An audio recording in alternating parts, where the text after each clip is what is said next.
Hey everybody, it is I, the last Robo-Kai, and it's time for some more Super Robot Wars 30. Oh my gosh! This game is so dense. I've been playing myself on my own playthrough run, and I think I'm almost to the end of the game, but I'm still like 136 missions into whatever the hell that is. And when I went to start this one, I looked in, and I was like, let's just show everybody what I mean here. Say I'm 135 on that one, but we're at 36 on this one. So this is going to be one of those experiences, I think, is fairly safe to say. Do we have any nope, no exciting onboard missions, but we do have a bunch of side stuff. And we do have a new character coming too. So, let's start with Alone in the Wild. And actually, no. Let's start with Lights and let's start with the Lights and Amuro's life. Sorry, I'm making terrible tactical decisions here. Yeah, the Lights and Amuro's life. Let's start with that one, because it makes you deploy in the Gundam anyway. So if I do Alone in the Wild next, that won't, This is the first of the quests that lead you towards getting Amuro's DLC, Hainu. We won't get it in this mission. It will just be an adventure. And we're back to Colony Londonian again, and we'll be discussing how terrible Amuro has been with women. After we get some kills for Kay and Gilliam. There we go. Let's go. As the battles intensify, two women have an anxious Amuro in their hearts and minds.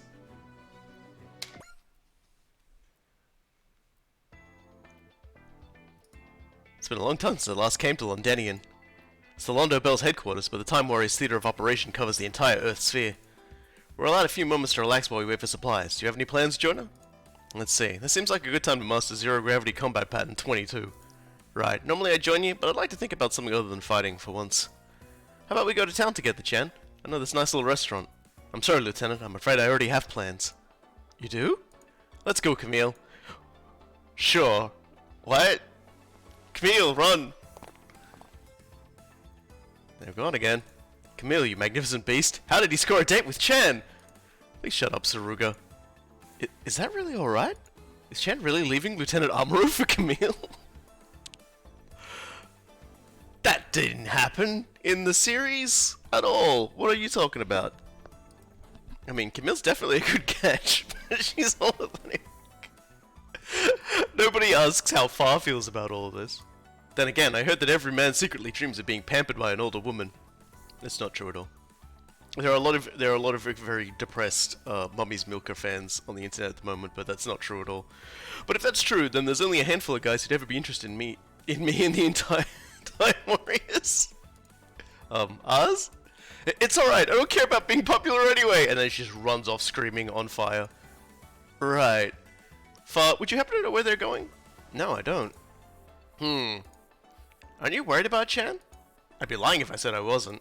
If you run, you should be able to catch up to her. Probably, but I won't. I'm not here to tie Chan down. But, throttle down there, Uso. Kids shouldn't meddle in an adult relationship. Besides, in adult love, you lose the moment you start chasing. I don't get it. Impressive, Lieutenant Amuro. Looks like you're an expert even in the matters of the heart. I wouldn't say that. I still have a hard time figuring out what most women think. Really? Even as a new type? I definitely never awakened any special talent in that regard. It's like, yeah, that was Sirocco's thing, and he was a monster. So let's not have any more of that. Oh my gosh, he's so calm and collected. What a dreamboat! Stop it! I read in a gossip magazine that Lieutenant Amuro used to be mopey and prone to outbursts as a kid. He definitely matured since then, thanks to a lot of women, I bet. Yeah, that has to be it. I'm pretty sure he used to have a girl during the Grips War, and it was definitely not Chan. I get the same feel from Amuro that I get from Ogami. Is it because they're both lieutenants? No, it's the feel of a man ever wavering between two women. Now hold on a minute, Erica! Yes, hold on. Please revise your statement, Erica. Ogami is most likely wavering between way more than two women. What? Sakura? I'm joking, Ogami. A joke, of course, huh? Yeah. Well, how about using your fancy fortune-telling to look into their future together? Well, while that would certainly be interesting, right now it would come up blank. Why is that? There's a major uncertainty at play, something capable of influencing Lieutenant Amuro's future. Michelle, could it be that you know where Chan is going? Change of plans, Jonah. I think I'd join your training after all. Are you sure? Going out by myself would be pretty boring. Besides, yes? I'm worried about the battles to come, just like you. Yeah, Amuro taken being ditched pretty well. Londonian urban area. Wow, this looks just like several towns we visited. Are you sure about this? Amuro might get the wrong idea about us. Yeah, like it feels like you do realize we walked past like the entirety of like the mess hall, and every single one of them is like an idiot and horny. It's fine. I'm always the one chasing him, so it's good to back off a bit every now and then. I'm more worried about Far, honestly. I'm very sure Far will understand. Honestly, I bet she's figured this out already. Yep, I was just like, look, I have nursed this poor motherfucker for a very long time. I think we know each other pretty well. Don't ever bank on other people reading between the lines, Camille. It'll be a long time before all of humanity evolves into new types. And sometimes you have to put your thoughts into words, especially when it comes to the people you care about. Lieutenant Amuro can be pretty bad, can be just as bad about that. It's pretty frustrating, honestly. I understand. We haven't gotten a single, like, scam phone call all day, and the minute I start streaming, someone's just like, would you like to buy a house? I wish they'd sell me a house, actually. That'd be nice. No, instead it's like, hey, this is the taxation department. Give me 100 iTunes gift cards. It's like, this works on, like, 80-year-old, like, women who live alone and, like, have lost their marbles. This doesn't work on, like, a household. Go away. They never go away.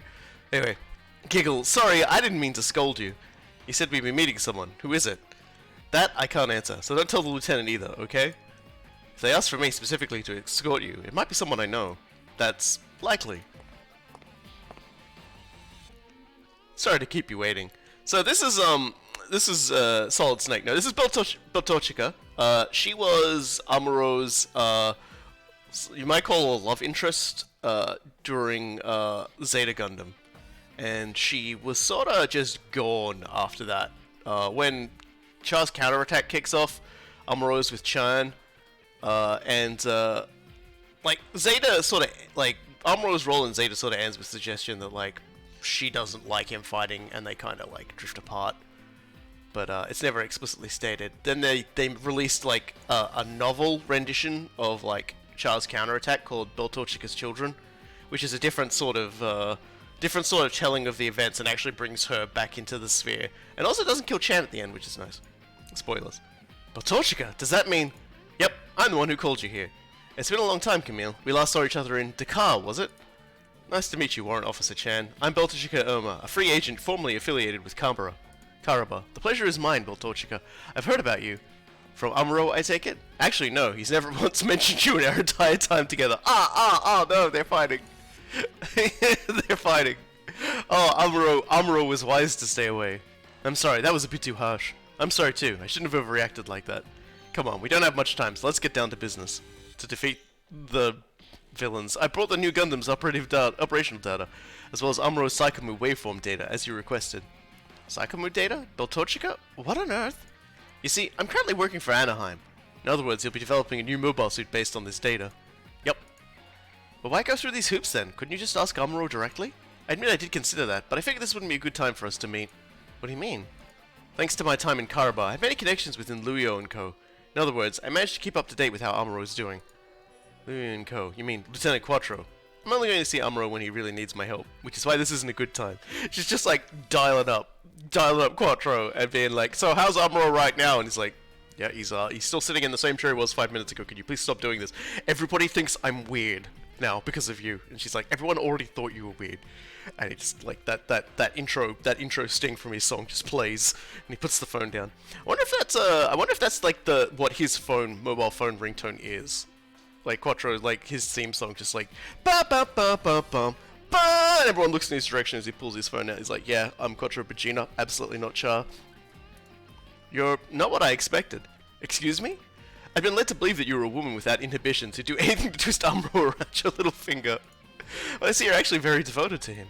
You weren't that far off the mark the first time. That's probably what drove him away from me in the first place. But that doesn't mean I'll sit sad in the snow, as far away from him as possible. After all, he probably needs me. I don't like the way you talk about Amuro. It's like you know everything about him. I guess I do talk like that. Once I might have even believed it was true. But right now I need your help. I want to hear as much as I can about Amuro and the time we have. That's why I asked you to come too, Camille. Alright, I'll do my best to assist you. We better get comfortable then. How about we head somewhere a bit nicer? Sounds good to me. I also have a lot of things I want to ask you. Let's just go easy on me, okay?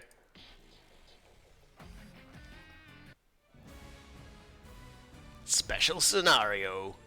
The light in Amuro's life. Or the lights, plural. Pardon me.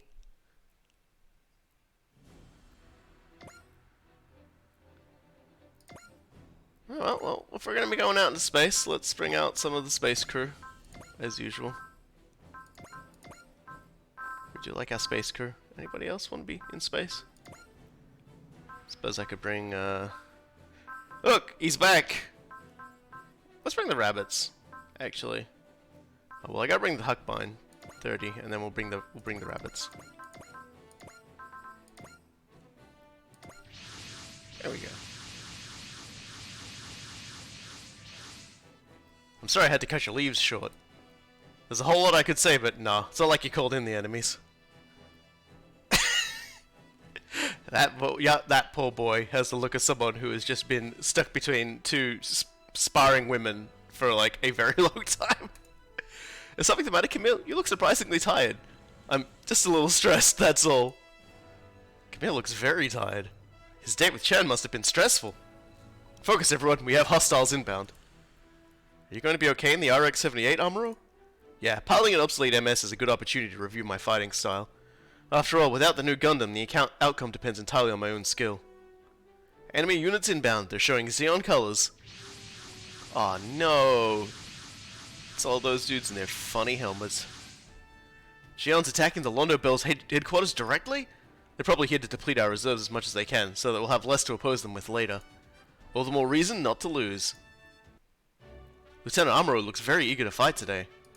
Maybe he's just venting his anger over this whole Chan situation. That's not it, Oz. I beg your pardon, sir. Did you just read her mind? What the fuck, Amuro? I simply want to be at my best for everyone watching. Everyone? The audience. I turn to chat. He's doing it for you. All units advance. We must protect Londonian at all costs. And away we go. It's time to get into a fight with literally everybody.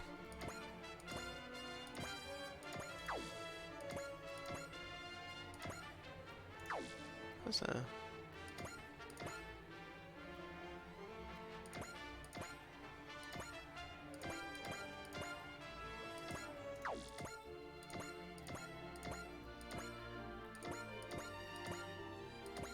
Do love that Char's counterattack violin going.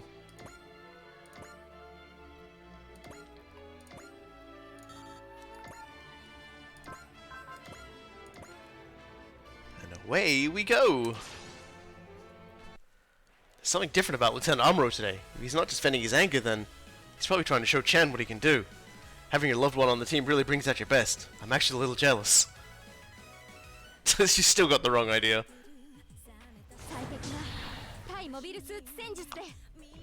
Oh well. She'll learn one day when she's older. If she gets older.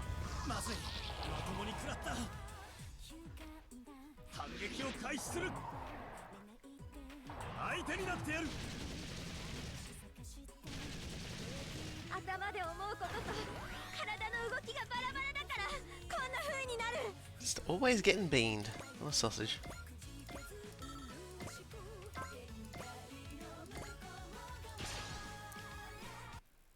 Did Amuro notice Beltochika's presence? She's really changed since I last saw her in Dakar. Chan, Beltochika, and Amuro. Will the three of them be able to meet together eventually?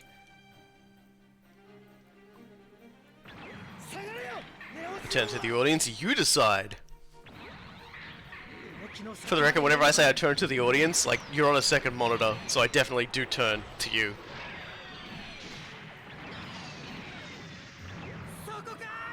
And that's definitely a thing that happened last stream, is we did pick up Camille as well, and he's here in his chunky boy.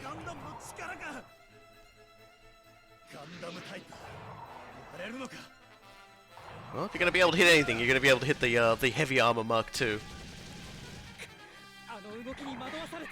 We're doing a terrible job of dodging over here on the flank.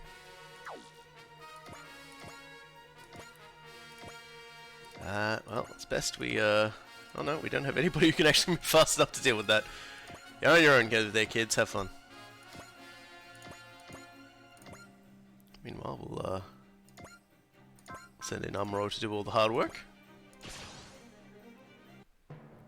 I would... I would never turn to the audience to explain why colony drop is the solution to our problems, because a colony drop is the reason why I don't have a house in the, in this setting. I sense two lights. Two warm lights. This isn't about choosing one of them. It's about I'll fight to repay them both. You go, Amuro. You go for the harem ending, or the I get nothing ending. I mean, it's a miracle you're alive, so you know what. We'll just live with it.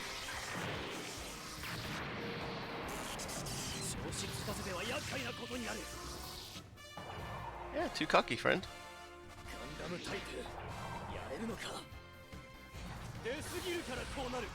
No, the solution to war crimes is to put a teenager in a Gundam, and eventually, after a succession of war crimes by the villain faction, you'll get through it.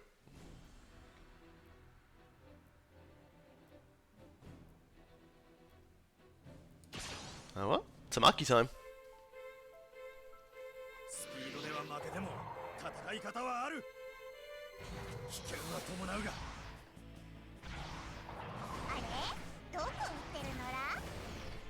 Yeah, the number of war crimes a pilot of a Gundam commits are actually, like, you know, outside of the ones where they're, like, explicitly terrorists. You know, they're very low. I don't think Amuro war crimes anybody.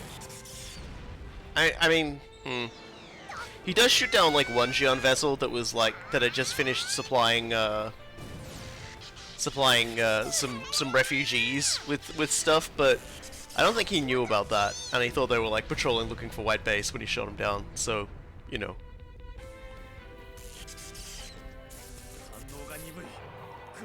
Xion's definitely the how many war crimes can I fit into this box kind of faction. And the Titans basically they were like, well, we don't like Xion, but we like their plays, so we're gonna do their plays. We're gonna gas everybody.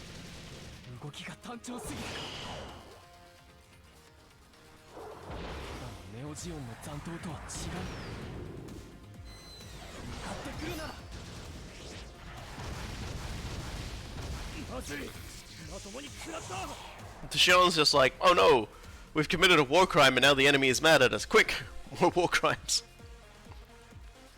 Okay, this guy's decided fighting everybody else that he's softened up is not as important as trying to shoot Uso. Yeah, well, Uso needs more kills, so I'm happy to supply Uso with more kills. God damn it. Has anybody dodged yet?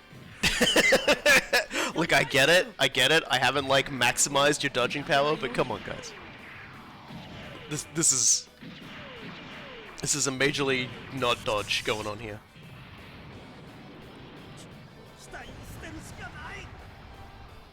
Shaking my head. All of these Gundams and not a single one of them dodging.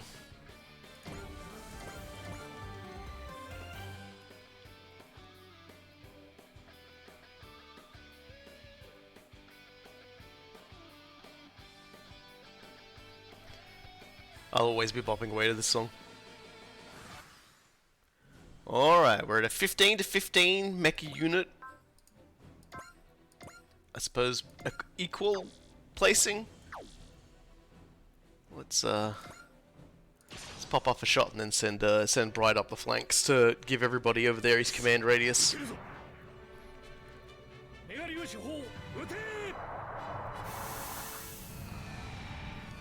Gonna have to get used to not having a command aura on the Traeger that doesn't, like, occupy half the goddamn map.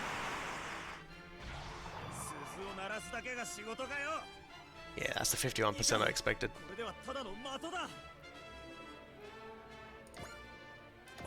Let's go over there and hang out with everybody. Traeger.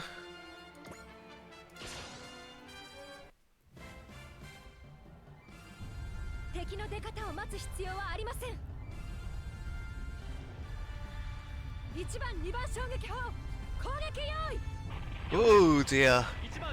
There's a lot happening this week, you know, in the life of the Robokai. I think I talked about it last week, but there's a very, like, this Friday I find out if I'm going on jury duty or not. Also this Friday is when Endwalker for Final Fantasy XIV comes out. So, luckily this is my weekend off, so I get to spend a little time. I've got some family visiting, but, you know, I'll spend a little time once they're all done and dusted and asleep from looking after my niece. I'll spend some time going through the grand finale for Final Fantasy XIV. Man.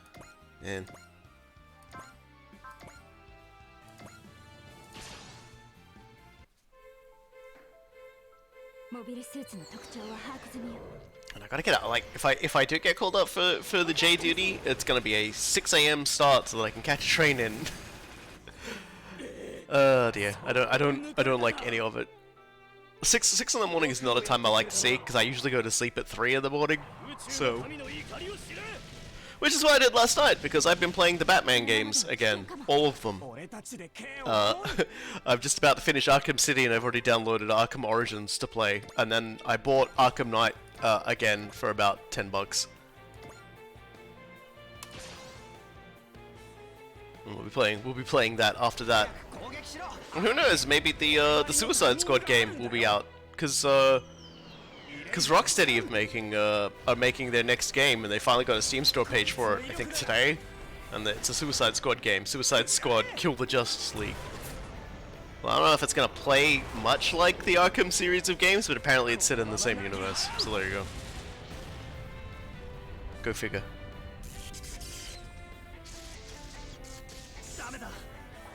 Can't remember if we saw the eraser gun last time when we got the mission where it got equipped. The real Batman is the jokers we punched along the way. I mean, there's been a Batman where he's had a giant robot, so, you know, they could totally do that. We could totally see Batman in a Super Robot Wars game, and I think everyone would agree they'd hate it.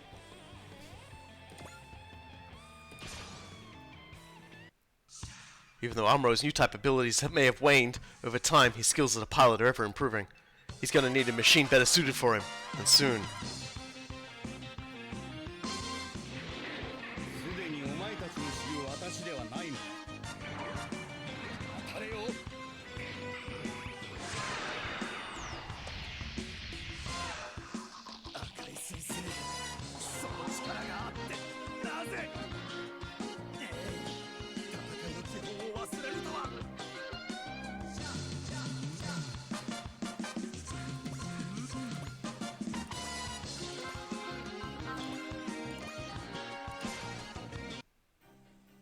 Yeah, Azuru's back. Azuru's back. He, I've been lucky enough that the patches haven't screwed with me too much.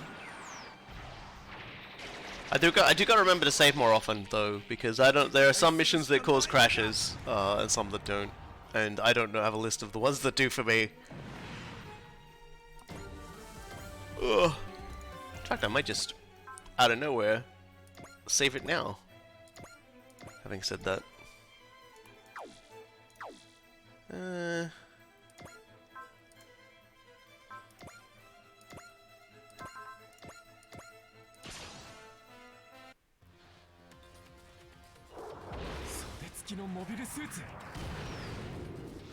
Aside from like the Azuru stuff, games and like the 2 missions I've had that's had like crashes, games been running pretty well.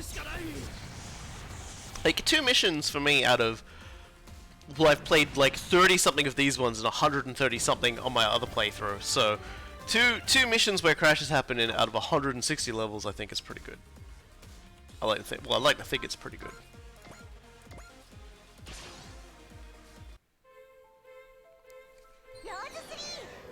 I've got no idea when the second DLC pack comes out, but I may be doing jury duty during it anyway, so who knows. Ah dear, because we are in December, the second pack's coming. Just don't know when. But we will be seeing the Iron-Blooded Orphans, the Ultramen. It's gonna be interesting. Kind of Ultraman in the Super Robot Wars game. Even if they are in more power suits than alien fusion beings.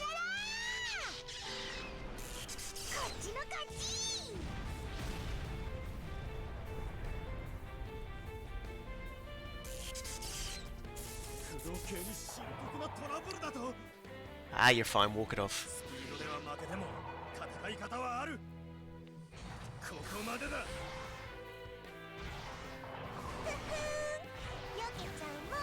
I think Tamaki's the one who's dodging, actually. She's doing all the dodging. Can I get a good attack with the longbow from here? Yeah! Let's pop some shots off. Here he is, he's back. The boy is back.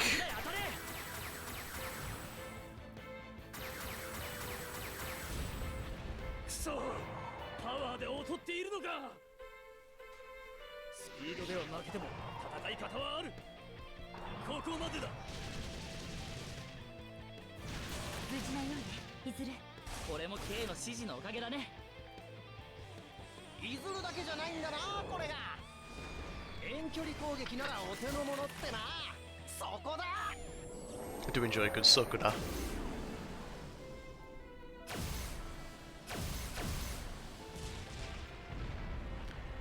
Really should give him the does critical attacks on a support attack thing.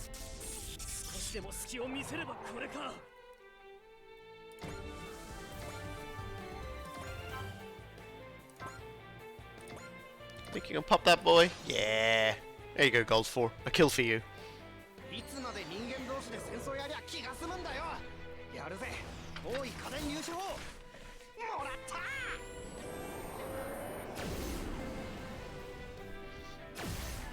Apparently, the Google device at the opposite side of the room heard gold 4 and thought I was talking to it.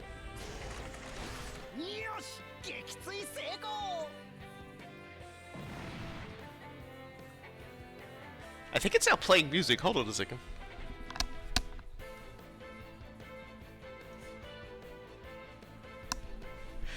Wow, it's playing music. Hold on, I have to yell at my Google. Hey Google! Shut up!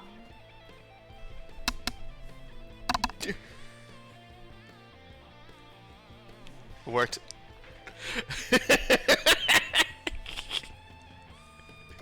Australian man yells at Google. It was playing some fucking hip hop too. I don't even know what it was trying to play. Like if there's a song out there about it's okay to kill or a radio station or something, but it was just like, okay, yeah, let's play that. Let's play. I'll play you hot garbage. Don't worry about it.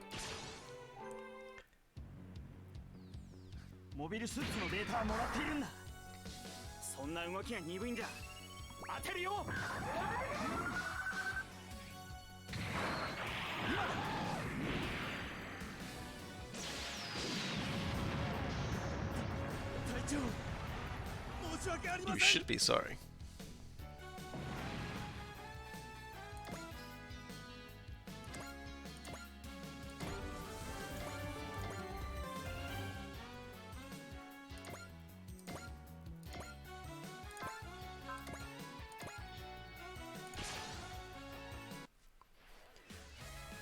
In my cases, the crashes have occurred in exactly the same sort of circumstances, and it's really funny to say this, but the crashes have happened when I've had a unit attacking a female named boss character, a different one every time it's happened, but they've all been female, and I've gone to select a spirit from the attacking battle menu. If you've cast the spirits beforehand, it apparently doesn't freak out about it. That sounds like such a weird specific thing, but that's exactly what's happened. I think it's actually like a spirit related to bosses thing, but yeah. Alright. Let's shoot down some foes.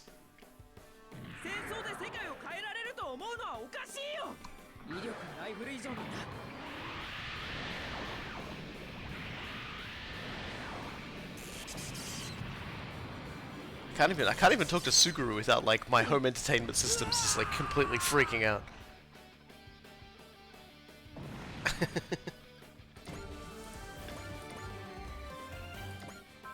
Alright, let's get a... Let's throw a bazooka at it.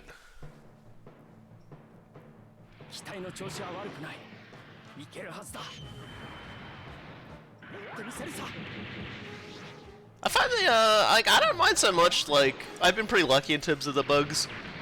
But at the same time, if it fucks up and the thing becomes unplayable for a bit, that's alright. I'm sure we can, I'm sure there's other games I can play in the meantime while I wait for him to, like, patch and fix things. If you can hold out breaking really badly until like February when Total War Warhammer 3 comes out, I'd be really thankful though, because I imagine we'll be playing most of the rest of the year in this game. There we go. Amuro getting some kills. The only person we haven't moved now is Van. I just want to make sure there's nothing else interesting going on. Let's just bring him up. Maybe here. Yep, still in the command.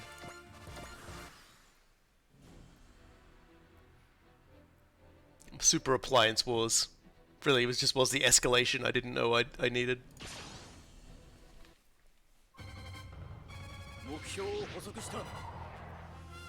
I'm always deploying Van simply because I love every little bit of his dialogue. He has dialogue for literally everybody. And everything.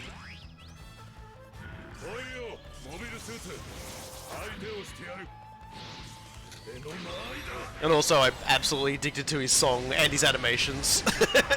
Like that little sword spin, his Van's voice, the pipe player, just going absolutely sicko mode.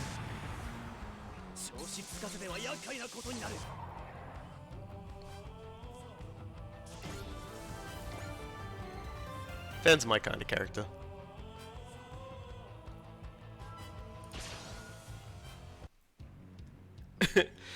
Yeah, that's one of my favorite things about Van is he has the juxtaposition of he looks fairly cool. He's got the tuxedo going, the hat. He definitely looks like an anime western character, you know. And he's got this huge size. He's got a cool sword. You know, he's got a lot about him that's particularly interesting. And then he opens his mouth.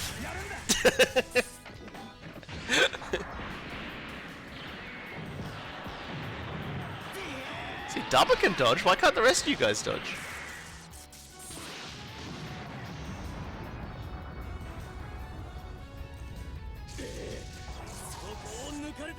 Dabba and Uso are pretty much mandatory deployments as well, since they've both got secrets tied to kills. Like later on in the game, you'll see me just like doing obscene stuff with Dabba, trying to get him like 150 kills for one particular secret character.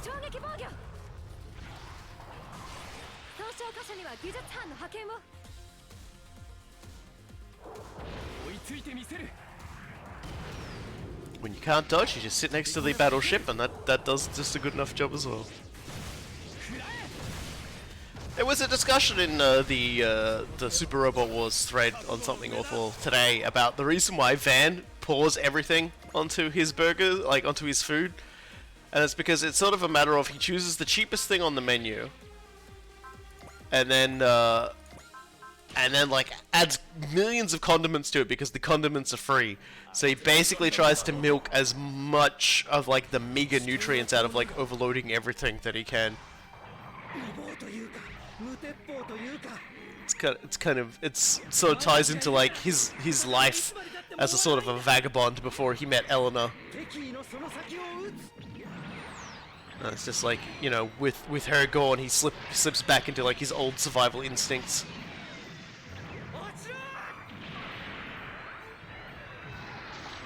Which isn't nearly as funny as he's an idiot and thinks he needs all of that garbage to make it taste good.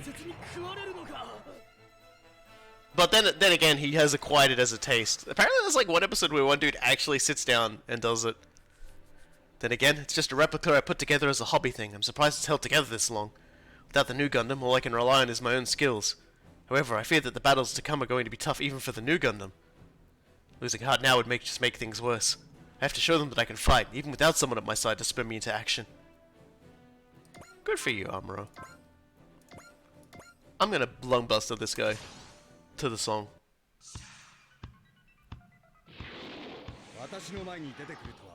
うかつだったな。ここはこれが確実か。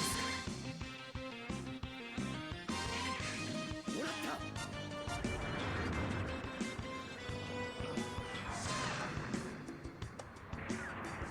絶対するしかないのか。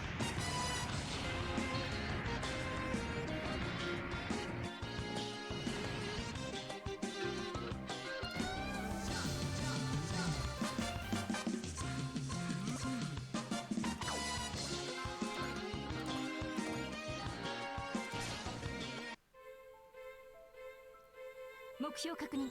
接敵まで残り3秒。 Yeah, Gundam has good big laser power. このタイミングなら。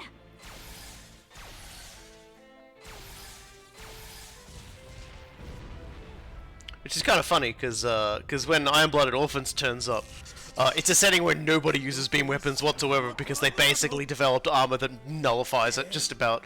So I'll be interested to see how much beam coat the Iron-Blooded Orphans units have when they turn up.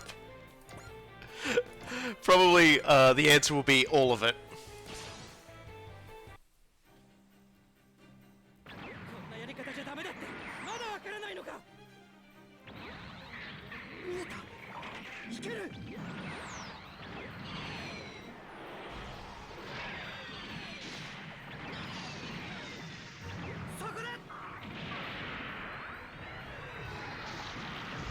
Like Iron-Blooded Orphans is a setting where Gundams are like smashing each other to death with like large comical mallets, and katanas, because beam swords just don't work. Lightsabers just don't work anymore.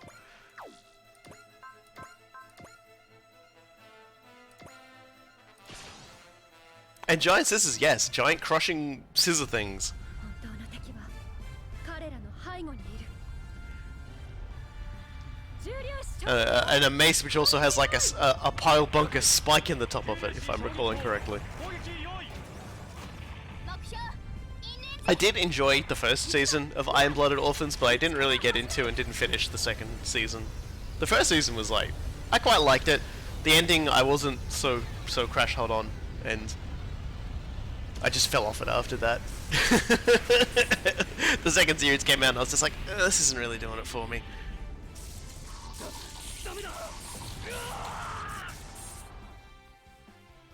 But we'll talk some more about that when we get to it.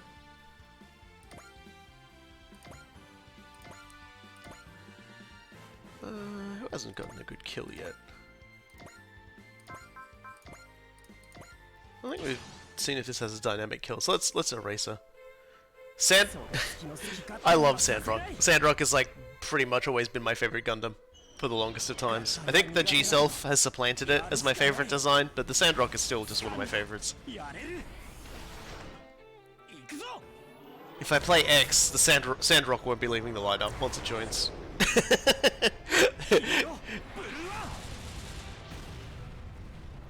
The most defensive of Gundams. You did it! You blew that guy up. You can't get behind the Sandrock? Well, you should, because its defense is so good that it'll soak pretty much everything for you.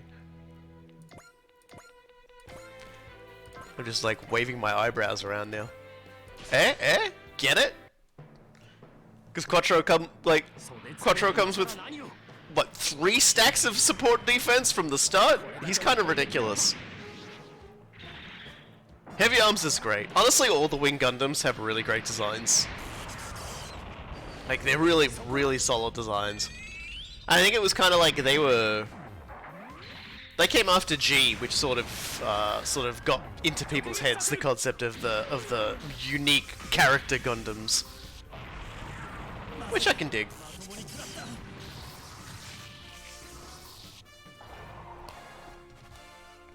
They're always very, very cool, very striking designs. They became true ace machines, like personalized to the pilot, as opposed to something a teenager crawled in by accident.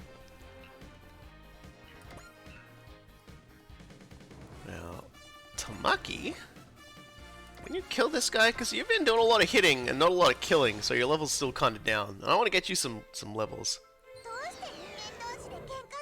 Have I seen Heavy Arms' updated design from, oh god, the novel? The novelization? Which... I've got like about 5 different names in my head for what it's called. I don't think I've seen it. I don't think I've seen it. Man, I've actually forgotten the name of the novel of the novel series, which is kind of funny. I like that the novel continuation for Gundam Wing is like everyone was like, but it says at the end of the movie that like mobile suits were never seen again in the Earth sphere, and they're like, surprise! This story takes place on Mars, and it's like, oh, you got me on the technicality, you cheeky bum. You absolute cheeky pecker. You got me. Yeah, she's finally got intuition. It says, I'll be perfectly honest with you. Tamaki doesn't seem like the kind of person that would ever have intuition. Okay, I'm just gonna click this thing. See what it looks like. That's just Heavy Arms with more explosives on it. Is that like a Heavy Arms from Glory to the Losers? Because that looks like, because there's like a similar to the Origin. There's like a manga sort of retelling. And it's pretty good, if I do say so. Look, Brian will hit it when he feels like it.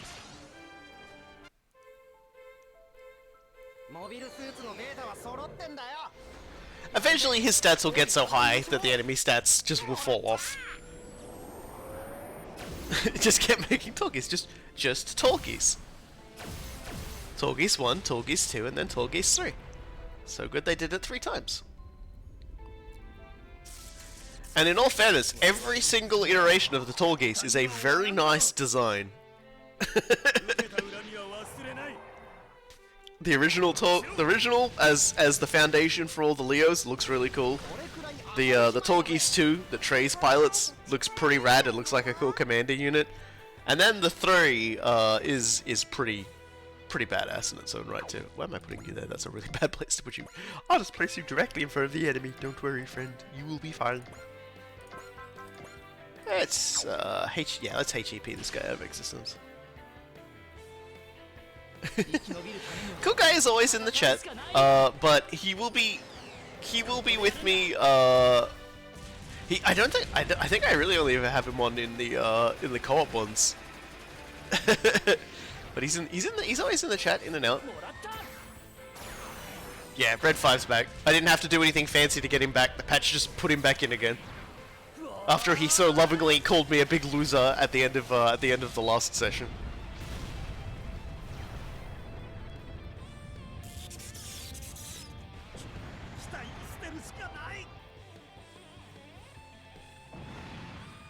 Don't worry, I'll be basically forcibly dragging Cool Guy through Total War Warhammer 3 when it comes out. I'm just gonna like latch onto him and just like exert the maximum amount of weight so he just like falls into it with me.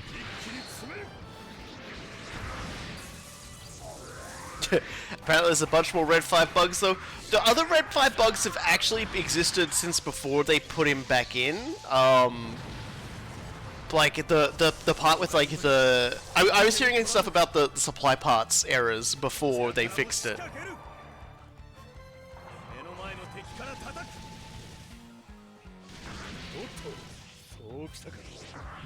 That's what we like to see, Van. Good dodging. Which sets you up for more. Huh, okay.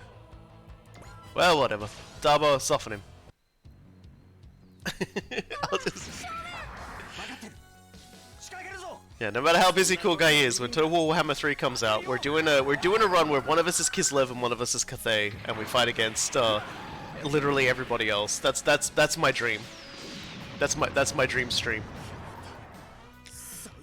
My first personal playthrough I play will be as Korn, but I may just vote, like go to a vote for like if I play solo for whatever Cool Guy's not around.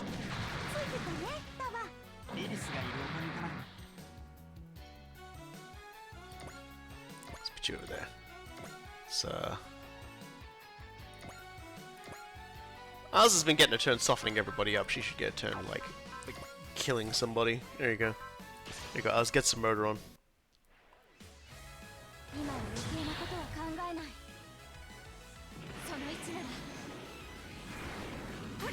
Man, it's been like 30-something missions. So someone really do something about that tape. It's just like wobbling off a leg.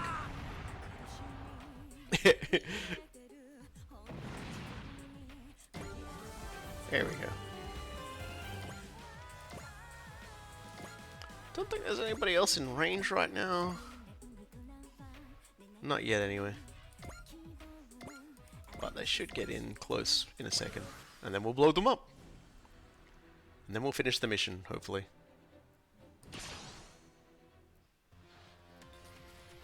To be fair, if you were gonna copy a design, that the X-Spine Ash is a really good unit to copy. I was like, a part of me when they first showed it, I was like, oh man, are we gonna be seeing the XX Huckbind? And then they just go for a more sort of general Huckbind design, but man, like in the original Generation series, I really like Ing. And I really like every single unit hit they give him throughout the entirety of the second original Generations.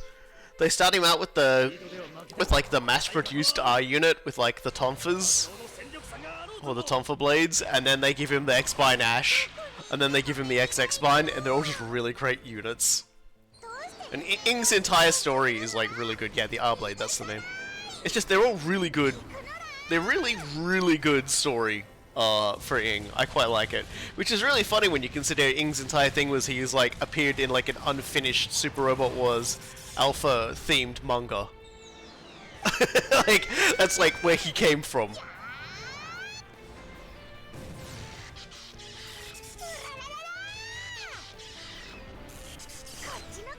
Cause out of all of the stuff that like Super Robot Wars has had, I think Super Robot Wars Alpha has probably had the most extra media made about it. Oh dear.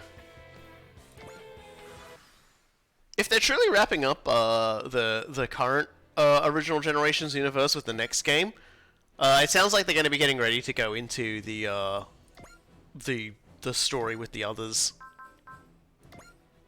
With like all the characters from like Zed and things like that. And all of like the originals that came around after that time. So that'll be interesting to see where they go with that. Is there anyone who really needs kills? Honestly, I could say that about a lot of people. Kay's probably the one who needs the most kills, but she's never been arranged to kill anything. Let's take a look at the unit list here and just see who's It's not really telling me though. Yeah.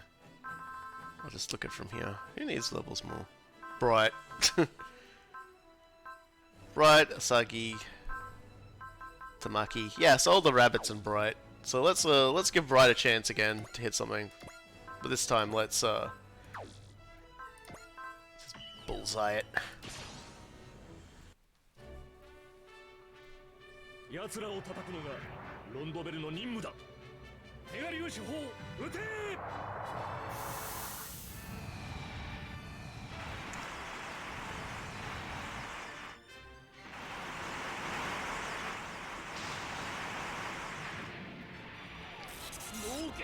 You know what? I would say that it would be better if the old OG cast didn't make the jump to a new OG story.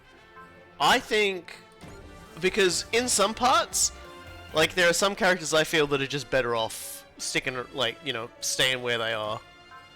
And in particular, you just know they're going to be like, oh, let's bring back Masaki again, and it's just like, nah. Shove it off. Because there's going to be Asakim anyway, and I feel like having Masaki in the same setting as Asakim is already a giant mistake.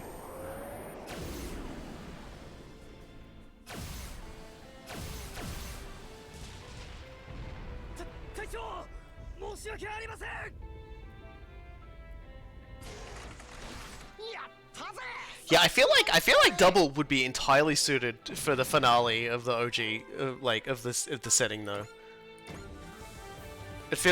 But at the same time, it's like they have like a time skip in that, so maybe it may be best held off. You know what? 3 to 5 games mask him? Surely not. Surely not. You don't want him to just fly in, say something cryptic, blow up things, and fly out again. All hostiles confirmed destroyed. I don't think we can remain stationed at Londonian for too long, though. Agreed. As long as we're here, there's a chance the colony could get exposed to collateral damage. We're done resupplying. We should proceed to our next destination. I see. Is there a problem, Amuro? No, it's nothing. Don't worry about it. Amuro. I have Chan with me now. That's all I need. That's why we don't need to. That's why we don't have to meet. Isn't that right? He knows. He sensed her. Asagi. Yes? May I have one of your antacids? Sure. These are the heavy-duty ones I use. Camille. There's something I need to talk to you about. Alright, I'll come to your room later. Thanks. Just like Lieutenant Amuro seems fine, but Camille is a wreck? Has to be about Chan. I mean, what else could it be? Where is she now? Apparently went straight to her quarters after creating Amuro. Maybe Camille's nervous afraid after Warrant Officer Chan used him as a bluff boyfriend. A bluff boyfriend? Basically making it look like she was interested in Camille to make Lieutenant Amuro jealous. Oof, now I feel sorry for him. But I doubt she'd seriously do that. That's enough chatting. The supplies from Luyo and Ko are here. Meanwhile, in Chan's quarters, I think Amuro noticed your presence. I wonder if my feelings reached him across the vastness of space. Or the giant sign I held up and, like, taped to the window of my shuttle. I don't think it's anything so fantastical. It's more likely related to the psycho frame. Ah, you caught on to that. I must say I'm impressed. It's simply logical. You wouldn't have asked for the new Gundam's operational data if you weren't creating a psycho frame suit as well. It's a shame that in this day and age we won't be able to build a proper psycho frame suit for him. In any case, thank you. Development will proceed faster than we originally estimated thanks to your help. At this point, the biggest hurdle of the project isn't the hardware, but the software. Really? Yes, there's no point developing a state-of-the-art mobile suit if it doesn't feel just right in Amuro's hands. This battle confirmed one thing, though. Amuro definitely needs a new source of strength. Do you mean a new MS? Or yourself? As the saying goes, Porque no los dos? I don't know what that means. You're pretty confident, huh? Having some second thoughts about helping me? Oh, please, I was never helping you. I'm only helping Amuro. Spot on. We're comrades first, rivals seconds. I'm glad we can count on you, Chan. So it just says, why not both? Okay, so it's the little girl going, why not both? I'm glad I can count on you, Chan. I had Luio send some parts your way. I don't think of it as a favor or anything. I just thought they'd be more useful to you. In that case, we'll gladly take them off your hands. You know, if we'd met in a different way, I think we could have been great friends. Maybe so. Anyway, thank you. I'll be looking forward to the next time we meet. Same here. Keep up the good work in the meantime. On Amuro's new source of strength. His new Gundam. And we got the Space Charm. Which is, basically, we picked up one of those when we did when we did the Space Front. And it's a really, really, really good, let's just go. First we'll save. Always save. Always save immediately. Upgrades. Formations. Power pods.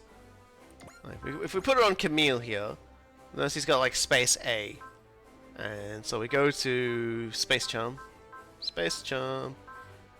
It increases sight based on it. So it would only increase it, not the full amount. But if we find someone who has a unit that has an S in space, which is not you. There we go. We gave it to Purple Rose, Purple 2. Did I say Purple Rose? Purple 2. And eventually find it again. There we go.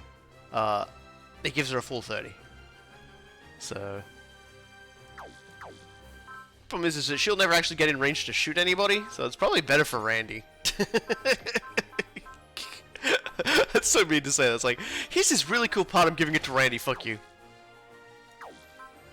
Now, where are we in terms of our AOS upgrade? It looks like we were just doing it in the lounge, weren't we? I think I decided for this run I was going to do it like everything up to 4 first.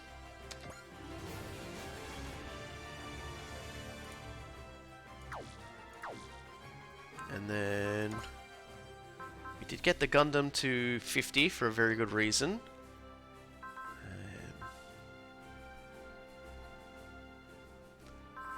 Just poking around right now.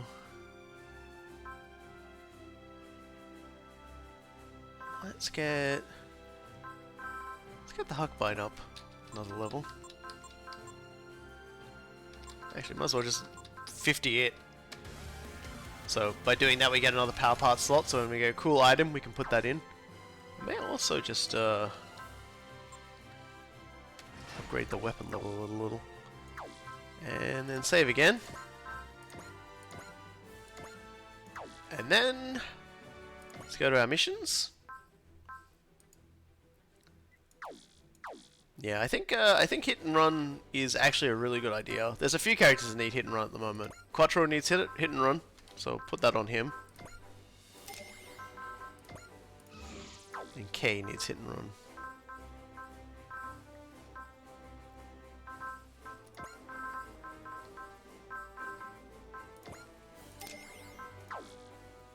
Oops, I didn't put it on her.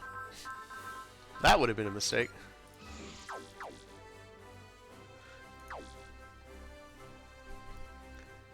What'll I put? I don't even know if I've got a good part to put on the Huckbine right now. Let's take a look and see.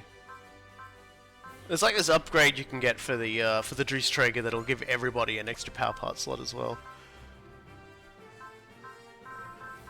Let's see. What do we even have anything like? Well, we don't actually have anything right now. Just it's all like modules for stuff. So we'll forego that for now, and we'll just go to the next mission. And now, Alone in the Wild will be our next mission. A new mobile suit is ready to be picked up to bolster the team's firepower. Oh god, there's a lot for all these missions here, by the way. A lot of them make us feel well, let's make us feel Quattro, actually. It's kind of funny.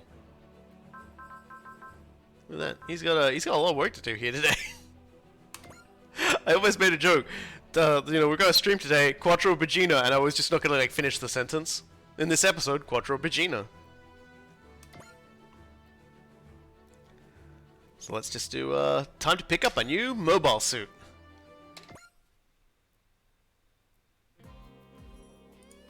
I'm not really sure it's going to work. I see. Lieutenant, this RX-78 replica you've assembled in your spare time, look, it really is good enough to put into live combat, in theory. The problem is, even Zanska's developing new machines, which means the old RX is just a little too... right. But our forces are painfully limited. We could do with as many working mobile suits as we can get. About that, Lieutenant, I'm told Luio and Co. is preparing a suit for you to be picked up when we arrive at Epsilon. Really?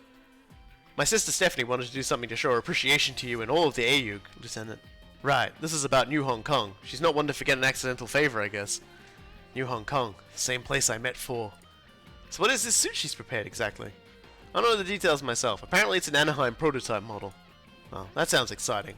It's currently in transit to Epsilon, as I understand. I see. Then why don't we go collect it from them? Amuro, you're really excited to try this new mobile suit, aren't you? That's not why I've been suggesting this. Zanska's been active around the moon lately. I kind of like this stage, just because how it starts. Like, Amuro's like, we should really go out together, all of us, and make sure that that suit gets here.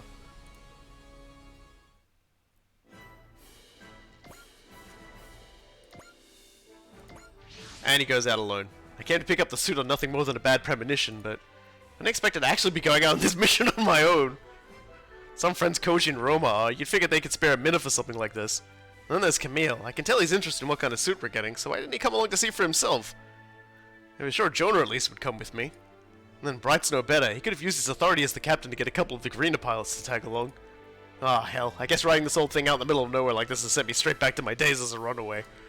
Here I was thinking I'd grown up a little bit, but maybe all I've done is grown old.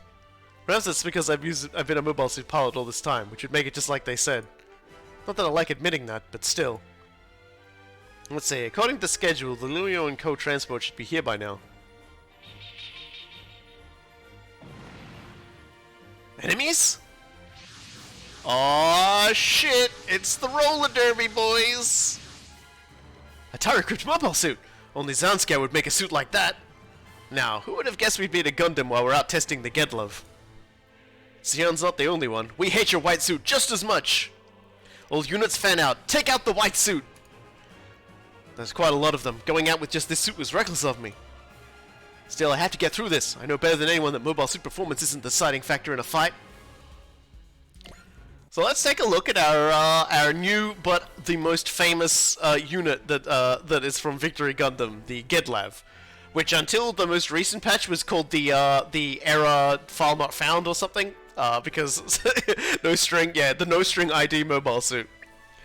We managed to stretch it out to getting this until after that was fixed. That was a little tactical on my part, but in essence, it is a mobile suit designed with a guy who is horribly obsessed with the idea of just motorcycling everywhere across Earth. It's definitely a thing, and so there isn't really anything particularly impressive about them. They do have a shield, which is what comes from there. And it is kind of an interesting concept. It's like, if you could keep that thing upright, yeah, definitely. It's a good transport unit. It's got its own armament. And yeah, it's not a bad concept. I'm just gonna have Amuro stand here and let everyone come to me. Let all the wire boys set off first. And obviously Lupo is a boss character in this stage. The crazy lady. As always, the second wave will pause for a second, and then... it's arrived! I don't know who you think you are, but if you're really going to wander in without a care, I'll send you straight to the scrapyard! Ah no, they're shooting! Damn, I can't protect the transport alone! Well, sounds like you need a hero. It looks like that transport is with the white suit! Sounds like you need a real hero. Reinforcements!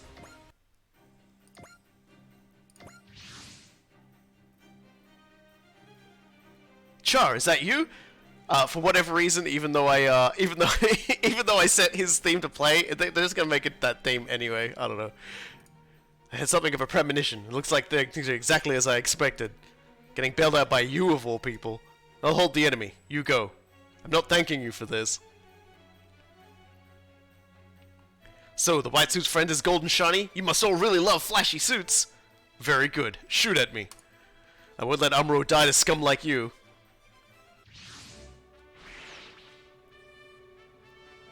Sorry it took a while, Char. So that's the suit Luio and Co were bringing? The mass production new Gundam. I thought it ended in the planning phase, but it seems they managed to get to production. Can you fight? I'll fight. Neither you or I have accomplished what we must. You're right. The main Time Warriors force should arrive before long. We'll hold the enemy on our own until they arrive. Absolutely. And so we have the mass production new Gundam. The Blue Boy. And, it has an eye field. So these fin funnels can assemble themselves in a energy field shield. And that will protect from damage, as you can see here. But it'll only do it once you've got your morale up high enough. Now we do get the this thing technically upgraded to 50 because we did that with the Gundam itself.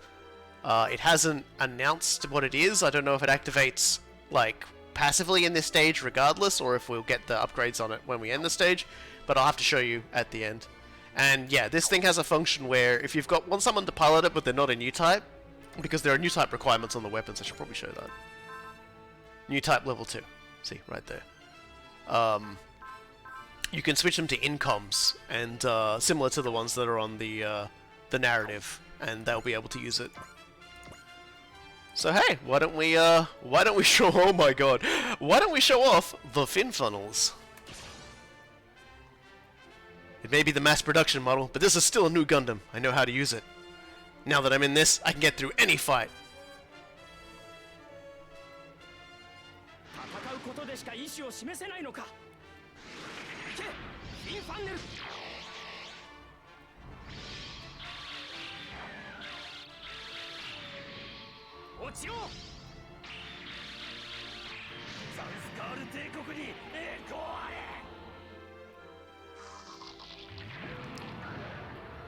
It's just the textbook definition of that dude's worst fucking day.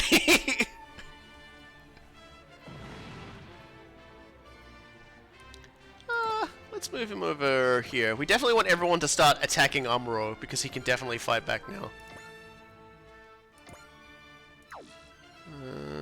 Cha.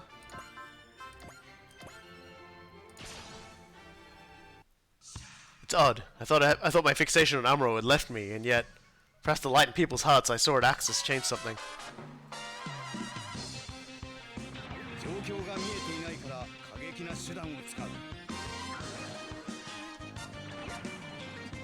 In OG, if you didn't put Russell in the the Gigan Scudo, I don't know what to tell you, man.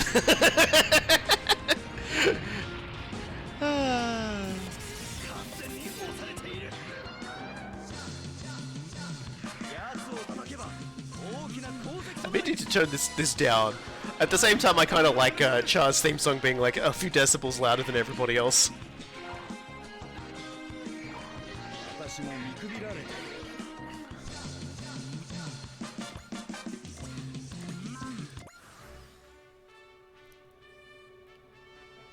Well, I'm glad you love it because we're about to do it again.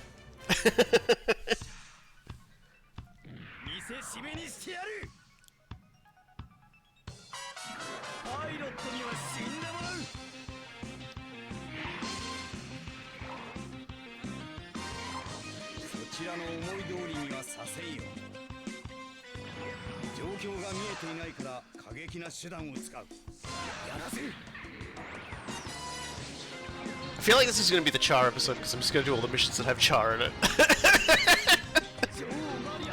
Which is really funny to say because it's like it's the Amuro episode, everybody, and then I look through it and it's like Quattro is like forced to deploy like most of the missions. It's just like, okay, never mind then.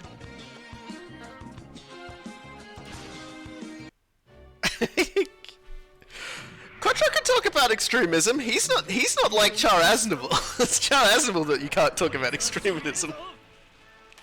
Quattro Bajeena, however, never resorted to extremism in his life, and therefore it's alright. And yeah, the other thing I should probably have mentioned is that yes, the fin funnels have counter on them. I think they also have second attack. Or then again, no, I think second attack's Amuro's. But yeah, they have counter, which means that there's a chance he can use them first, because like, and it's kind of funny to say. It's a thematic thing actually for Amuro, because the fin funnels can act basically on him sensing intent. It's a thing that happens in like Char's counterattack. Essentially, the funnels act on their own at one point.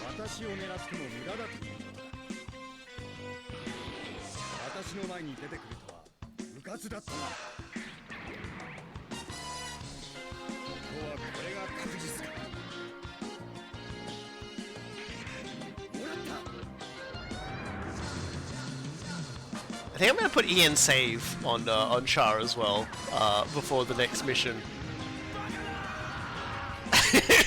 No, this can't be. It can't be. There we go. Hey, the team's turning up in the enemy turn. Okay, well, because this is an Amuro stage, we definitely need to bring out the boys. We'll bring out Camille, Uso, the narrative, Elgheim, Dan, Ikaruga, the 30th, and gosh, I really feel Masaki for a little bit. Let's bring him out too.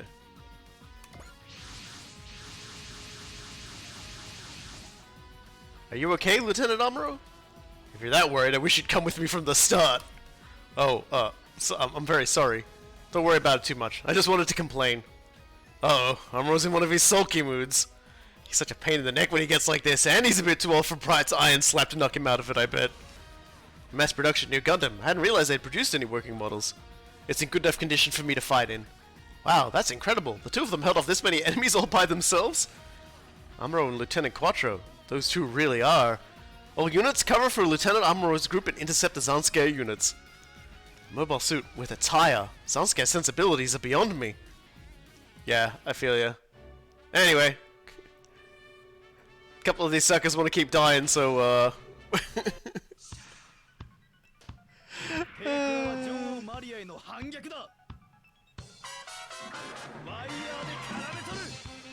yeah, Amuro, young Amuro, when he was a sulky boy, was intolerable. Although to be fair, it's also like, you know, Amuro was always a sort of an inward sort of guy. Like in the very first thing you see of him is in his room in his underwear, like building shit, and someone has to like give him food to eat because he's been working so hard he hasn't eaten. Just he has to go from that to like someone who carries everybody's hopes and dreams on his back fighting against Gion, and it's just like, yeah, I can see why he struggled a little. Alright, well, I guess we keep killing.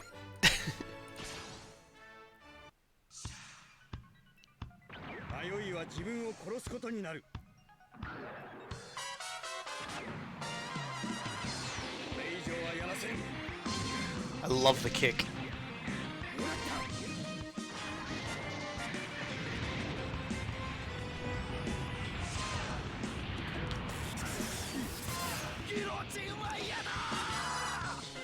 I think you got guillotined by a kick to the back of the mobile suit there, dude.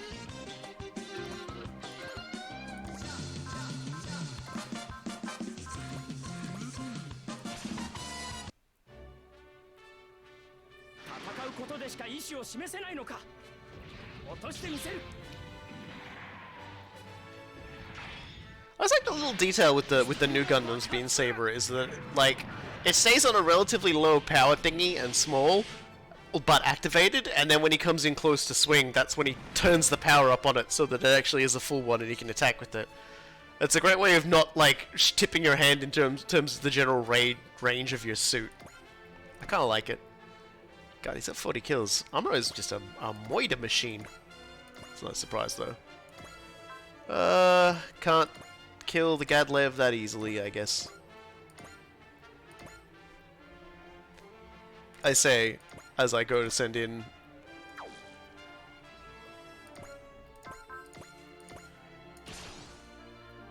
We're gonna know how he feels about this.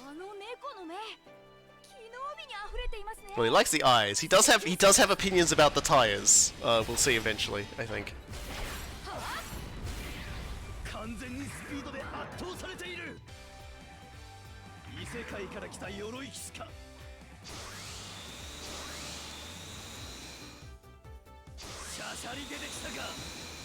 And yes, ramming speed is one of their attacks.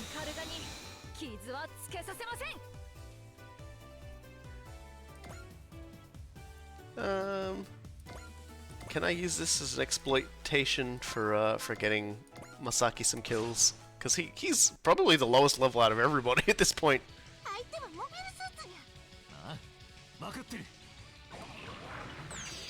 Well, out of the, you know, not counting the Victory Gundam units I will never use because I have no interest in using them. Ernie does have lines for it, but it might actually have to wait until the Earth Invasion mission where like they sort of drop in. He has like a few really funny lines. Remember, cheer and bless exist. Remember to not backseat in my channel, thanks. Thumbs up. We're not at the stage of the game where I have infinite SP and can do it, and I save cheer and bless for the final boss. Thank you. It's like every time, guys, every time. Just, you know, cool it.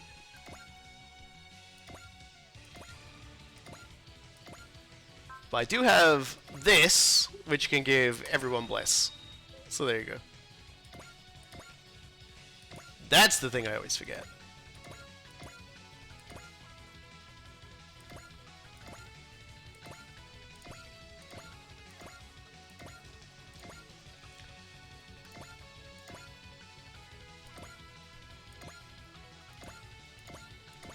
Alright, come at me, friendos. Okay, bye.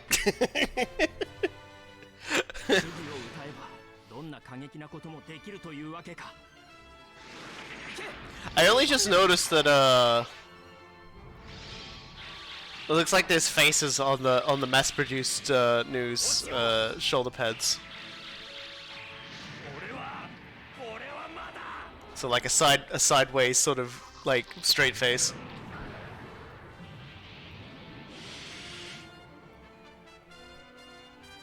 We're just killing again. It'll probably end up being our first ace at this rate.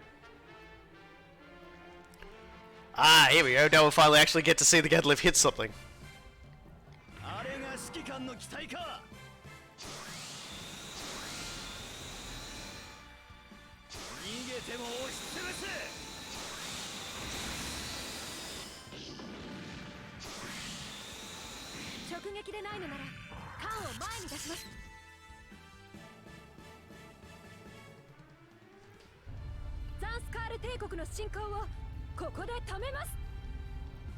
It's just it's such a funny thing, but once you meet the character who's like the driving force behind the wheel stuff, you start to realize just how like where this is going on this.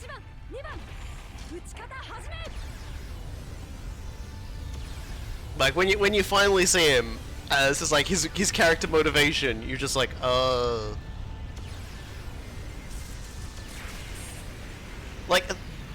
like the launching ramp of the Dries Traeger is like a 2-kilometer long road that you could just drive your fucking bike up and then back again. It's like a drag racing strip.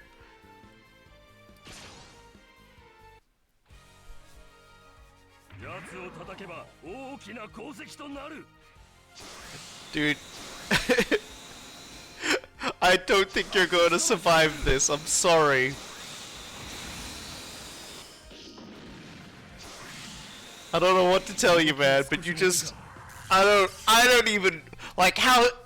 What was your decision-making process, buddy?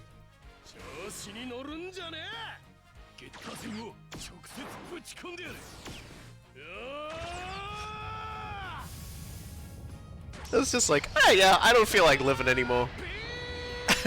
I'm just gonna go run straight for the giant red robot that like one-shots things from the very beginning. Oh, there I go, disappearing in a bright green glow again.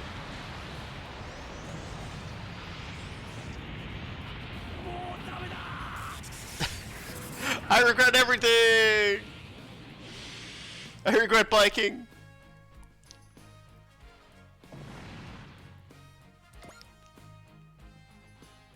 Keep them coming. It's funny. It's like, yeah, go in the way of the Dinosaur Empire, who also tried to throw down with the Getter Haze. Oh dear. It's funny. It's funny to think of like how many like ancient civilizations, alien civilizations, and creatures have all been like, we have to do something about the Getter Rays, so we've got to take care of them and destroy Earthlings. And then the Earthlings go, hey, Getter Rays, and they're like, fuck. They used our one weakness that we're obsessed with against us.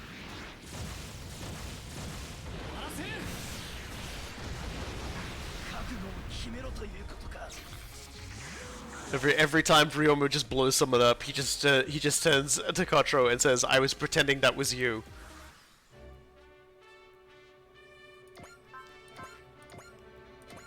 And Quattro knows he's not kidding.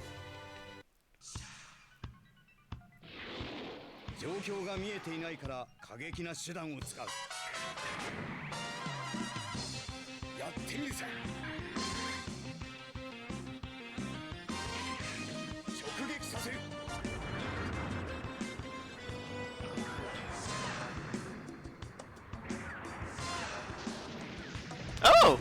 Shield defense! That doesn't pop too often, but that saved your life, buddy. Nice!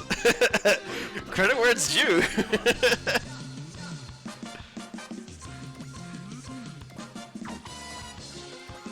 I'll drive you closer, you can take a pot shot at him. Yeah! Honestly, I wouldn't think a shield like that would actually be able to defend against your entire body being super lasered, but whatever. I'll allow it. Before people were like, I remember before someone was like, hey, it says you're gonna shoot down that enemy, how come you put persist on your character? And I'm just like, dude, I leave nothing to chance. Like, I don't even care if this unit doesn't have shield block. It might discover a shield on the ground, pick it up and use it. Might as well pull back over here. Want that other guy to go for Char. And is that Loop? No, that's Loop. She's so fucking weird. She's loopy.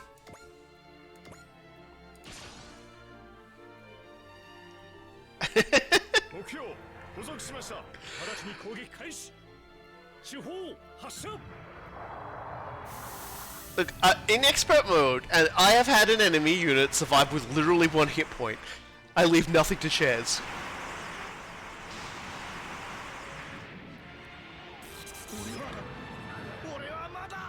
Well, I mean, I leave mook killing to chance because there's plenty of units and mooks can only take so much. But after that, you know, it's like I leave nothing to chance. We really have just like sort of wiped half the map with nothing but Amuro and Char for the most part.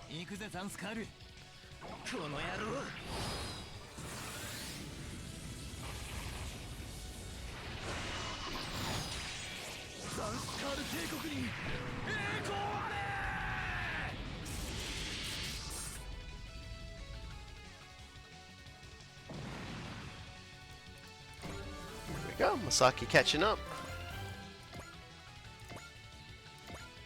Get everybody else into position.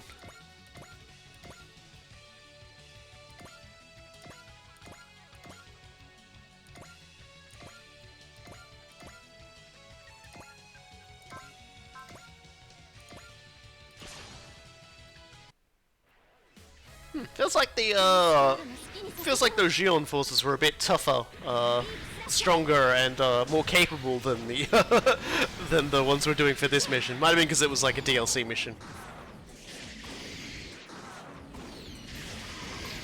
Yeah, the little flourish Cybuster does with the disc cutter is beautiful. It's one of those little details I like.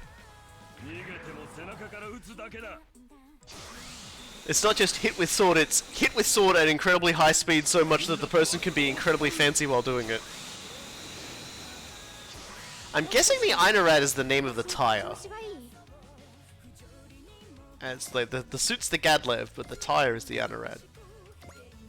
Einarad. Einar Doodad.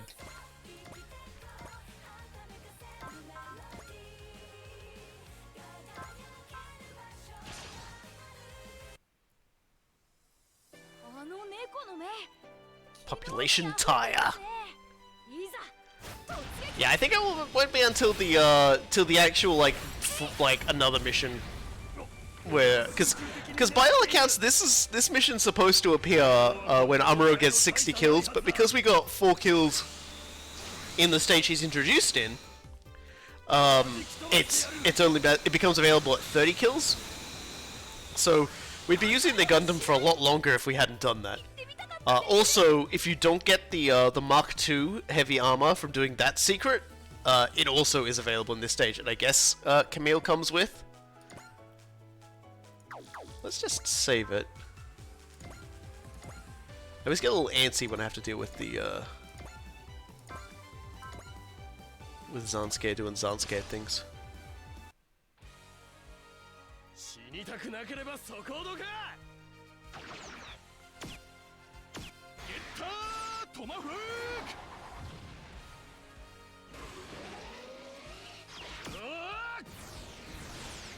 I like how bad of Ryoma's education is that he calls literally anything that acts like a tomahawk. Like the original Genorovo tomahawks looked like tomahawks, but then he's just like, he never sat down with the book and realized the other things he's wielding are like other like things. Yeah, exactly. Like I'm seeing Loop over there, and I'm like, I wouldn't put it past the game to I wouldn't put it past the game to try and kill me, to try and crash my game. All right. Everyone should get wiped out next turn, except for Loopy Lady. This is what I was hoping would happen.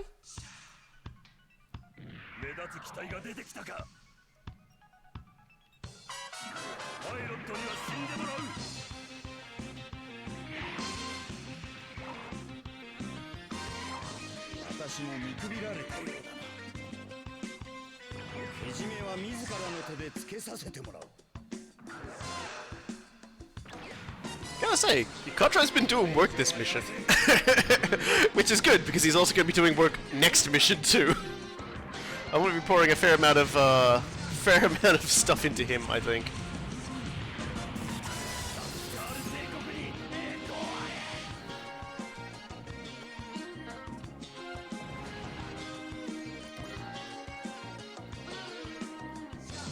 Okay. Super Quattro Wars. What determines when he's a Quattro or a Char? It just depends on if I feel like saying Quattro or not. Because sometimes my brain just goes, I don't feel like saying Quattro today, I want to say Char. A Char type character is simply somebody who is a rival that pilots a custom mobile suit and wears a mask, is basically what a Char is. But a Quattro is when said character is attempting to pretend to be somebody else. And fooling nobody.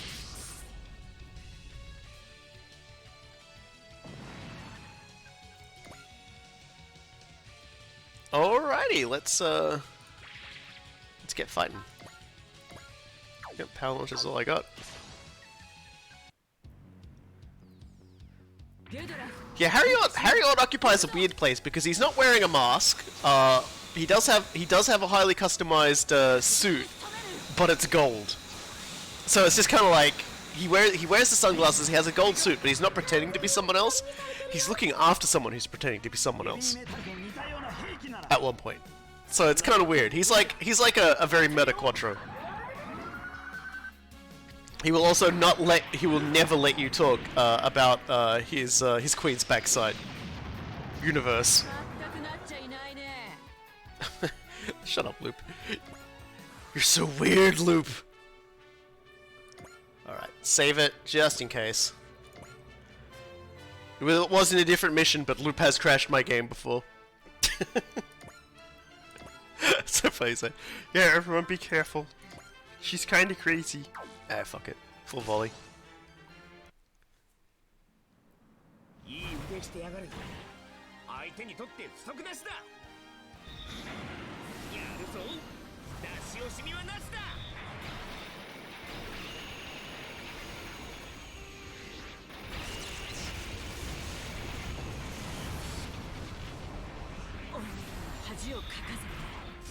Hey, look at that, you're really rolling now!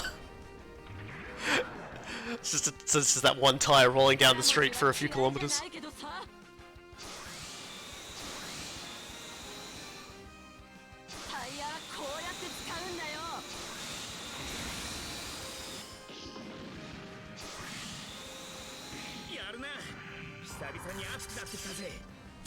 Was that a pun, Koji? Was that a pun? I'm just gonna slap the Pilda with the mouse. No. Bad. That's... Actually, I could probably zoom closer. I just want to see if there's like a combat dialogue between them.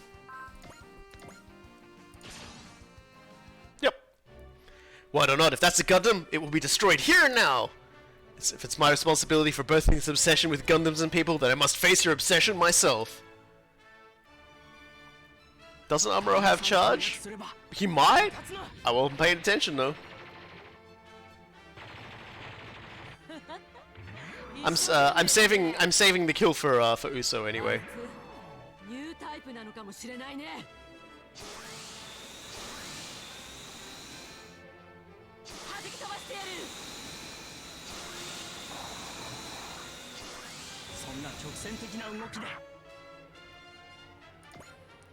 Sadly, I don't think we have enough speed to get Quattro over here for a similar sort of conversation. Nah, he's out of range. Oh well.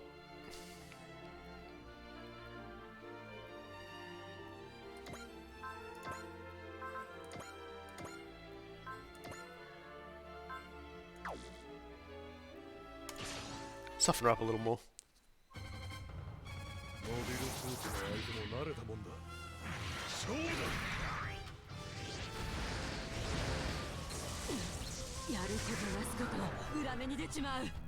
You don't expect that as an attack though, for someone to just throw their sword and then like drop kick it through you. 確実に仕留める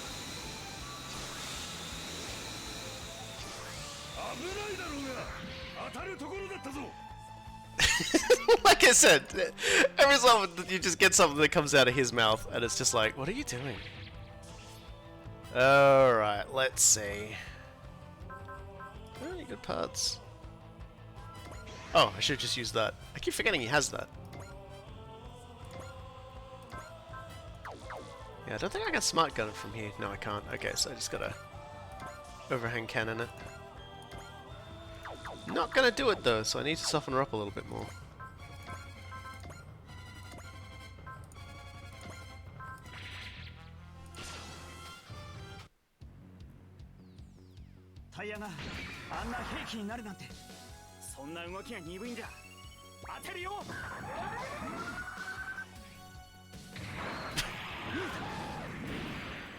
He's like I said, everything that comes out of Van's mouth makes him worthwhile bringing along.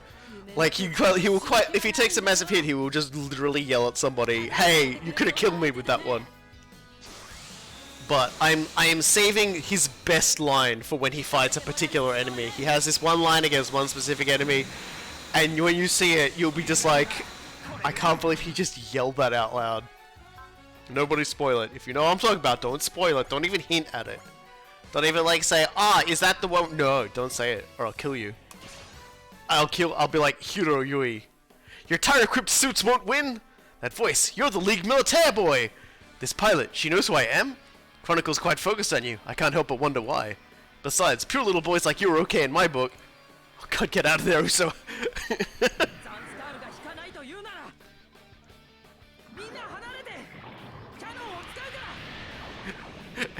Everyone get away! He's a pervert!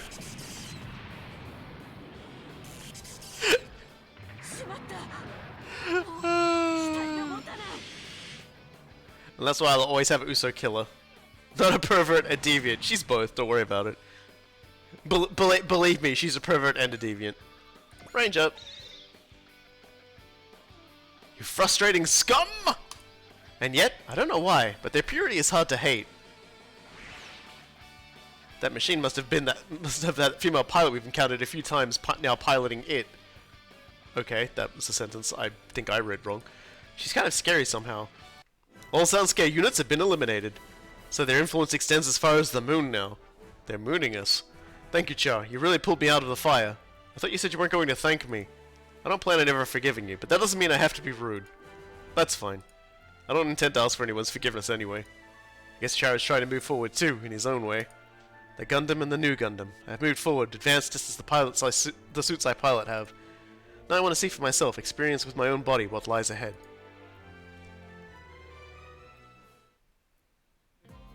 Back aboard the Ra Kalem. Louis & Co. also provided some replacement parts for the mass production new Gundam. Thank you both, Astanesh, Chan. We can swap out the backpack on the MP new for an income setup. That's good. There's only so many pilots who can use fin funnels. For other pilots, the incomes are probably a better fit. Chen, have you found anything about where the Zeta Gundam and the original new Gundam are? Louis & Co. are helping us look into that, but so far we haven't gotten any solid leads. Of course we haven't. Both of those suits are cut from the same cloth as Singularity 1. Singularity. A technological singularity. The Gundam that was the center of the events surrounding Laplace's box. Singularity 1 was disassembled, so we should assume both of those Gundams were treated similarly. They're talking about the Unicorn Gundam, I believe. I suppose. Don't get down, Camille. It just means we have to win with the tools we have now. Right. It's good to see your mood's improved, Amuro. Oh, has it? Who knows? Perhaps I've finally given up on all my friends after being cruelly abandoned. Man, though, I'm surprised Char of all people went out there to pull your butt out of the fire. I think it means his old obsession with me has finally ended. Maybe it has. If he's truly cast off the past, then I can respect that. If I have to do the same, and I have to do the same, I have to move forward.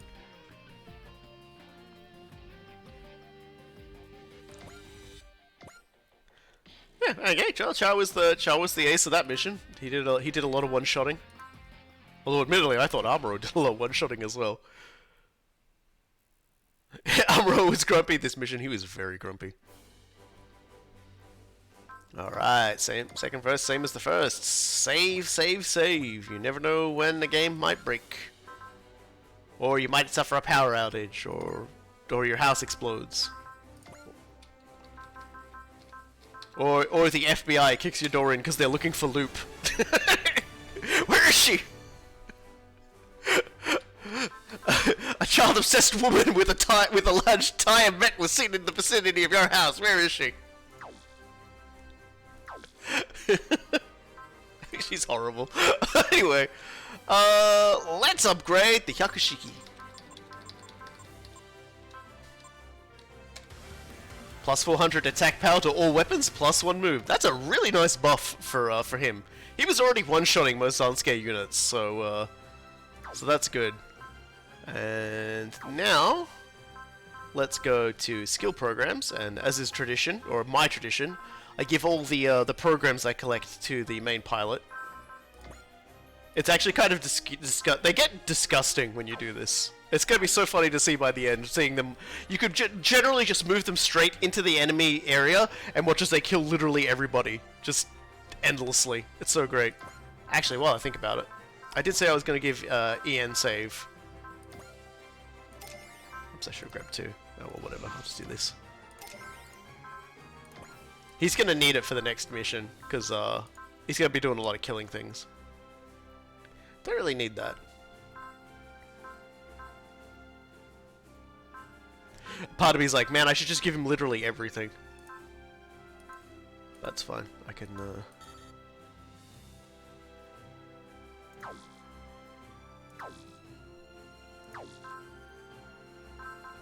So that should do.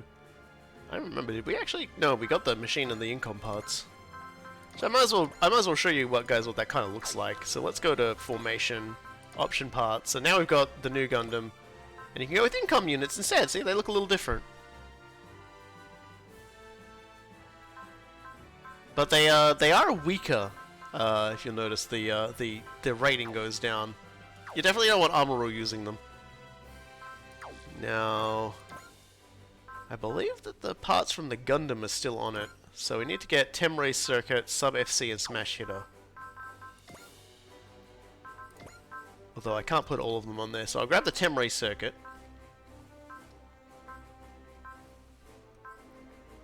I did that thing I do, well, where I went right past it again, didn't I? God damn it.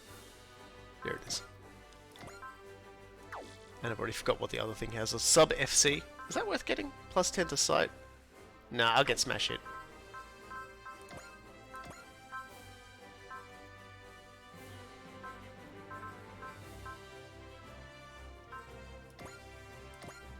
There we go. And I could put that extra sight thing on somebody, but I'll save it. We might get some more units later. Plus, there are some missions that will still force deploy you in the Gundam, regardless. It's kind of weird like that. But now's the time to head to Dakar. It's time for the fall of Dakar. Intel suggests Shion terrorists plan to attack the Earth Federation Assembly. So let's go to Dakar.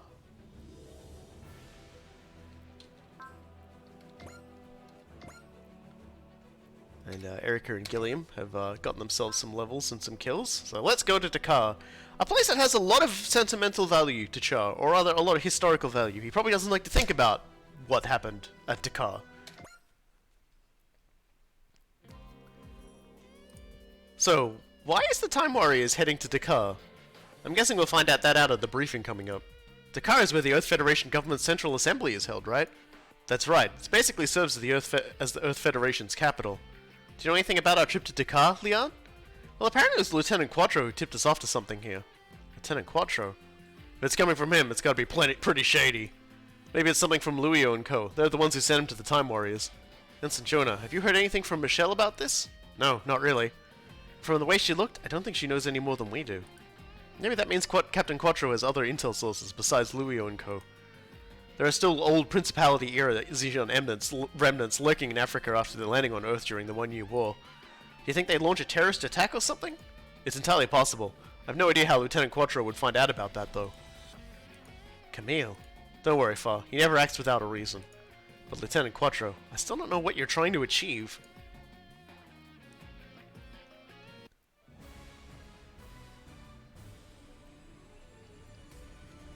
put fire in the Gundam today and just like center in it. Let's deploy fire today. But first, the diversions on the outskirts have begun. Everyone move in and take over the assembly building. Oh no, terrorists! Commander, mobile suit inbound!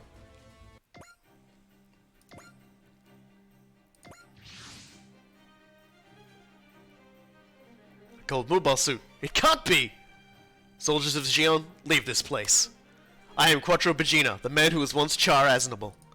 Captain Char? Looks like our brethren were right. You've turned your back on Xion, on the Space Noids, to be a Federation lapdog instead. Say whatever else you want about me. But please, believe me when I say that I have not betrayed the Space Noids. Are you trying to make excuses? Call off the soldiers. Trying this kind of stunt again won't change the world. Humanity's first priority should be escaping the crisis we currently face. We spent 10 years lying low waiting for this glorious moment. You won't break our resolve that easily. If you think your words mean anything to us now, then you really aren't Captain Char anymore. All units, commence attack. Destroy the fallen Red Comet and let the world mark this as the day that Dakar and the Federation fell. I suppose I've got no choice. I'll have to stop you then. That's the duty I've been given. So hey, let's just take a moment. We have a map attack. We got a map attack now. That ignores size, by the way. That's pretty good. And we should take a look at our unit, because this is quite a popular old one. The Zagok! Look at him. The next level of AC guy. A specialist, you might call it a specialist assault unit for amphibious assault.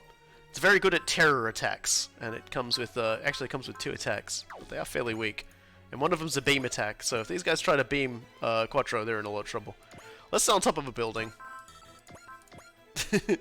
Let's just stand on top of a building. Let's just like be super self-important.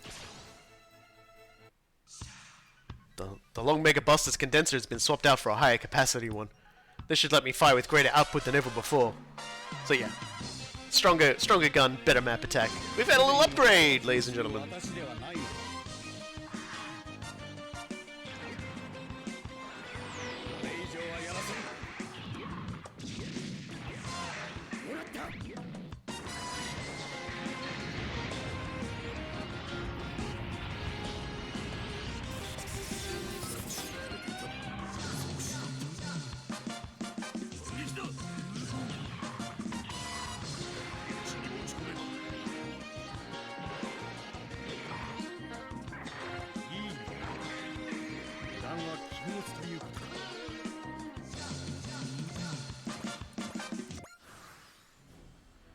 Here they all come.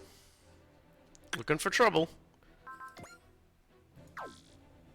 I'm just gonna hit persist. Just in case someone clips me. Their 1-year war still isn't over. Does the war still rage on for all Space Noids?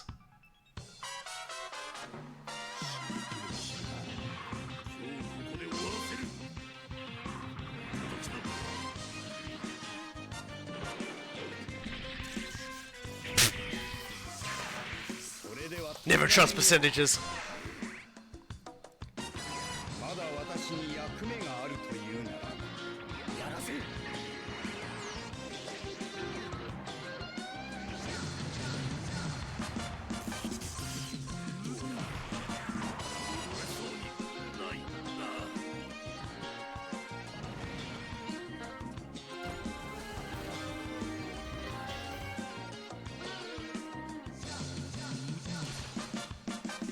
This is why you want that. Why I wanted like the 2 levels of energy save on it, because.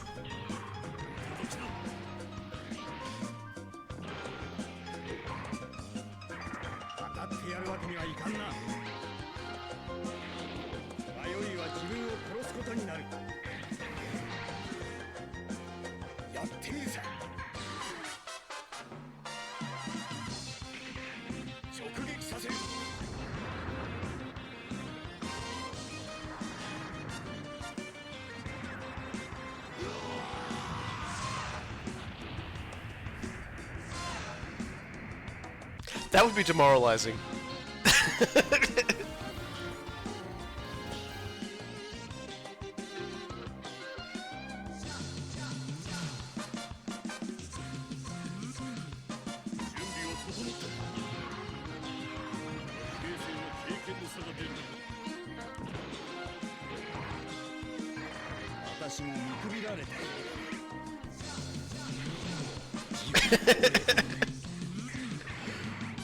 Let's just say he might be wearing gold, but the Red Comet is still the Red Comet. Before he was a giant arsehole, he was still a really good mobile suit pilot.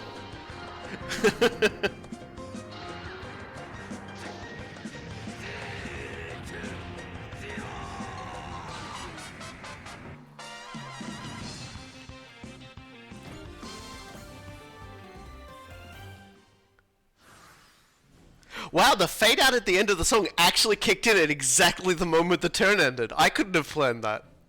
That was really good. I actually really like that. Anyway, let's get sassy here.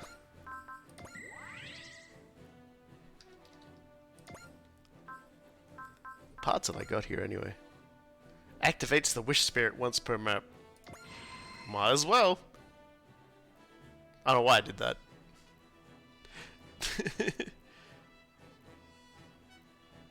I forgot what Wish did. I've put him on like the worst thing. Oh, it does give you fortune in game though, so that's why I did it. I thought so, but I'm just like, maybe I should have saved that.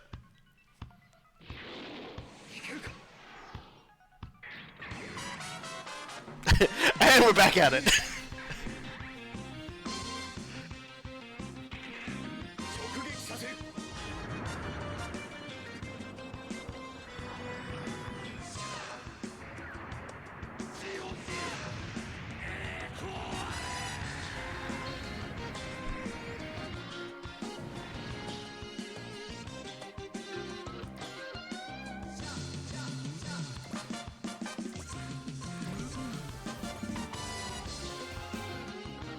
The Hakushiki Kai's been overhauled to fight large numbers of enemies on its own. Thanks for that, Astonage. Full or not, he's still the Red Comet. He's good, but... Oh no, more Hemenes. You came, comrades. Sorry we're late. I see the Neo Geon remnants were behind this after all. What do you know anyway? Whose fault do you think it is we've sunk to terrorism? You can't even argue, can you? Don't make me laugh, you fallen Red Comet. Nothing I say now has any chance of convincing you to stop what you're doing. So I'll stop you by force. If it takes my life, so be it. Yeah, it's just like, man. Sure as everybody wants to kill me today for some reason. Oh well.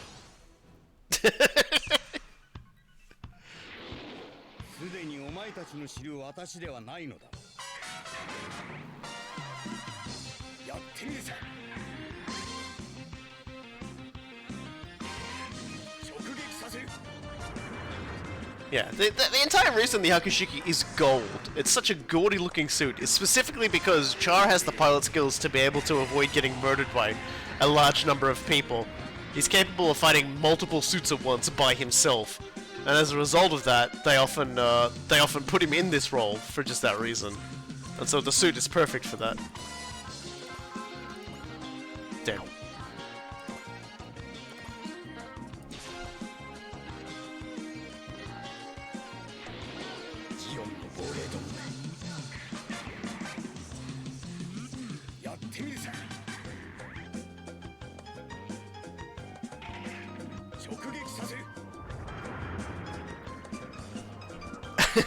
I never played Move 2, unfortunately.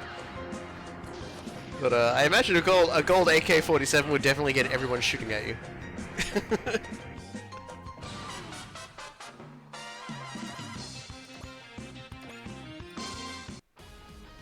And with that, everybody's back. Let's bring the Gardenian in this time, it needs levels. Right, before we do that, let's assign the Gundam to Fa. There we go. And if I can give the Gundam the land module, make it S rank on land, that might help her out a bit. Alright, we good?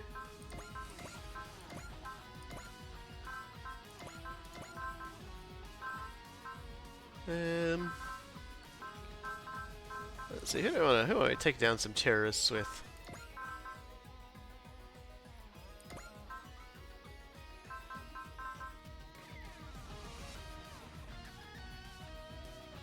Man, we really haven't used this end dog much. Might give it some levels. And aside from that,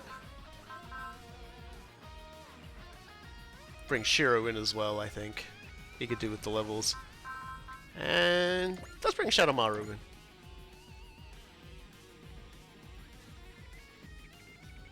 That'll do nicely.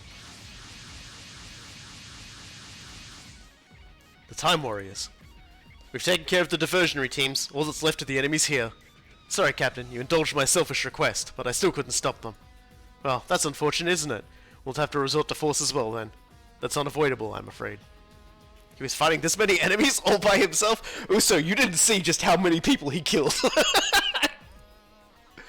I knew he was good, but this really shows how resolved he was about this. Was that goddamn idiot Char trying to solve this whole thing by himself? Is this his idea of atonement? Fighting all alone with no regard for the danger. Char, what's the point of you doing that? All units, back up Lieutenant Quattro and intercept the terrorists. This is all I can do now. Well, he's definitely thinned out the numbers. He's definitely thinned out the herd. So when I talk about Dakar being an important place for a Quattro Bajeena, a big thing about the character of Quattro Bajeena was that he wasn't just hiding out. Like, he wasn't just hiding that he was Char. He was running essentially from his role, you might say. He was the son of the original leader of the colony that would become the Principality of Xion. And his father died in incredibly suspicious circumstances, and he always thought it was the Zabi family that did it. They keep it intentionally pretty vague. And honestly, it doesn't really matter who killed him, but he believes it's so, and so he sort of starts on this, you know, plot for revenge against them. And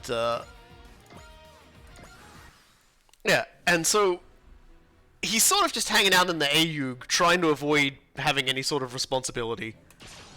And ultimately, the head of the AU dies and passes on leadership to him. And so he gives this big speech to the Earth Federation, basically detailing to them that the Titans are fucking everything up, but everyone's fucking everything up. And he reveals to everybody that he's not just Quattro Bajeena, he's not just Char Aznable, he's also Casval, the son of the, you know, the former big dude. And so in the end, he gives this huge speech, and as a result of it, you might say it sort of started the steps to you know, his eventual ruling of Neo Xion and attempts to try and get everyone to leave planet Earth. Sniper sight. This is it! Eject! Your machine can't take any more punishments! The machine's not the only thing at its limit. Our spirits are too. What? Of course we know terrorist acts like these won't change the world. But it was all we had. Those feelings are what carried us through our lives. Char Aznable, I'd hoped that your speech at Dakar that day would change something. I'm sorry. If you're really sorry, then make it worth something. I don't care about Xion or the Federation. Change the world. Please. I'm sorry. Right now, I can only...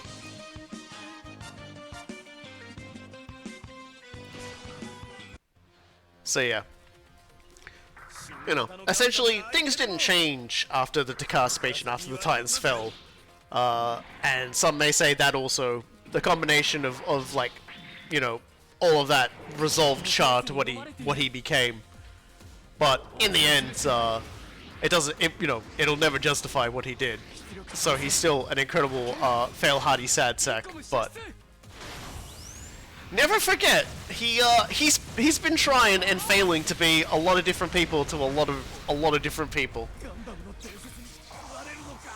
Yeah, the Neo Xion guys have got their morale up, I think. They're ready to fight.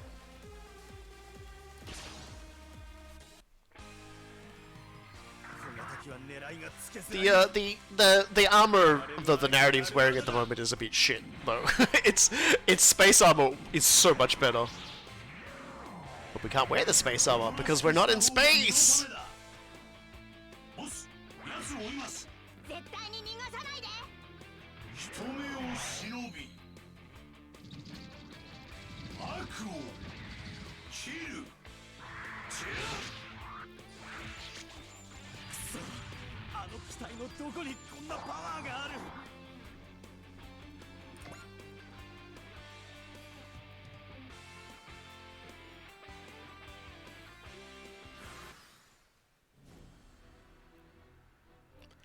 Well, Char's a little out of place. I guess I'll just drive him in and start slapping. They fight on alone without joining the Republic forces. Is ending this battle the only thing I could do for them? Yeah, I guess so.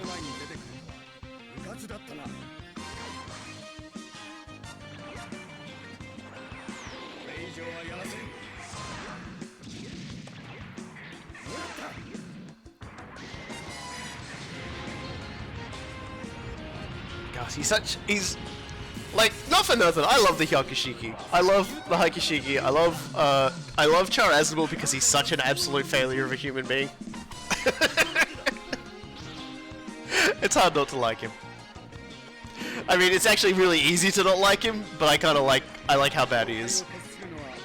But yeah, now that I've upgraded his armor as much as I have, he's actually really good.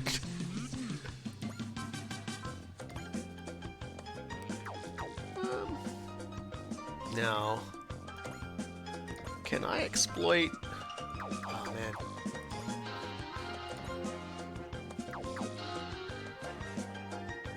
Oh, there's one left.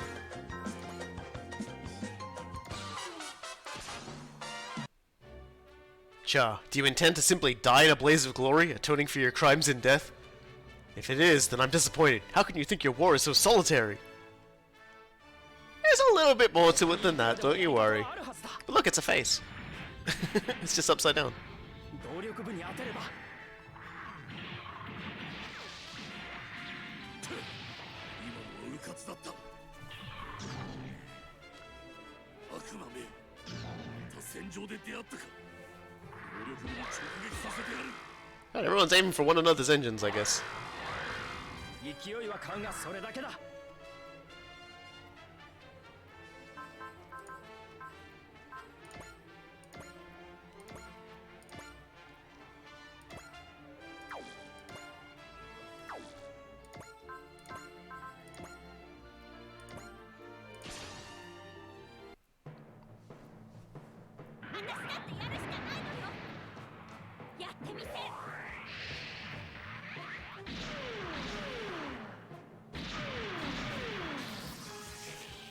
I'm gonna have a lot more fun in the Gundam than in a than in a Mathus, I reckon. ガンダムを落とすチャンスが来ると思う。動力部に直撃させて。 Definitely take advantage of the specs to not die.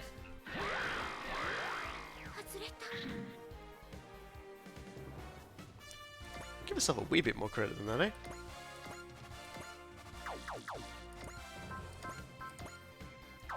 Ah, just out of range. Alright then.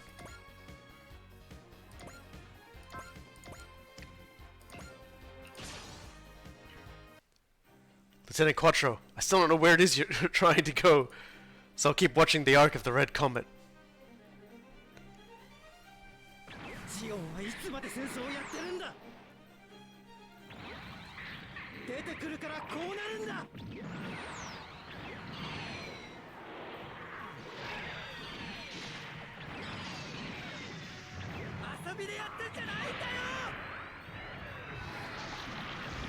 Some good howling beam lasers. It's always nice to see.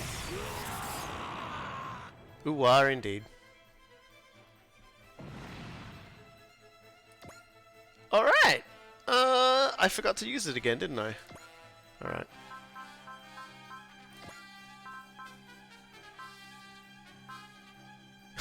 Apparently I've got two, like, things like this on him. That's kind of funny.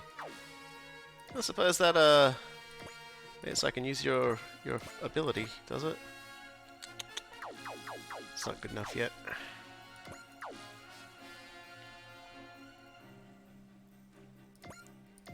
Why don't I try and get kids some levels?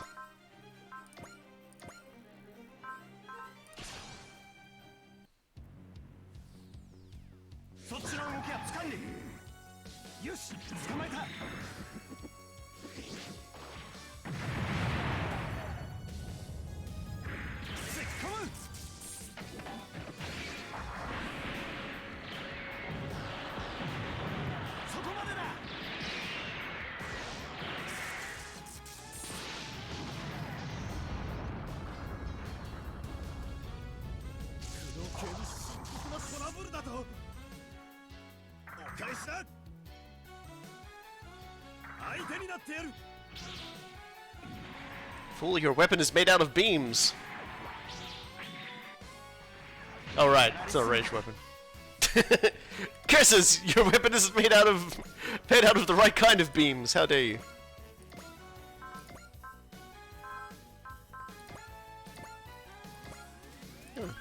Help a kid out there.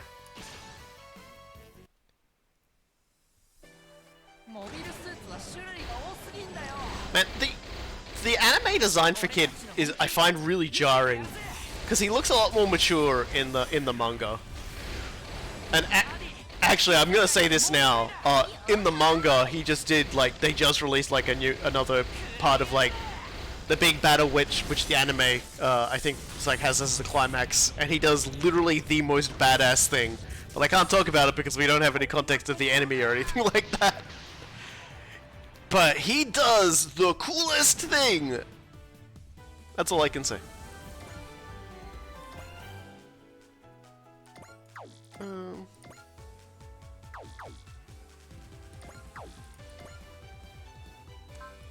can you hit somebody? Yeah. Catch-up XP is great.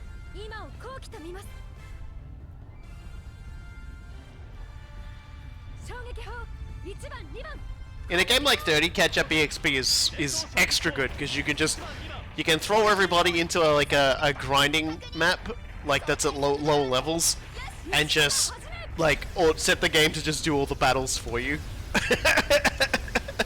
and then just like at the end of it, you'll have a couple of units that are up there again, and then you just feed the other ones who are still too low back into it again. Easy sneezy.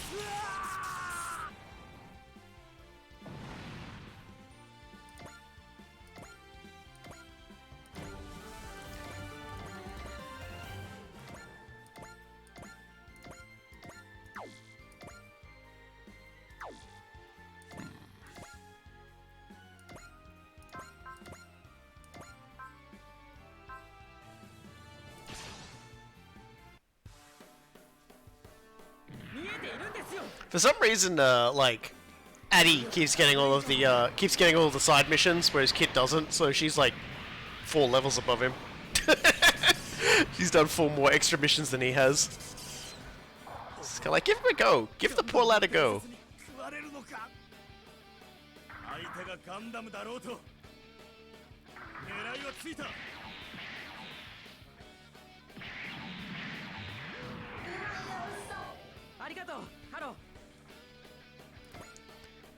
I suppose not more people like comment on how weird Haro is. He is not a normal Haro.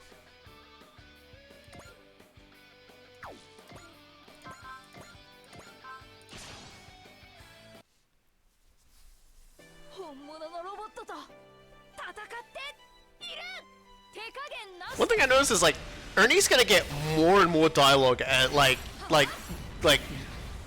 actual like story dialogue as the game goes on, like in stages that don't directly involve knights and magic. It's kind of wild. He just starts to, like, I don't know, like if he comes out of his shell or like just like mellows out from like his overstimulation, because it's like he's been drinking from this big sugar-filled Slurpee called Giant Robots for a little bit, and I'm pretty sure he's like going into diabetic shock.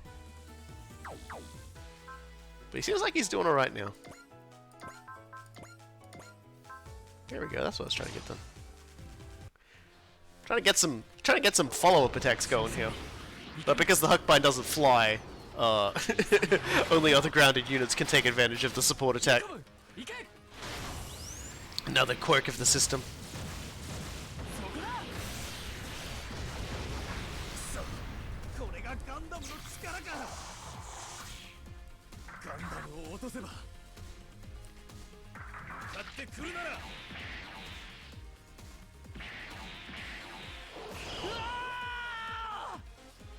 Yeah, I got it a little fine, it's fine.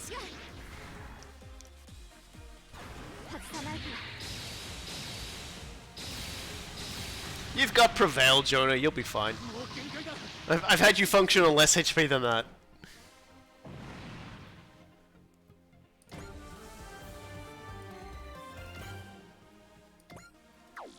And can I? I'm gonna have to move him.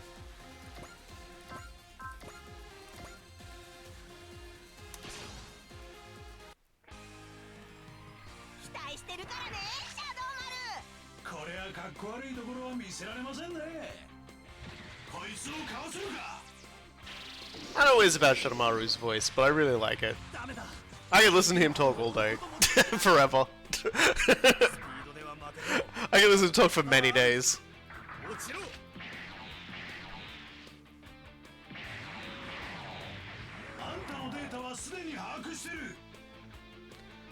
Like, no offense to Volfog, but yeah, when it comes to brave ninja robots, Shadamaru is my favorite. He's my boy.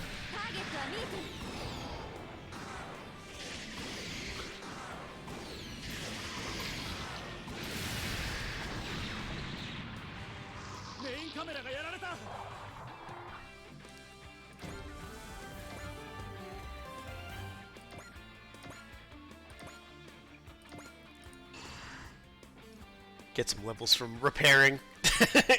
That's basically my whole plan. Is to level up through repairing. Alright. Well, there's not really anything else to do at this juncture except shoot this guy down.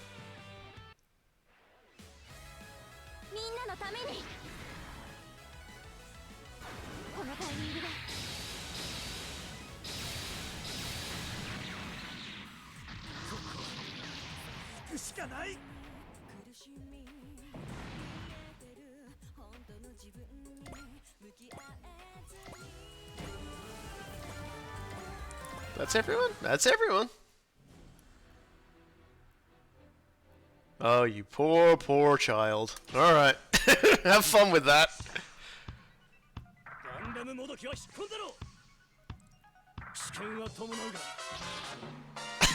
Sure, this is risky. Like, he just looks behind the fucking Yakushiki, and there's just like an endless sea of smoldering mechs. Okay, so I'm doing the calculations here. I reckon I got a pretty good chance of slightly denting this guy's armor. Ah, he's doing that thing he just did before where he kicks me in the head, and then I lose. You know? That's the very definition of doing the bad math.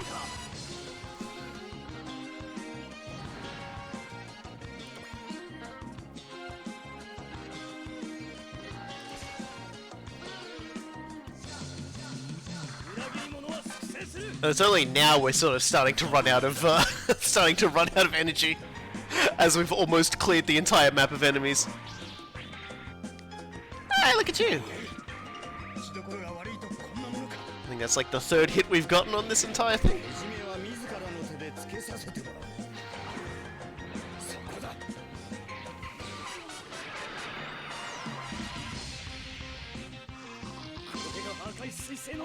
And of course, he's just absolutely so jammed full of morale right now, he's just annihilating everybody.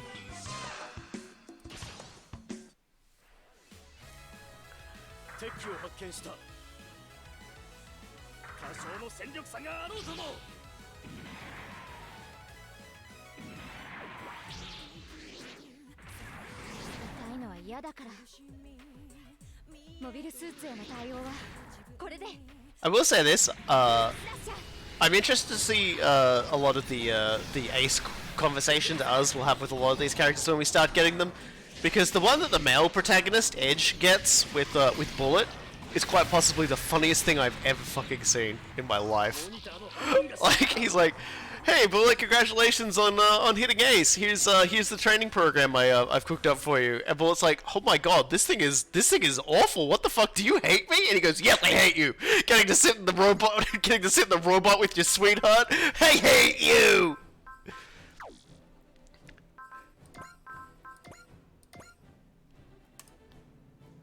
Once more.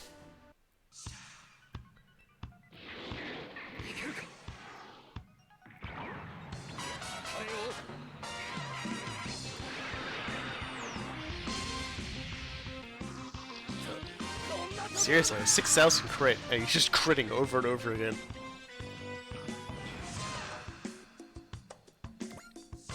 Hey guys, I'm back. Alright, we've still got 2 guys left? 1 guy left? Let me just... Yeah, 2 guys left. There you go. You were hiding behind a building all this time.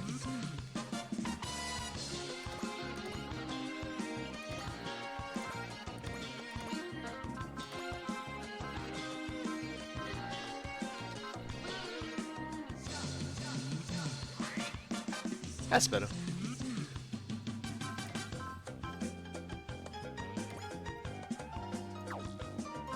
Actually, I can just use his on himself. There we go.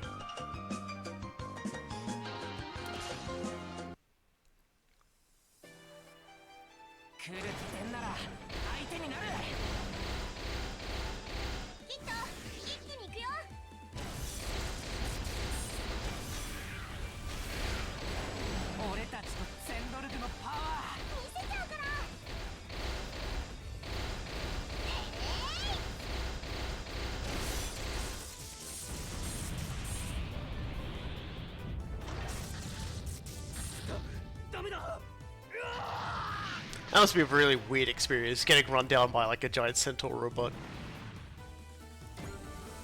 But that's a good bit of experience points.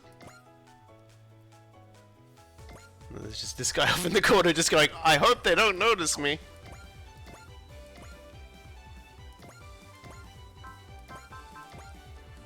Narrator, they noticed him.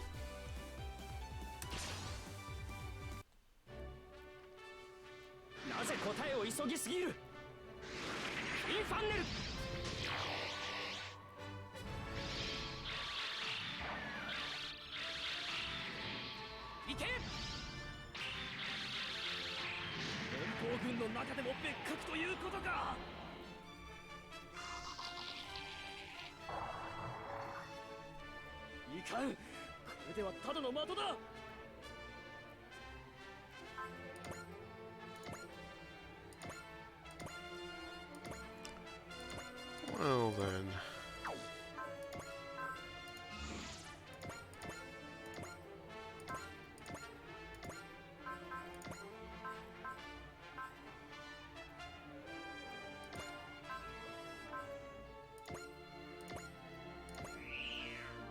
That'll do nicely.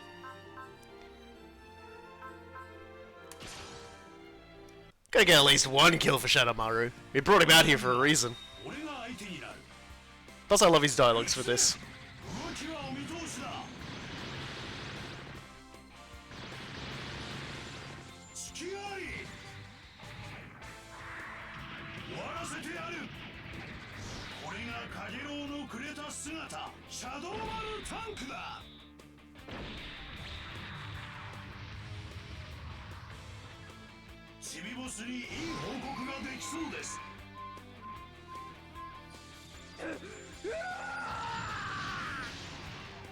Oh, we at least arrested one of the terrorists.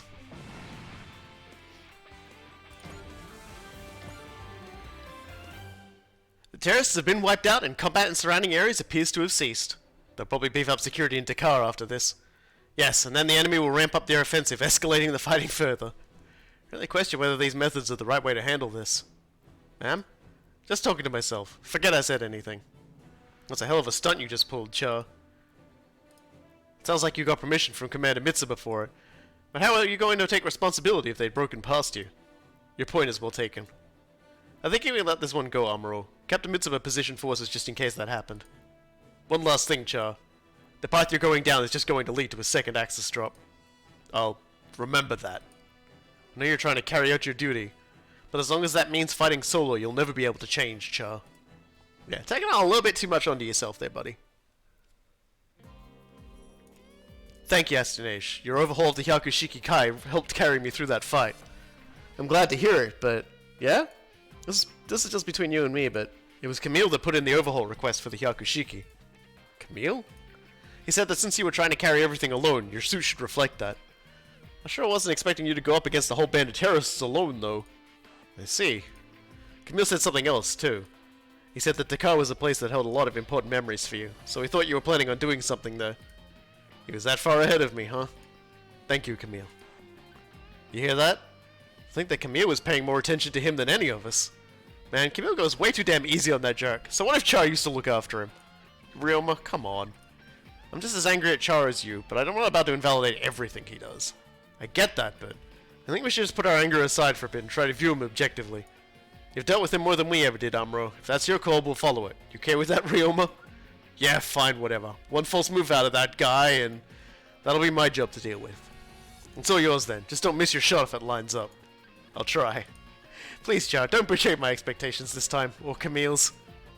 And Char's like, now all I gotta do is one more thing on the list, and that's betray everybody's vision of me again. But suddenly in space, the captain appears to have successfully prevented the terrorist attack, milady. Nanai was the female captain in charge of a lot of the Xion forces whenever Char went out fighting during Char's counterattack, for reference to who this character is. This will represent a loss of most of the firepower that the Neo-Xion remnants on Earth had at their disposal. We've placed a great burden on him yet again. What a mysterious figure that is! We'll never find out who that is, I'm sure. It's what the captain wants. If that attack had succeeded, the fighting between Space Noids and Earth Noids would have become a quagmire. But I still have yet to find any hope of reconciliation between the two sides. If this chaos continues, the whole world will be. You're not the only one grasping at straws while moving forwards, milady. The captain is doing much the same.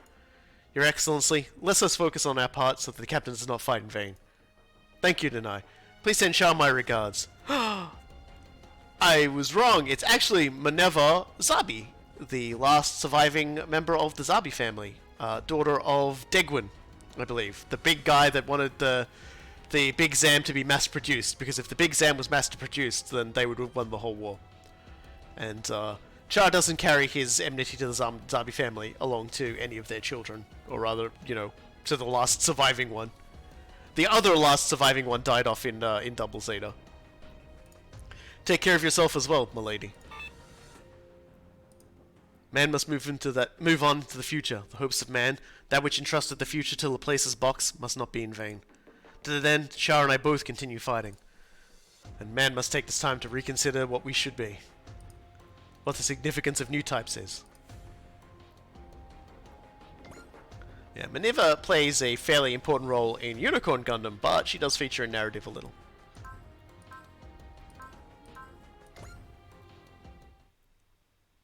It makes the Silver Bullets pilot make a little more sense if you were paying attention back in the day and recognized his chin, because that's all that you could see really. Recognize that man's chin. There we go. So now we're going to upgrade the narrative, similar to how we've been upgrading everything else, because we're going to be going back into space again.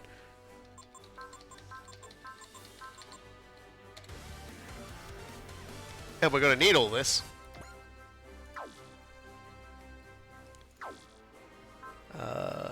Let's go to the AOS updates. I guess we'll just go into thrust training and just continue buffing thrust. This is an interesting upgrade. Increases armor based on the AOS's thrust level. It only goes up to a certain amount, which I think is level 5. So then they give like plus 500 armor, but plus 500 armor is still pretty good. So we can go to like formations, power parts. We could go to the full armor Gundam. And just put that on it and make it even beefier. I mean, you can also put it on a super robot, but I'm I'm putting it on this guy because he can't stop getting hit all the goddamn time. Plus 10 to critical rate is pretty nice. We'll probably put that on... I'll put it on Camille as well. Why not? Do I have anything? Yeah, so... That's all good. Again, we'll just make sure the narrative is actually wearing his correct pack. Because I always forget to do that once we get into the fight. Save again, now that we've done that. Let's take a look at our mission listing. Still nothing from there. So now we've got... the Phoenix Alights or the Return of the Red Comet. I'm thinking... let's go with... lot of fucking Char things going on here today. This is the Char episode again.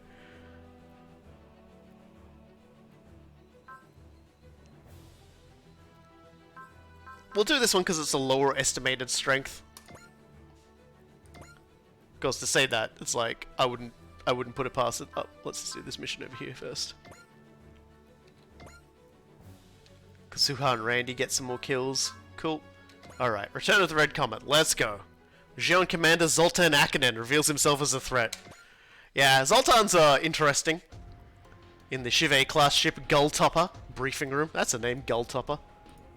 Oh? Oh? So you're asking me to sortie this time? Yes. The Time Warriors, an EFF autonomous unit core. Now with Londo Bell integrated into them. They're really starting to become a pest, hmm? Yes. Especially to you, right, Lieutenant? After the grief they gave you at Londonian? You're absolutely correct.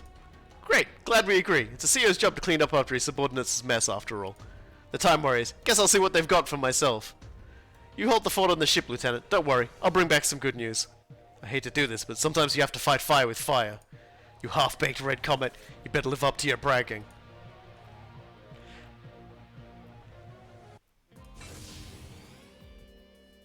Good work, Ensign Jonah. That will complete today's simulation training regimen. How did I do? You got a B+, above average performance. Ah. Amuro, what do you think of Jonah's skills? I think the simulator results are accurate. He's still above average, but no more than that. He isn't bad, but he's not really good enough to be one of the Time Warriors' aces, is he? Not yet, anyway. You think he's got room to grow? He certainly has the will to improve. If he follows the right path, he could become a completely different pilot in person. Hard work and guts. Ensign Jonah, would you like someone to train with? That would be great, Uso. Would you mind running a practice battle with me? Ensign Jonah's strong will almost frightens me sometimes. Still, seeing him so dedicated makes me want to help him out. Once you're done against Uso, the Shrike team is here to give you a challenge. You're gonna be run ragged against us, you know. We've got the numbers advantage. Sounds perfect. We'll do it in rapid succession. Alright, Dan, if you can get through the Shrike team, I'll be your opponent after that. Hyomo, Combat Levine and Mobile Suit are a bit too different in size. I don't know if a one-on-one... Hey, who knows? There's some really big mobile armors out there, right? It's a good practice in case he's got to fight one of those. Thank you, Hyomo. I'll be glad to take you up on that. Having someone around to help me accomplish something. I haven't had anything like this since I was a child. Lieutenant Quattro, would you like to help with Ensign Jonah's training? I was just about to ask myself. You're going ahead. He'd refuse to have anything to do with me, I'm sure. Ensign Jonah, all of the Miracle Children had their lives warped by the colony drop. So you believe that he wouldn't want help from the former Red Comet of Xion? Exactly. I don't think Ensign Jonah thinks like that. Jonah is so focused on what's in front of him here and now that I don't think he has time to spend on the past. You're observant for such a young girl, especially as I suspect you carry no small burden from your past yourself. I want to live in the moment as wholeheartedly as Ensign Jonah. I apologize, I had no right to try and pry into your thoughts. You also have my gratitude. Thank you for speaking for someone like me. The new type sensing thing sound. What's wrong, Lieutenant? There's something terrible coming. Hyoma's about to like rip the worst burrito fart in the simulator that anyone has ever smelled, and they'll never get that smell out, and that will be the cursed simulator seat for all time. No one will ever use it again.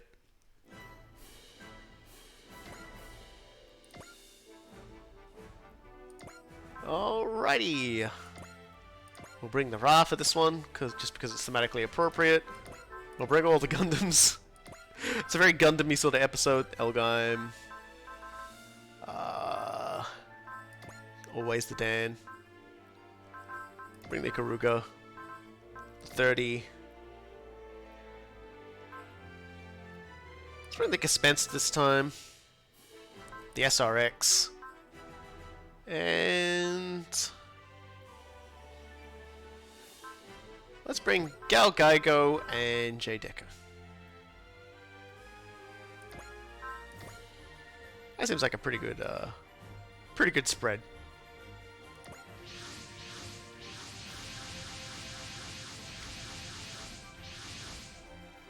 I hardly expected to find an enemy the moment we set out on our patrol. This engagement may not be a coincidence. So you're saying it's entirely possible that the enemy is deliberately targeting us. Ensign Jonah, I believe you're requested to deploy on this mission. I want to live up to the hopes of all the people helping me train. As long as you hold that thought close, I'm sure you'll become stronger. I gather you also volunteered, Lieutenant. Seems I need to settle things personally with the foe we're about to face. Settle things? Here they come.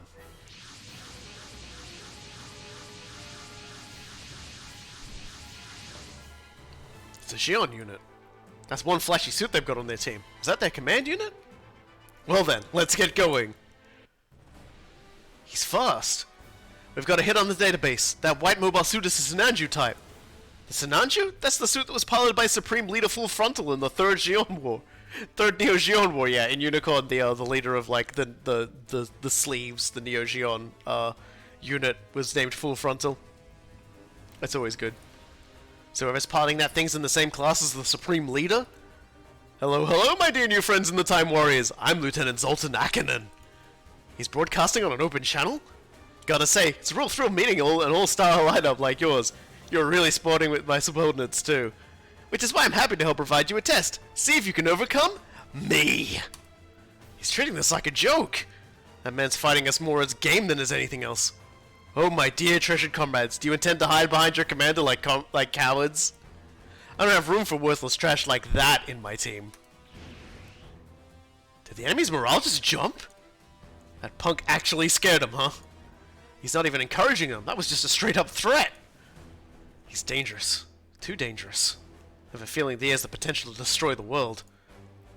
Now, my team, clear the path for me. What should I do?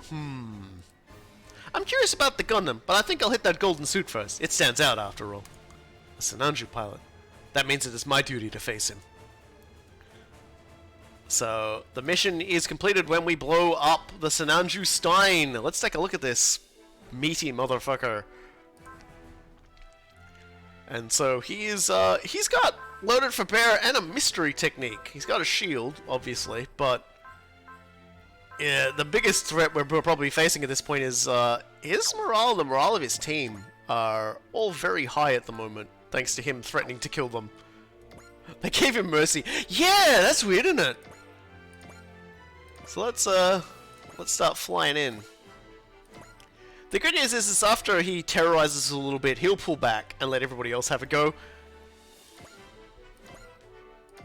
So don't worry too much about like, oh, like the major enemy is attacking us now. He'll fool around a little and then he'll lob off. Thank God. And then he'll give us a little bit of breathing room.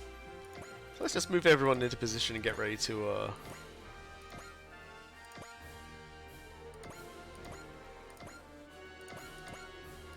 just making a cute little blockade here, don't worry about it.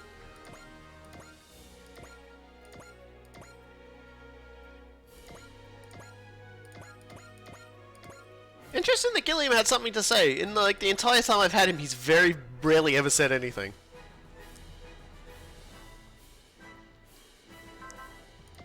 Alright, so we're already right in it.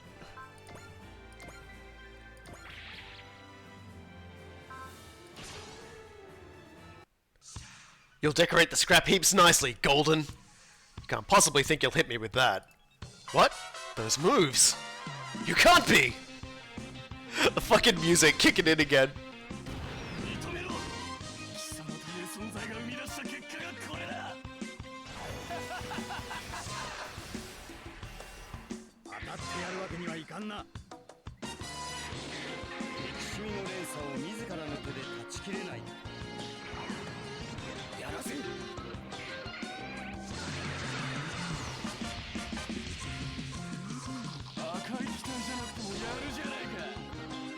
I like Zoltan, by the way.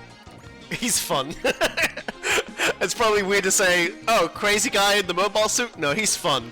The localizers had a lot of fun with Zoltan, and his dialogue just captures the absolute psycho and sass energy he's got going so well. Like Gilliam's like, man, this guy's a threat to the entire world. It's like, I'm sure he's not that bad. I'm sure he's only a threat to like part of the world. Anyway, let's start pew-pewing. We want to wipe out everybody else before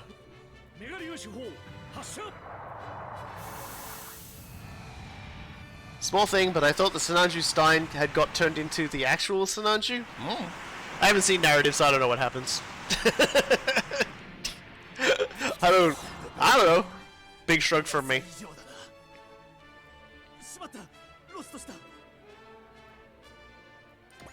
Maybe that comes later.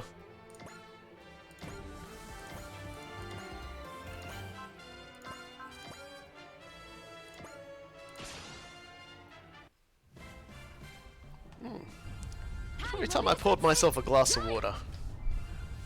That means I gotta scoot my backside on my chair over to here while this battle animation takes 100 years and acquire for myself my giant, ridiculous jug of water.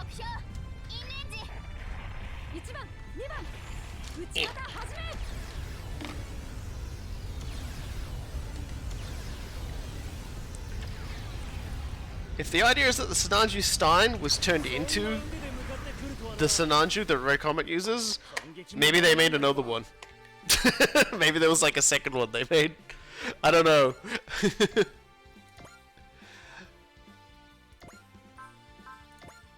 Alright, Gillian, why don't you just get started and start killing?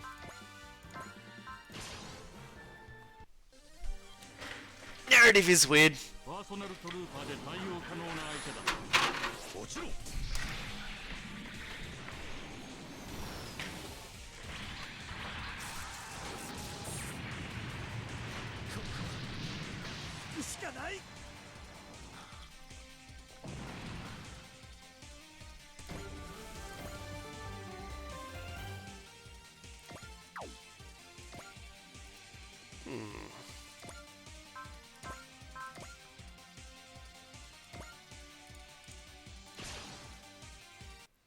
Yeah, Anaheim Electronics is to blame. If there's two things you can blame for everything that goes wrong in the entirety of the Universal Century, it's Jupiter and Anaheim.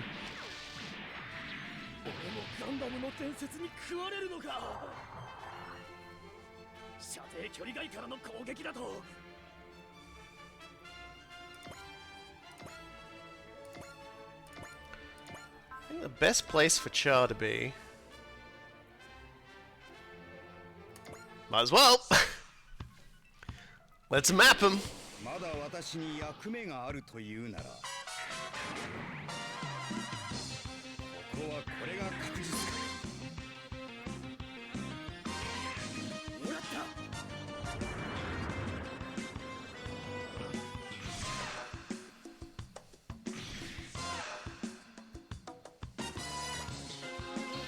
Let's park him over here so that he can, you know, bounce that damage off if necessary.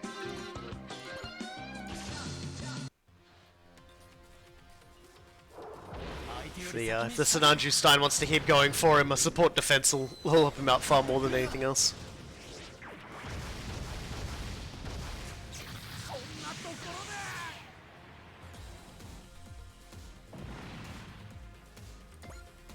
It is an absolute treat whenever he gets involved, though, I gotta say.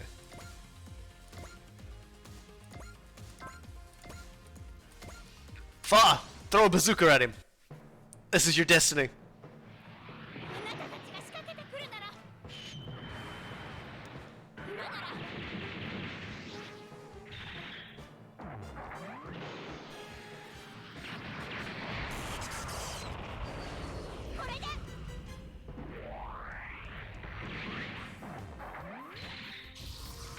She's learned from the master.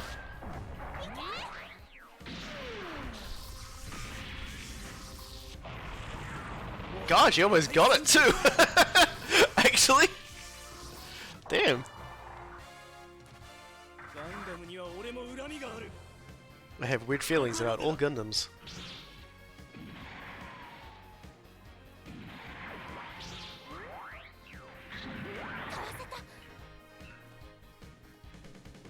Hey, wow, don't be so mean about Far's. That was all Far. That was all her piloting ability.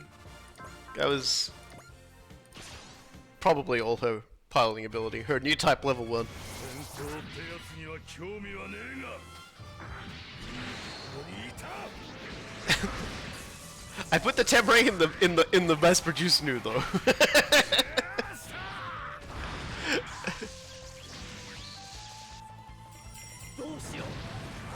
In space, no one can hear your silly hat jingle.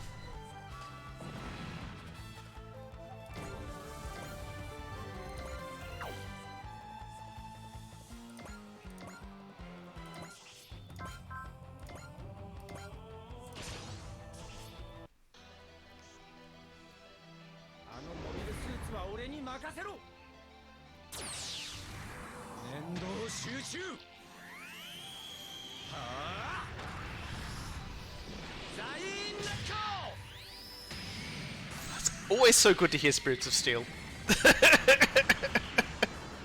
It's just one of those songs. I'll probably be saying this 30 streams from now in this. I still really love Spirits of Steel. 多少の戦力差があろうとも。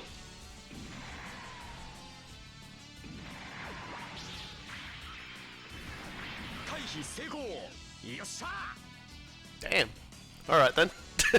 just humiliate that poor mook, why not? Who's even piloting this today, actually? I might be a cheeky bugger here. And we'll just do some more support defense exploiting on this. Will drill knee be enough? Drill knee will be enough. みんなを守るためにドリルリーもう限界だ脱出装置を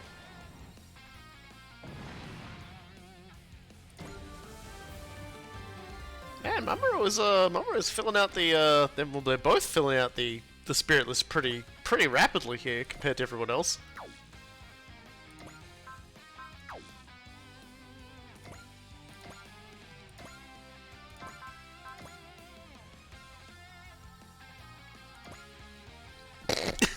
Just if you guys were wondering what makes Zoltan so dangerous. Yeah, not really down for engaging in that, I don't think. Like I said, we'll try and leave this guy to his own devices and let and mop through everybody else he's got first.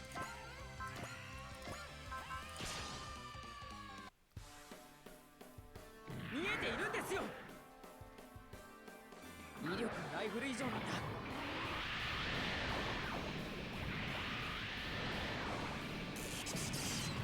When you see someone doing a 74% chance to instantly shoot down the Ikaruga, it's just like, oh, yeah, no, I know. ガンダムには I ain't here for that. 恨みがある。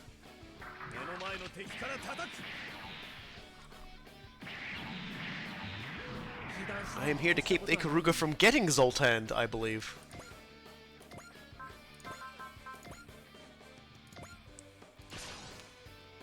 Meanwhile, though. This is overkill. 俺を使ってくれ J デッカやるぞガンマックス。 I'm assuming Gunmax is just like ramping off of the Ra Kalem at this point. And they're just like flying through space over to J Decker.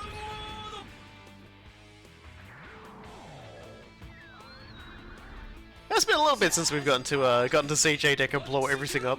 It's been a hot minute. It's been a week.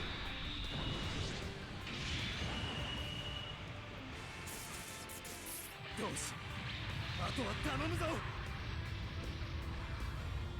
ったねJデッカガンマックス終わったな、ユータ。 や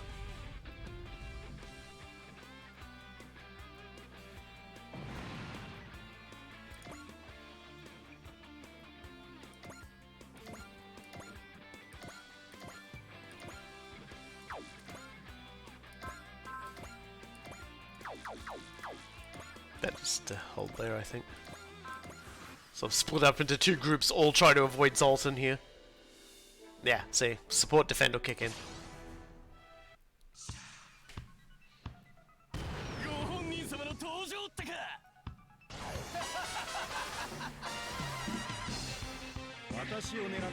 Not that it was necessary.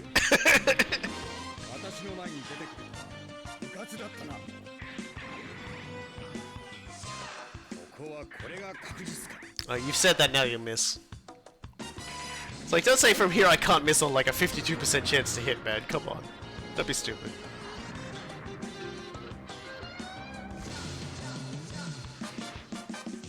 Don't do it.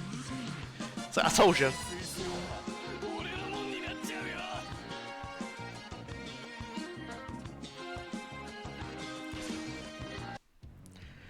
You gotta be so careful to say things like that. I'll never miss! And then you do.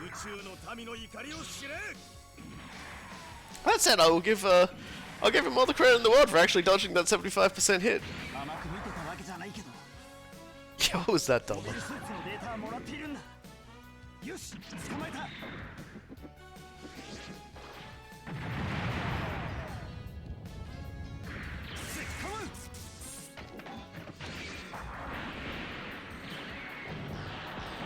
Zoltan's definitely a quantity is a quality all of its own kind of guy, I think. He doesn't just fire all the shots, but like if they ever pan out in his cockpit, you'll see that like he's seated entirely surrounded by ham. He's basically bought the entire supply of like ham.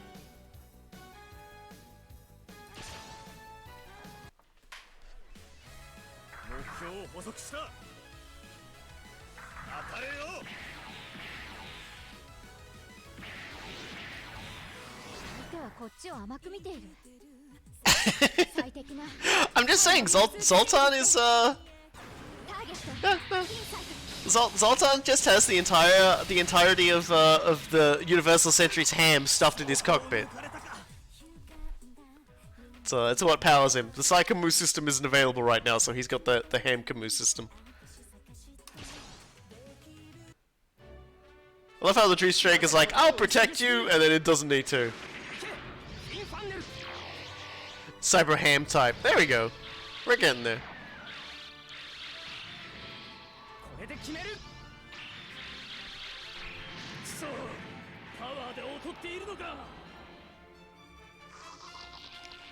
Well, I mean, it is the first upgrade where we haven't even gotten to the really broken levels of Amuro Ray yet. Believe me, buddy.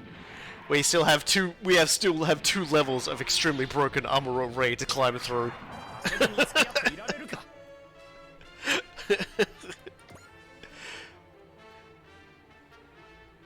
Yeah, bring them all on, come on. Send them all in, we gotta kill them all. God, you two guys are slanging back. Alright. Let's keep popping them and dropping them. Oh yeah, the SRX is on the field, man. Yes, the SRX is here to punch things and blow things up.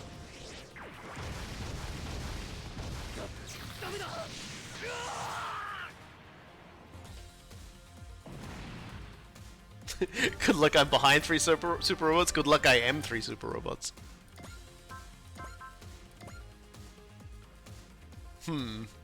It's like I thought about it for a second there. I could even put persist on Momoro and he just wouldn't fucking take anything, and it would be pretty great.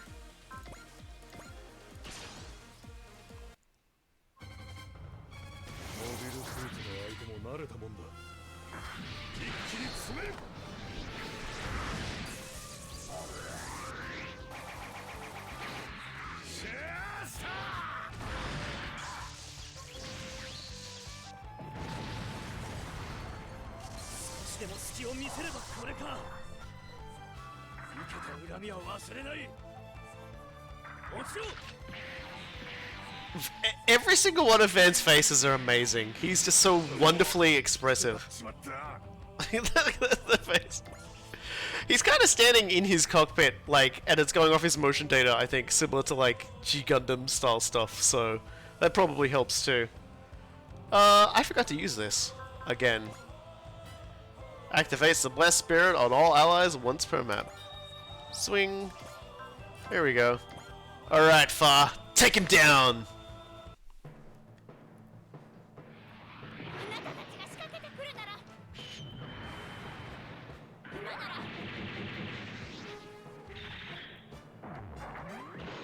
I think this is going to become a thing where I try to get Fa Ace just in the Gundam forever. I feel like this is going to be a thing that happens.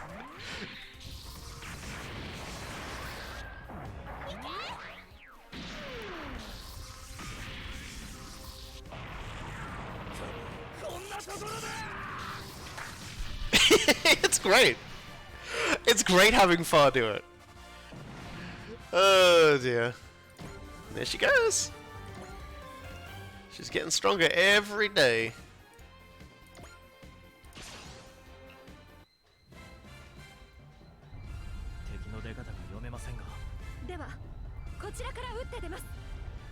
Give ourselves a nice giant B move for a moment here. Yeah, Amuro's gonna be doing like sensible attacks now, and he's just gonna occasionally look over at Far. She's just still throwing bazookas at things, and Amuro's just gonna be like, "Was I really like that?" It's like looks at Ryoma and Koji, and he's just like, "Why didn't you tell me it looked like that?" And they're just like, "Dude, like we could have told you. You wouldn't have listened. You never listened to us." Yeah, you're just not hitting anything today, Dries Traeger. Man, I hate that this guy is out here doing out there guy things. I'm gonna... How dare you be somewhere else?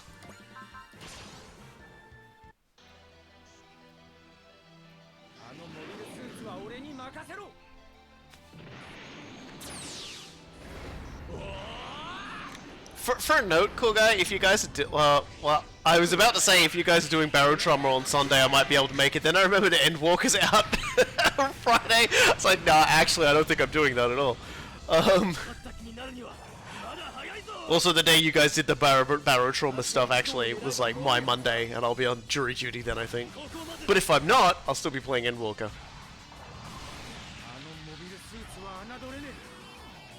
That upsets me.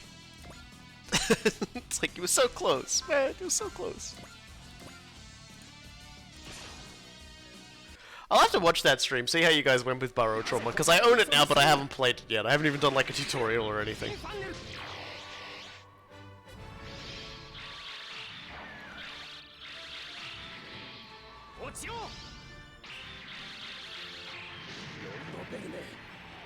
Yeah, I'll be like, because I got family visiting, I'll be trying to squeeze Endwalker in probably whenever I get the chance, but it's gonna be difficult.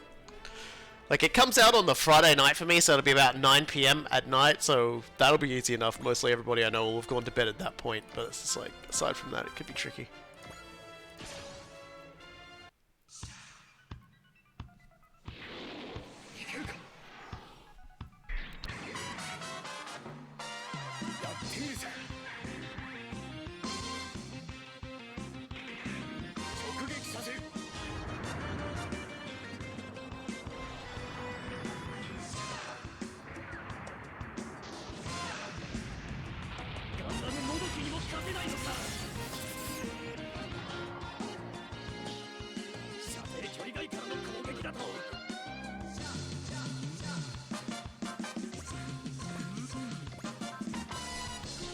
There we go. Broken Phantom. This guy from 100 kilometers away now.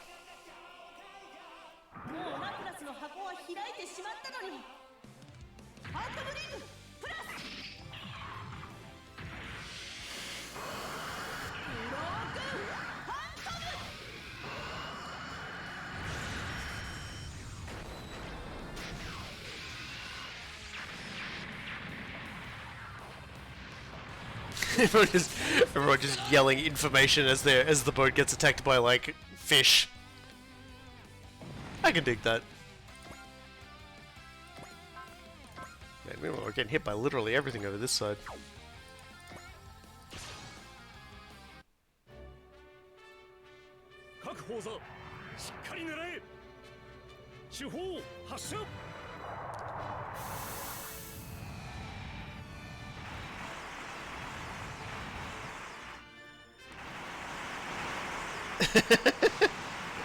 Oh dear. Captain Bright doesn't care what a 50% is. He doesn't know what 50% is. He only knows strap a teenager in a Gundam and they'll do the work for you. Okay, let's try out Camille's armor, because I know he's gonna get hit.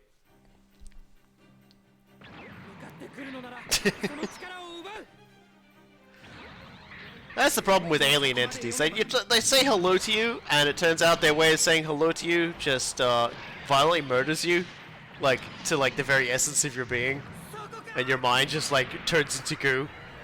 Which I believe is more or less how it goes in the series Fafnir, which is a mecha series about about how badly contact with an alien species can go when nobody knows how to talk to one another.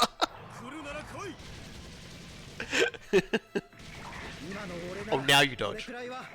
I give you all that armor and now you dodge.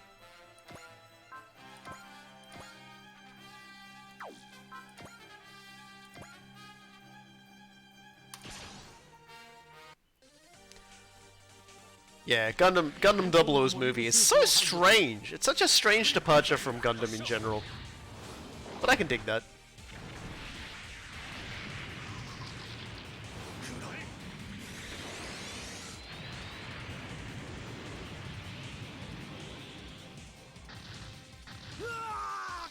Yeah, Arga's right, Jesus.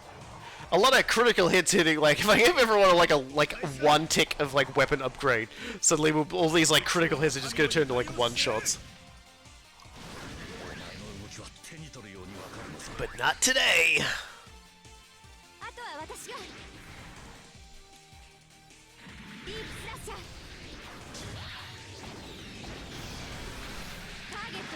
I think the thing I appreciate about Gundam 00 is the fact that there's a Gundam 00 movie inside of Gundam 00, which just sort of like makes fun of like general casting from movies. So like none of the characters are like any of the characters they were in the actual series in the movie. There's something beautiful and like prophetic about that. Give you a kill.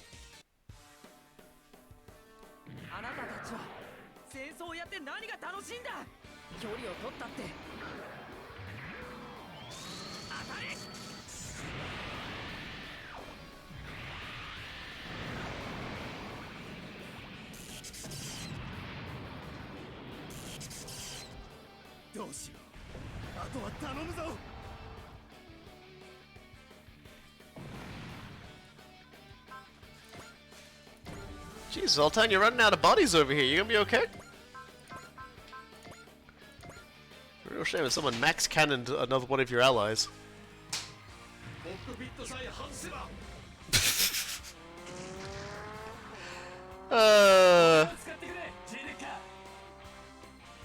V will be great too, because one of the characters does research on the world by watching the Gundam 00 movie. Which to me is just like the funniest thing, and like everybody else is just kind of like, oh, no, hold on a second, no, don't use, no, please stop.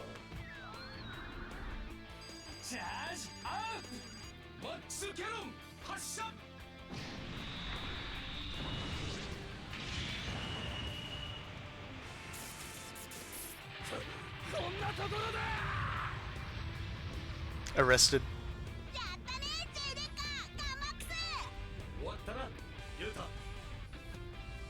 Well, it's definitely over for that guy.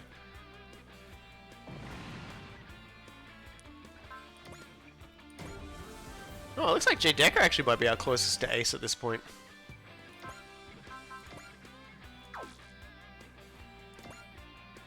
And I hate that guy's out there.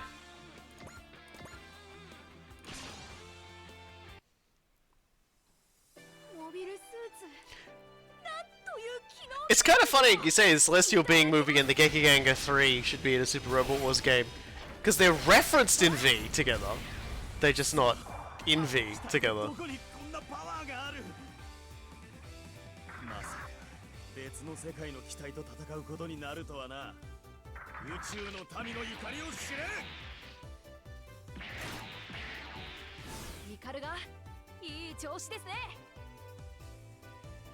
えます。 Give him the old choppy. これで There we go. ここは引きしかない。 That's the violence the audience paid for.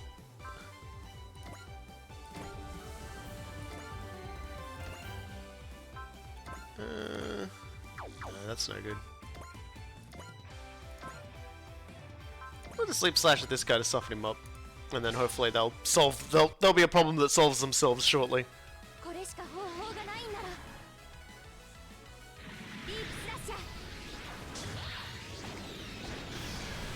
When they come in swinging next turn, these Gira Zulus should hopefully destroy themselves on Az and the SRX. 少しでも隙を見せればこれか。受けた恨みは忘れない。多少の戦力差があろうとも。 The fucking beam rifles are so stupid, I love them. Every time I see him. Every time I see him. Okay, and then there's this guy who's probably gonna suicide as well. Alright! I completely forgot about you, and I am not sending you to fight that. So maybe we'll kill you. Ah, goddammit. That's not gonna be strong enough, is it? Alright. Do we have Excel? We do.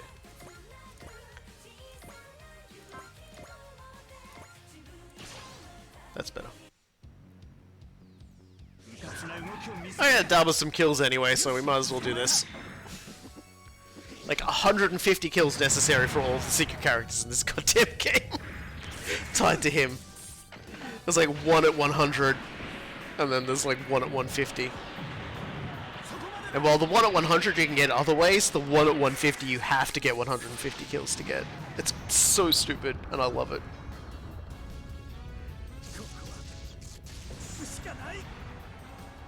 I will probably like send him into like a grinding map soon, like in my own personal game, and just send him in solo and have him do all the work on one map.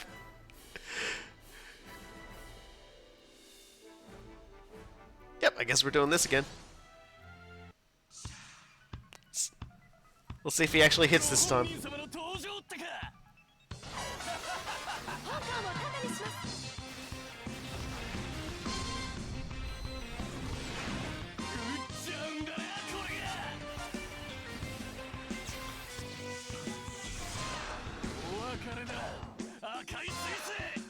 今はなりふり構っている場合ではありません。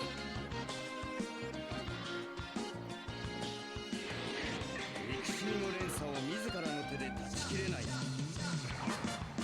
やってみるさ。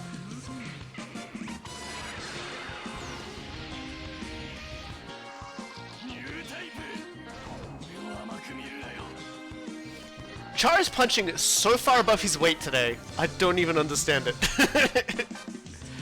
But this guy has decided to choose death. There's no other way to describe this. 接近を許したな。そのモビルスーツじゃ SRX は倒せねえ。それがついてるからってなんだってんだ。当たれ。 That is the one thing Ryusei would get upset about, is the fact that those robots have cool sleeve aesthetics. I missed at 86%. Never underestimate the dodging power of the world's most jankiest giant super robot. And well, this guy's definitely gonna hit, at least. He's got that going for him.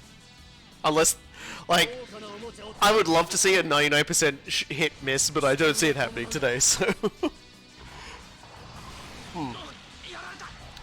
there are things we can dream about, but unfortunately those sorts of things don't get caught on camera. Because it spoils the beauty of them.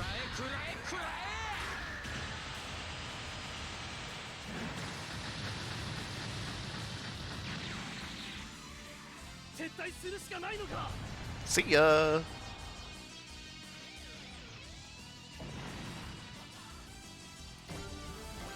Oh, looks like it's just you and us now, Zoltan. How you doing? You holding out alright? I say, knowing full well that you're about to start tapping on us quite relentlessly. Oh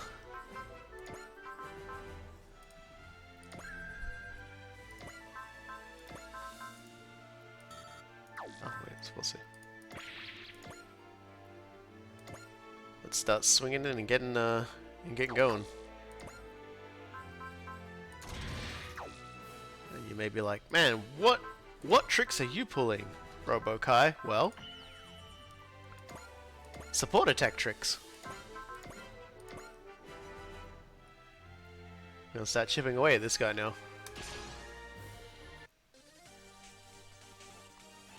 ゾルタン悪化ね。動きを見切らなければな。これで決める。切り裂け。スラッシュリッパー。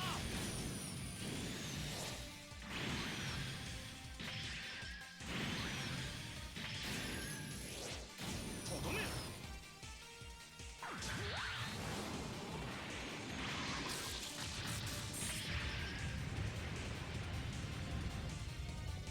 That is a robust hit. Suppose if anyone was gonna pull that off, it's the guy who can see you coming. 予測通りの攻撃パターンだ。僕たちを忘れてたようだな。ファントムリングプラスブロークファントム。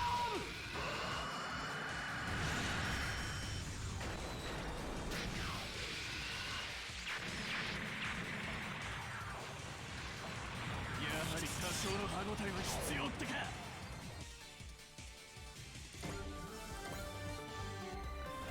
Golden! Oh, I know you! I know how you move!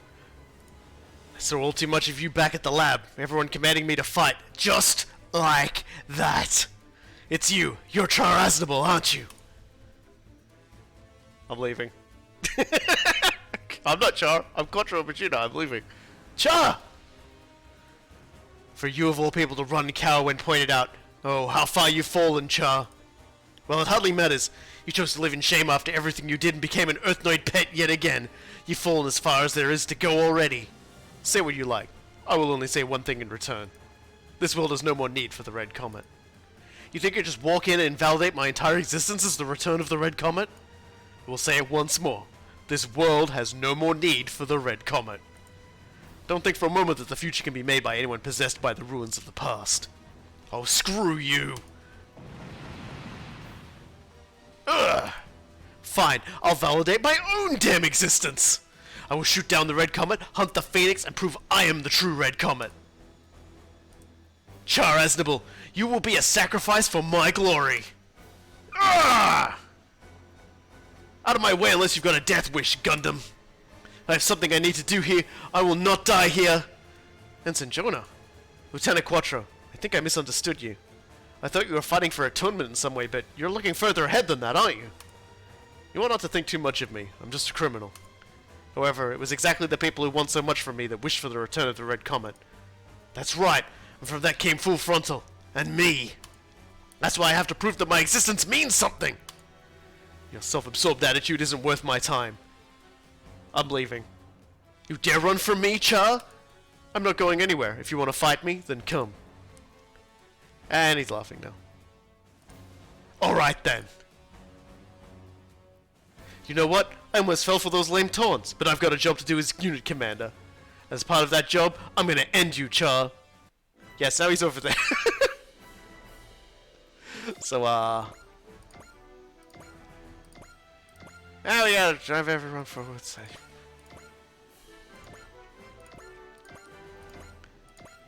I'm just gonna waste a turn on this. Ah, da da da da.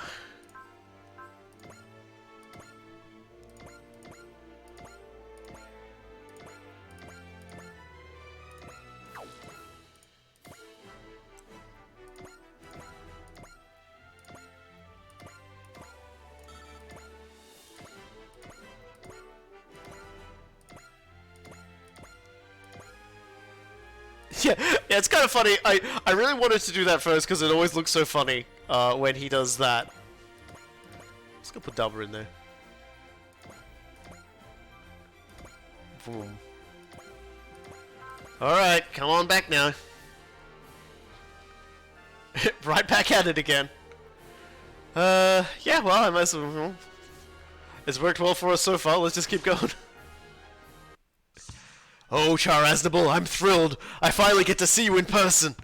You're the perfect way to prove the world I exist. Another victim bound to the Red Comet. It falls on me to pay off this comic debt.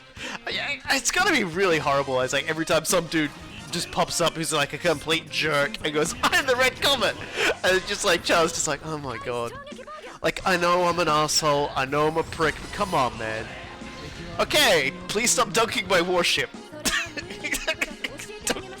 Do not slam dunk my warship, that is like incredibly rude. I can't believe he just chaos dunked me.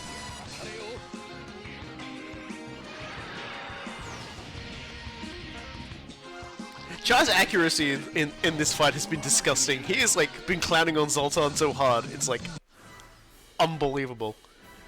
But I want a couple of characters who might have something interesting to say about this to have something to say about this. So let's fin funnel him. Your maneuvers. You must be Amuro Ray. He knows who I am. Of course I do. Your name and your Gundam are symbols of hate to Xion. It's my mission to be the one to end you.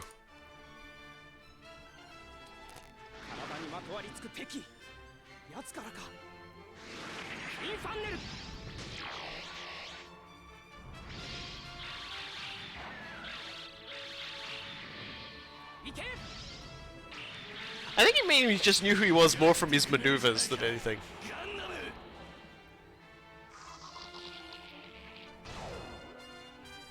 Because he did just change suits, and you gotta remember a lot of like the other people just referred to him as like a white Gundam, so, you know. That he was able to tell just from his maneuvers that it was Amuro Ray was impressive. I guess. Well, let's continue to do the meet and greet. No sense in having support on for this one. I know how you fight. You're Camille Bidan with the Ayug. How do you know about me? I was forced to learn everything about Char Aznable. Char had so much hope for you. All I hope is you'll be a good stepping stone on my path to glory.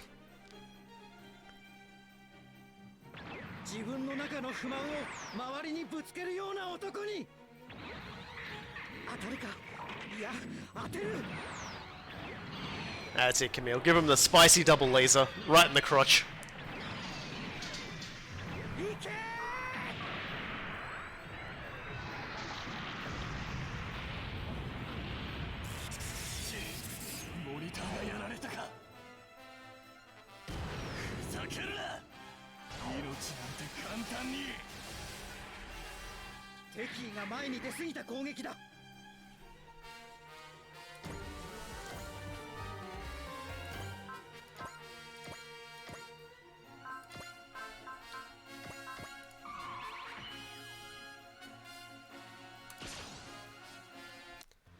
Oh, I hope you wanted to make me mad, Gundam, because you sure did!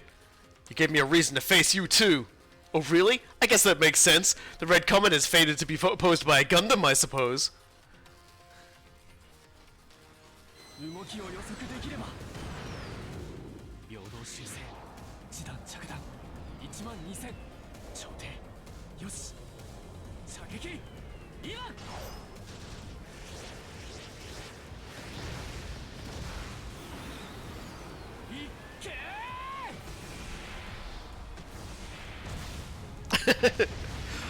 Sometimes missing is intentional. But then you just drag that beam.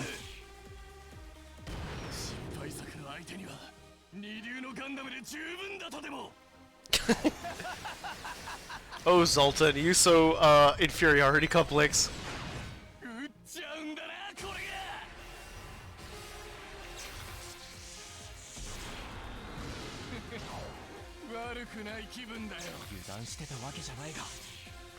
Ah, you're fine. But that's what persist is for, my friend. So I guess I don't make you like try to eat all the same foods Char liked and things like that. That would just get weird at that point. Now, if I remember correctly, I have a pod here that casts Wish on myself, so... There we go. It's time to finish him off the only way that matters.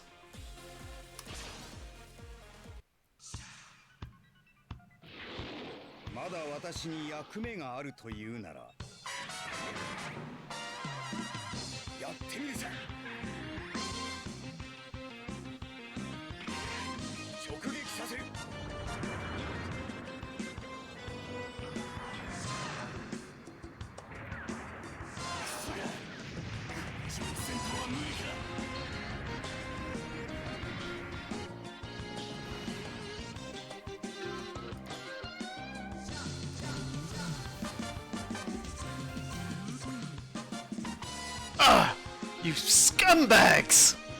Whatever. I've said my hellos. I guess I can duck out for today. Zoltan Akanen. We'll meet again, Char. Oh, and you too, Gundam. You'll pay for getting in my way. I'll be back for your head. I like voicing Zoltan. Gianni's retreating. I think that commander definitely has his marked as his target. That's not all, either. He's chasing the Phoenix, too. Can I beat him? Well, we're probably gonna have to find out, because I think we face him in the next stage, too. The return of the Red Comet. It seems the name of Char Aznable has gained a life of its own among space noids. Some even project their own ideals onto it as someone to hold blind faith in. That man was made to be the vessel for those hopes. That faith, huh? I understand the head of the sleeve's full frontal was much the same. Though frankly, that man, that Zoltan Akanen, is hardly even trying to be the vessel people want. Where did you hear that, Lieutenant? Pardon me. I can't reveal that. So then why did you choose to talk to me about this? Because he isn't just targeting me. He's clearly got his sights set on you too. More than anything, if you intend to chase the Phoenix, you will inevitably have to face him. You knew about Michelle's plan, then. I'm part of this team at the behest of Luio and Co. Can I really hope to beat him? I can't say. What I can say is that the people who have something they strive to accomplish can grow strong. Something I strive to accomplish. Not duty, not responsibility. It has to be something formed out of your own will. I know of someone who endured impossibly heavy pressure and still fought on to see their goals come to fruition. Believe I can be like them? That's all up to you. If you want to become stronger, then you have a wealth of people who are happy to help. You should rely on them. And would you be willing to help, Lieutenant? You want my help? That man is emulating the way you fight on some levels, so... Very well. I'll do what I can. Although, Lieutenant, I can also understand if you want to be the one to settle things with Zoltan Akanen. Your consideration is unnecessary. You have your own battle to fight. Yes, sir. What I strive to accomplish is something entirely different, anyway. Lieutenant Quattro and Ensign Jonah. They might turn out to be a good team. I agree. What worries me is, what has Char set his eyes on? Char, if you're not fighting for atonement, then what are you fighting for? Yeah, it's a pretty good mission. Well, all sorts of things about Char right now. He's not exactly having character growth, but he's having character explanation. Ah dear, and we are smacking through the missions today. So once again to the AOS. Let's go over here.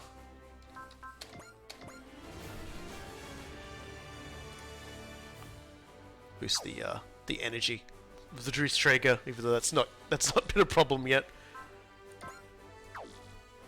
Now,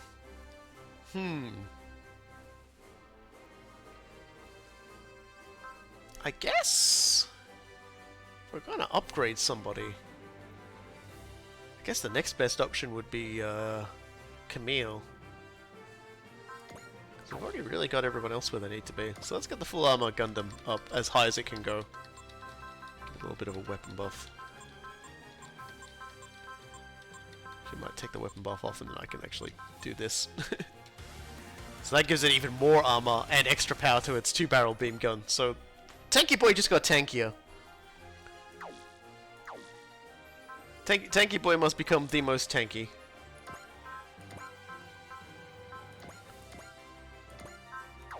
Alrighty.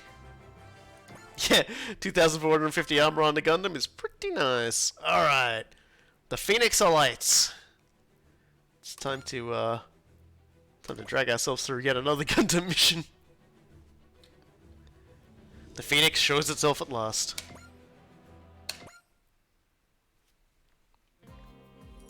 So, L4 means we're near the Zanskar's Empire's homeland, sign 2. We've come all this way here. Are we gonna pick a fight with Zanskar then?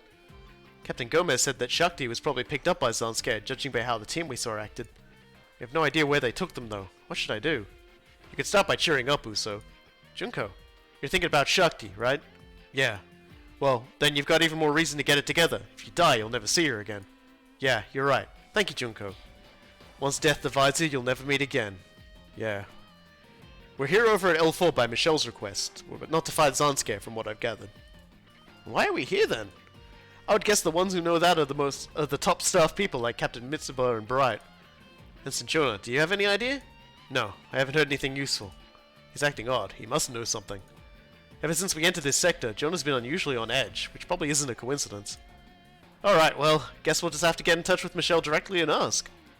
You just want to try to score a date, don't lie. Oh, Saruga, you really never learn.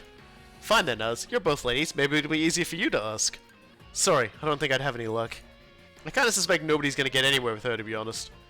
Come to think of it, I don't think I've seen Michelle be more than cool and polite to anyone.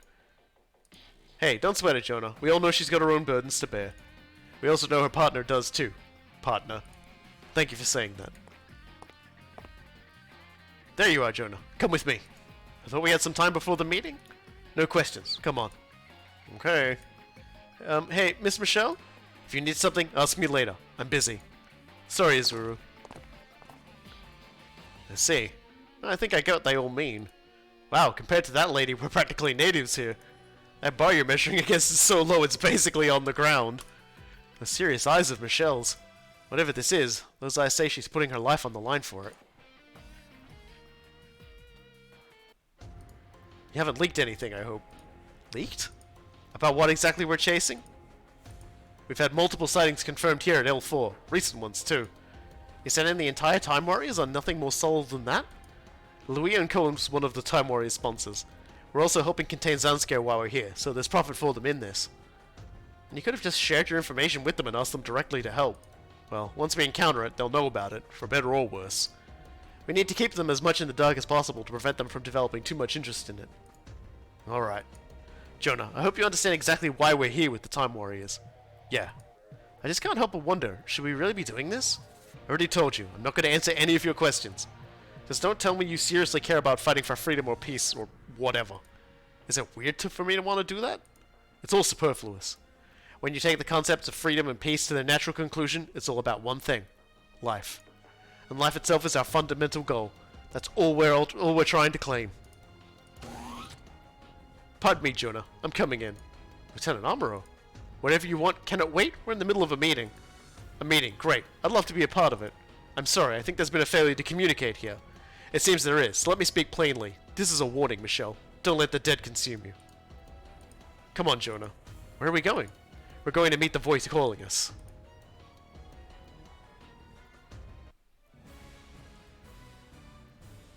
Yeah, as if a new type like Amuro wouldn't be hearing shit going on in space. The Phoenix alights.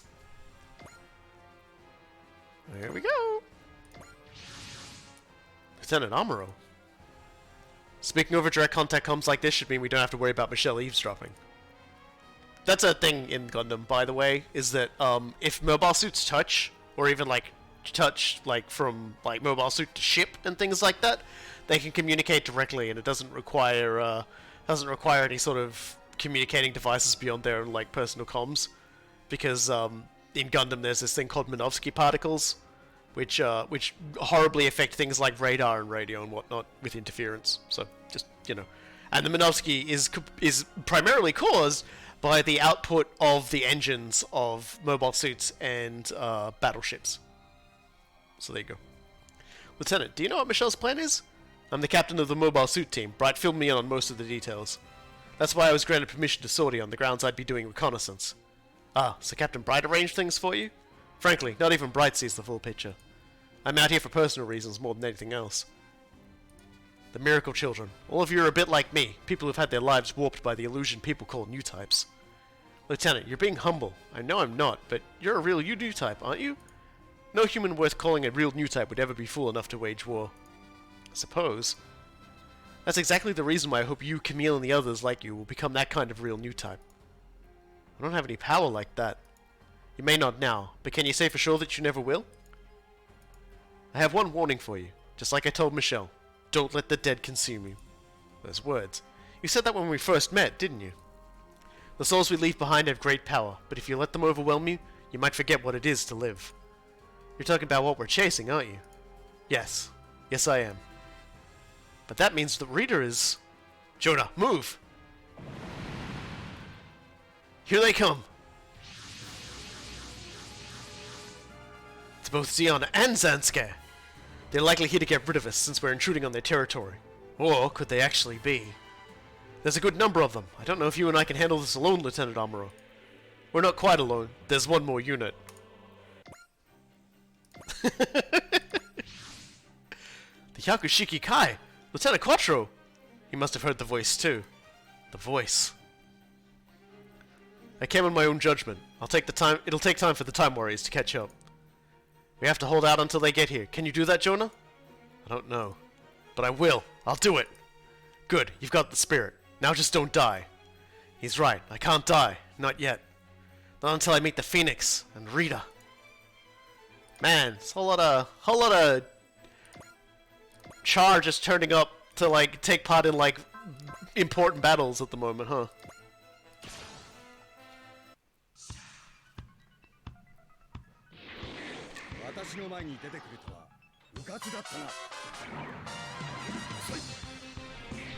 But this really is like the Amuro and Quattro like stream, like pretty much.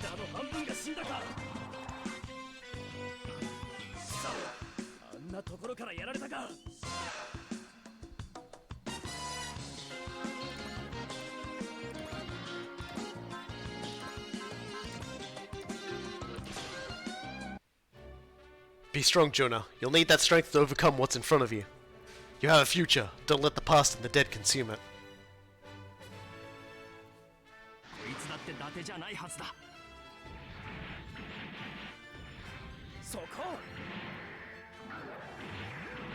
It's kind of funny, actually. In a lot of ways, a lot of people complain in Super Robot Wars games that they find the Gundam stuff really boring.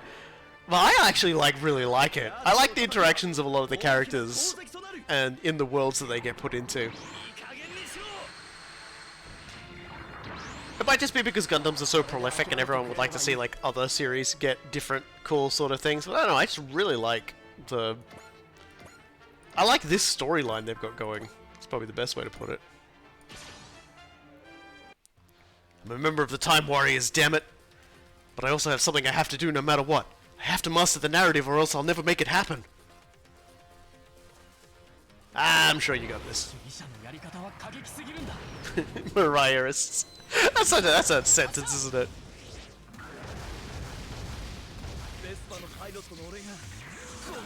Could have been worse, I suppose. The lady in charge could have been named Donny Buttcheeks, and then would have been called Donny Buttcheeksisms. Or Cheekists.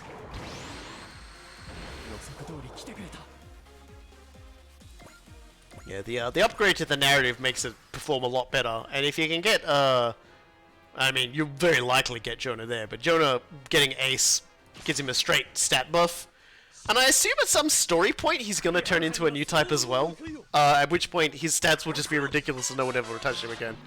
As a combination of his Ace, which is a flat stat upgrades to himself, the full, like, the upgrade bonus to the narrative, which is stat bonuses to the narrative. It's kind of cool. It's kind of like a work in progress.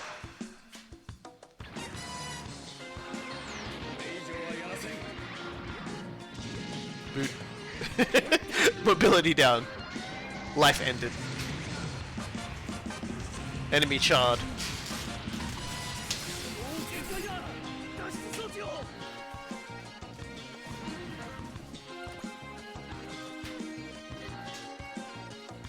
I guess we're gonna keep going, killing people with Quattro Bajeena for a while.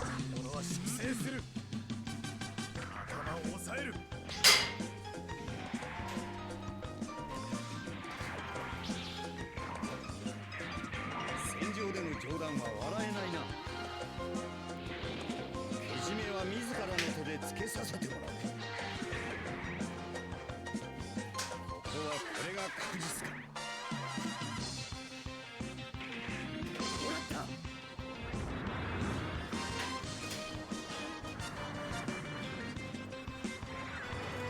よし、あとは頼むぞ。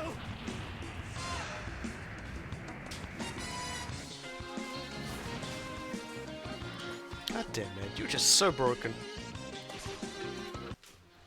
You're just such a broken lad, Quattro Bajeena. ランダム撃墜の栄誉はもらった。後悔するんだな。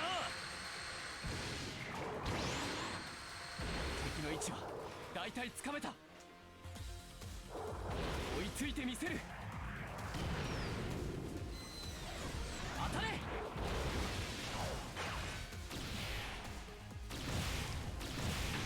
Yeah, I do quite like that beam rifle too. I like how bonkers big all the armaments are on the narrative's big space armor. The power of big.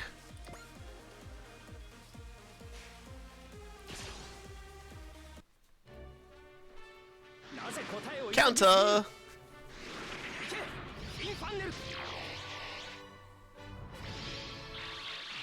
I don't know. Like, that's one of the things about the game, about Super Robot Wars, is I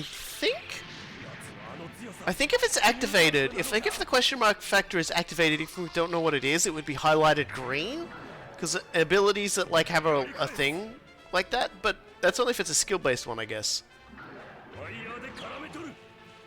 I think it won't activate. If it is new type, I don't think it'll activate. It's worth noting that there are some examples where question mark is working but just not visible. The best example being Churiko from the Votoms stuff. In the Z series, it's activated. His is actually working, but it's just that it doesn't. Actually, you know what? Let's let you just get a kill. Like, Churiko gets basically super duper psycho potential. Essentially, once he loses enough health in his extremely flimsy little assault weapon, he just will never be touched again, will do massive amounts of damage, crits up the wazoo, everything like that. And it doesn't get named for like most of the game, but he has it. He absolutely, definitely has it, and it's disgusting, and we all love it.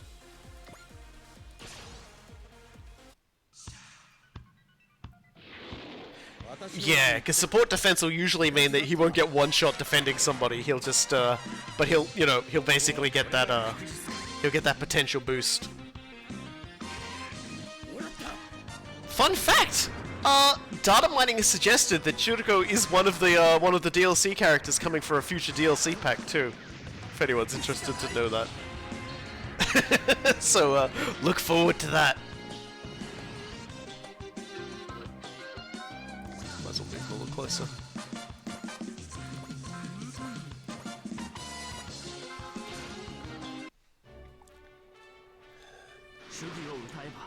So if he does get at it, if the data mining is correct, we may yet get to see the absolute lunacy that is Churiko with low health.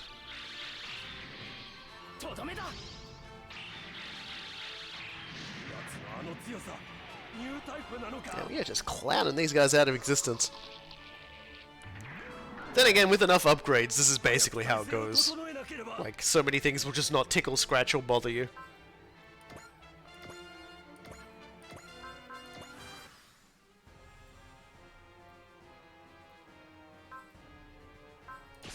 Alright.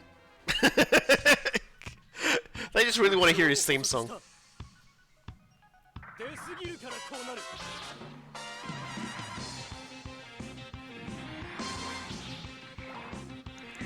Churiko in his tiny robot killing gods. Churiko in his tiny robot getting out of his tiny robot, shooting a pistol at the god and killing the god with his tiny pistol. That's the Churiko experience.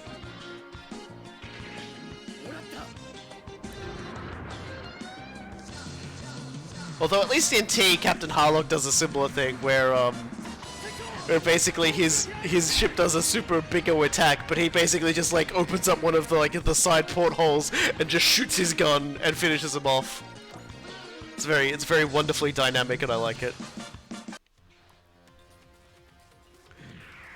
俺がガンダムの伝説を終わらせる。シャシャリ出てきたか。 Scope dogs are like Daleks that don't suck. Except like they're mostly piloted by actual like people with Dalek brain.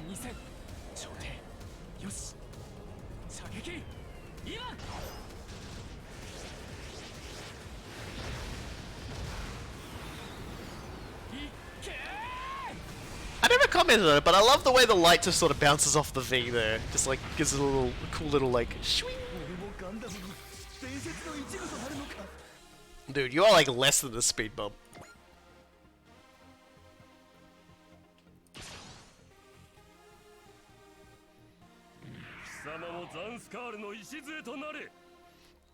You will be a part of the Zanskar Minecraft server. I just popped into my head. If there was ever like an evil invading colony that had a Minecraft server, it would be Zanskar.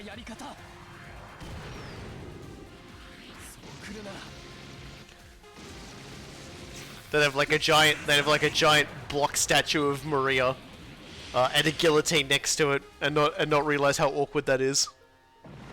They have like a giant road for motorcycles, just wheels everywhere. Here comes reinforcements. Oh boy! That must be the enemy's main force. However, the Dree has arrived just on our side. Yeah, which means we might as well send out more, oh, we're sending out the full complement of ships today. That's cool.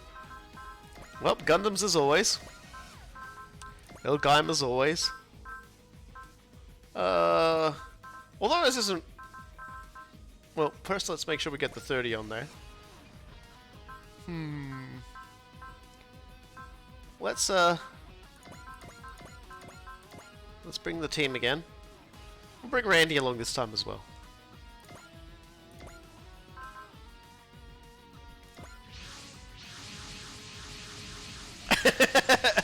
Super Robot Wars OE will forever be the best Votom's entry for the movement sound.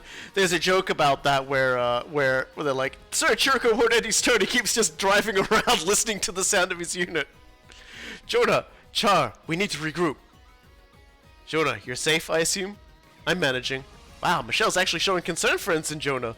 Oh man, so that's why I couldn't get anywhere with her. Please get your minds on the task at hand. It's Zanskar and Zeon. Well, we did walk right into the lab, they're not gonna miss this chance. It's the Time Warriors, I think they're called. I'd expected to run into them here. Regardless though, we can't just let them go. All units attack. Enemy mobile suit squads is moving to attack. All units engage the enemy. If we're going to keep Zanskar under control, we can't turn tail and run. Did you hear that, Jonah? Yeah. Many of the times I've been inside it have been during combat. So you think that's why it'll appear now? I believe that's very likely. That's why you're to fall back and provide only fire support from a distance. Ensign Jonah? What are you doing, Jonah? I gave you an order. I'm a member of the Time Warriors and will fulfill my duty as such. You don't get to make that decision. Good, Jonah. You yourself have chosen how you live. All units back up Ensign Jonah. The narrative will lead the attack. There's an unidentified contact approaching. Everyone, watch out! Reinforcements? Wait, what in the... It's so fast! Here it is. How's it going that fast? That's not fast, that's light speed! Whoa! Is that a Gundam? What the... What is that? Is there really someone piloting that? Why is the Phoenix showing up now of all times? We can't focus on capturing it right now. Our priority has to be ensuring the Time Warriors don't get it. Zeon and Zanskar are moving to attack. What in the world is that golden Gundam? That... It can't be. The third of the Unicorn series. Captain Bright, all units are ordered to capture that mobile suit, the Phoenix! Michelle, I have told you that you are not permitted on the bridge during an operation. I was the one who ordered this mission to capture the Phoenix. Commander Mitsuba, as planned then. Roger that, sir. All units, we will now commence the Phoenix capture operation. It seems likely that Xion will attempt to prevent it. All units are to break through Xion forces and capture the Phoenix. Phoenix? So that's the mobile suit's name. What's going on? Why is Getter responding to that Gundam? Is that an enemy then? We don't know the details. All we know is that a previous Federation squad's pursuing it were all neutralized. Gundam hunted by the EFF. So in other words, we're gonna have to do this the hard way. Jonah! Right! Ensign Jonah, don't bite off more than you can chew! The narrative is specifically equipped with anti-Phoenix gear. Let me go! So that means... So Michelle's goal was that golden mobile suit from the start? Go, Jonah! Zap to the extreme! I mean, go, Jonah! Find your answers yourself! Experience them yourself! Roger! Rita, I'm coming. So, we've got to destroy the Phoenix, or the Phoenix just has to leave the map. So, it's over here right now. Let's take a look at it. This is the Phoenix. It is the third of the Unicorn series, after Unicorn and Banshee. And, we don't know what's in it, or what's piloting it, or if it's even being piloted at all. But it does have new type level 9, which is kind of scary. And it only has one attack, which is to use those weird things on its back to attack. They're like shield funnels. It's, the Phoenix is the Phoenix actually appears in a weird sort of, before narrative came out, the Phoenix had actually appeared in a weird little animation they did about Gundam Reconquista in G, when one of the characters gets their hands on it, and the G-Self has to basically beat the shit out of it. And because it's the G-Self, of course it does, because the G-Self is the best. Anyway. I'm not biased, shut up. Let's, anyway, it doesn't matter. We can just focus on plowing through Zanskare as we go, and if we happen to be able to get in and punch up with the Phoenix, that's a-okay. You know what? That guy's got so little amount of health. Dagnabbit. Okay, never mind then. I was kind of hoping maybe Kay'd actually get a kill for a change, but she ain't getting a kill for a change. So we just have to use Asagi.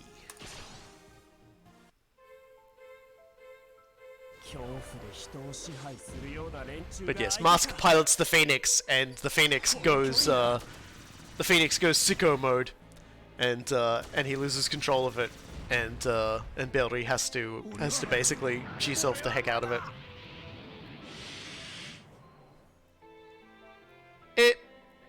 I'll double check, see if it did have an item, because I actually didn't look at any of the special abilities it has. Let's take a look, see if it's got an item. It does not. So if anyone's got an item, it's the apogee motor, which is +1 move, +10 mobility, which is nothing to sneeze at. So we're definitely going to try and get that, which means full speed ahead, please, Tamaki.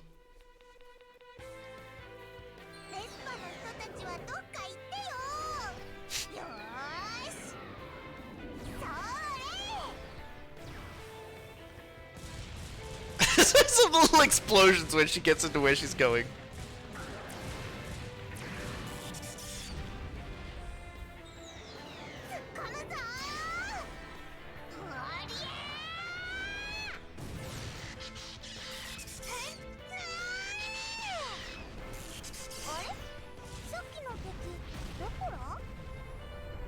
Nicely done.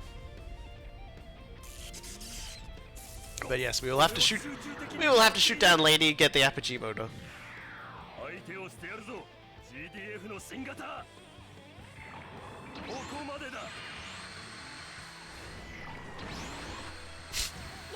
It always looks so awkward when it dodges. I love it.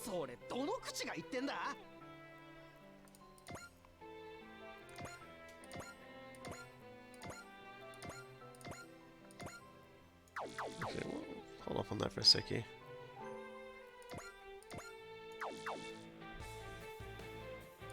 Let's see if I can get Camille bonked by this thing.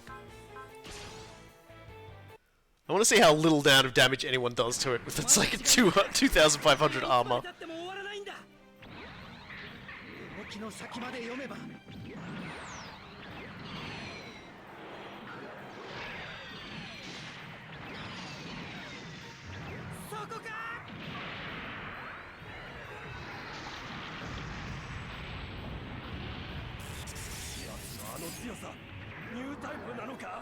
I certainly appreciate how heavy that Gundam punches. Like, it's only got 3 attacks, but boy howdy, that twin beam is just like a wrecking ball.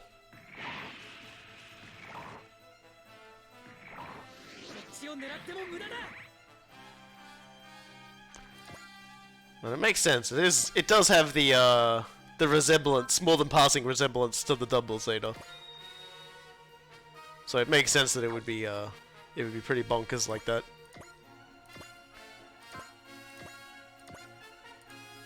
Need more kills for Uso.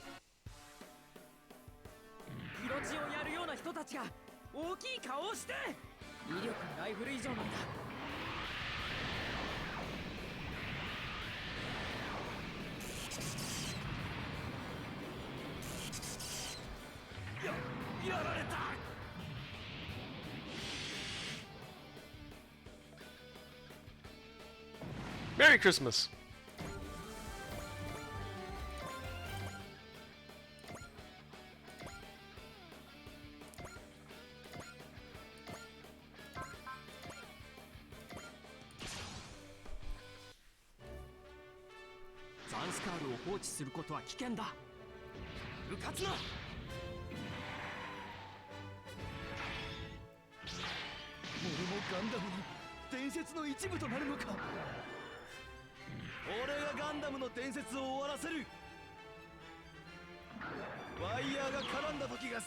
Man. Like, space colonies, I love looking at space colonies. Like, pictures of space colonies, designs of space colonies. Anime with space colonies in them. It's such a weird concept that, like, they think one day we'll be living in those. I think I'll be long dead before they ever actually manage to get their shit together on that. Let's be honest. Oh dear, there's a lot of big ifs in that.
Definitely chewing our way through them. I think that's it for this lot, right? Yeah. The Phoenix moves up. Yep, the Phoenix is accelerating. It's not as fast as before, though. It's almost like it wants to be chased. The Phoenix is continuing to accelerate. We've calculated the pursuit limit line. So yeah, once it gets there, that's the end of the mission. Given its mobility, surrounding it won't stop it. It will simply maneuver past us. All units must ensure the Phoenix is disabled before it reaches that line. Rita, you're trying to tell us something, but what? She's telling you gotta go fast, kid. You gotta be the fastest. You gotta go zoom, kid! Also, who's Rita?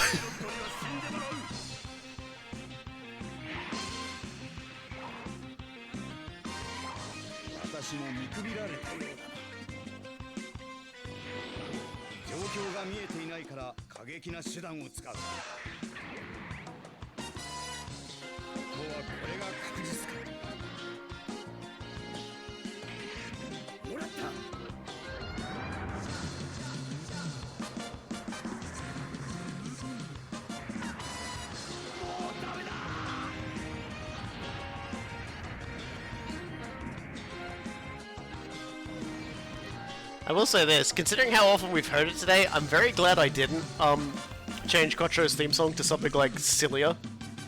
Because I feel like he'll be sick of it by now. The temptation is there. I think I want to get a dedicated button that plays like that beginning trumpet bit though. That dinna dinna din din. こっちだって必死なんですよ。これで。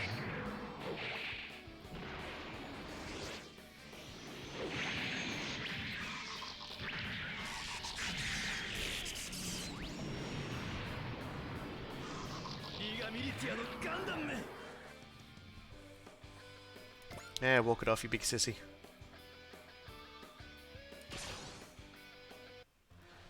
Well, the narrative is certainly punching well above its weight today, so it's good to see. ここまでだ。 Probably a lot to do with just how many things Jonah's having to fight today.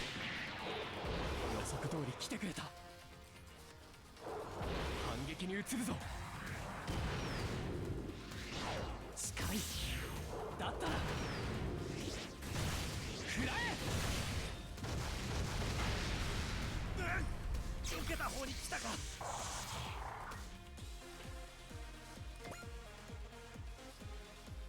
Ah, here we go. Someone's decided to take a swing at the at the Phoenix.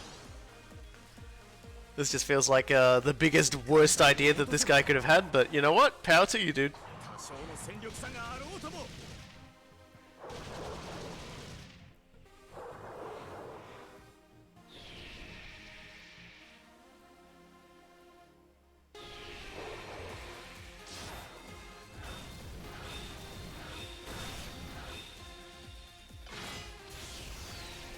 ダメだ。逃げることも追うこともできない。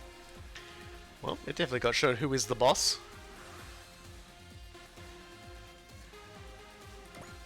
I guess we keep on.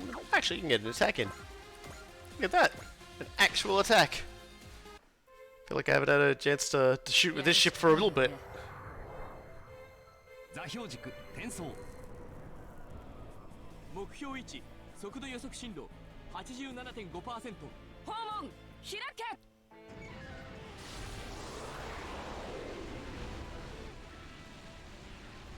発射。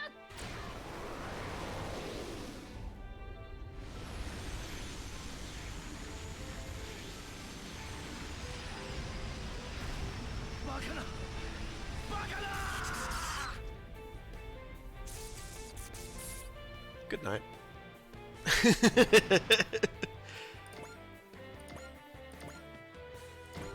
Hey, Commander 2, the field gets bigger.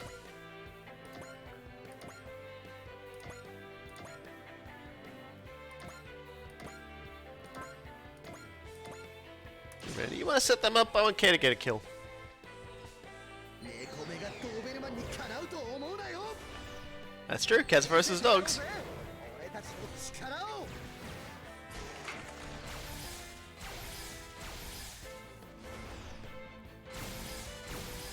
らった。直樹さん見てる？本当のヒーローってのを教えてやるぜ。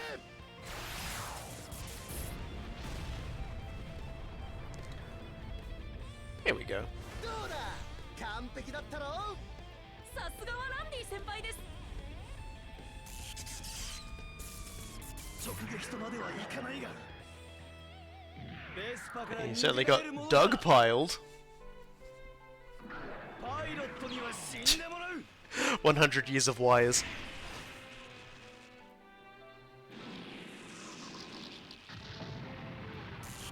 まあ、楽な仕事はないってことだな。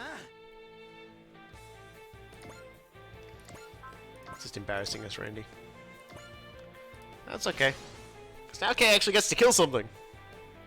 ウルガルの脅威を知りながら戦争をするなんて。全センサー最大化。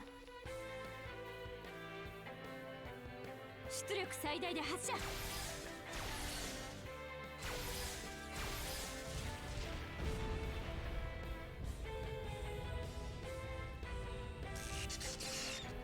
限界だ。脱出を。 Bye. Bye and die. There we go. That's what I like to see. And some good levels up for the trouble. And there's still a few people drifting in here and there.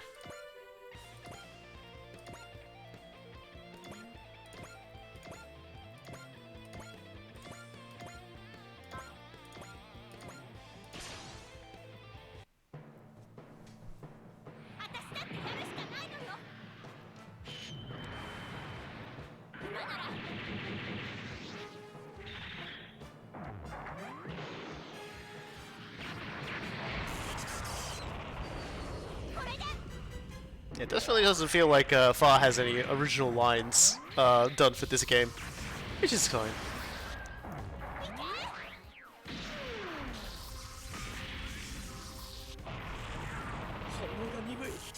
余計にトラブルか。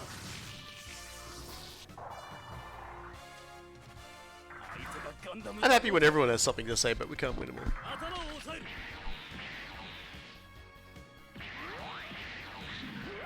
調子ならなんとかなる。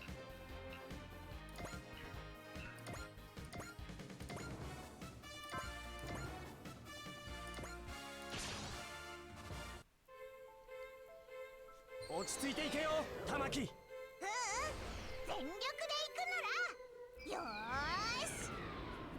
Yeah, it is nice that they have like sort of just like combination attacks for like units that don't really have something that you could really call like a finisher. Because, you know, a lot of shows never really had like the iconic moment. I mean, well, I suppose Gundam has the iconic moment, but it's the final shoot, which is like the very last thing it does when it's like head and one of its arms has been blown off. So it's kind of like, you know. ここは引くしかない。 You can't pull off that trick every time.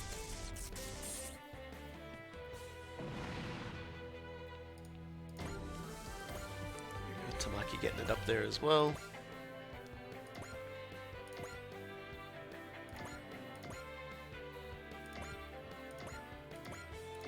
Just rolling everyone forwards.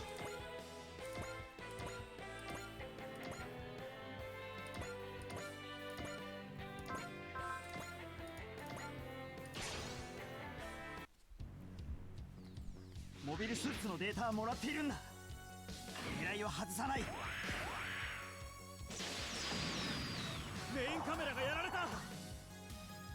お返しだ。宇宙の民の怒りを知れ。こっちも余裕なんてない。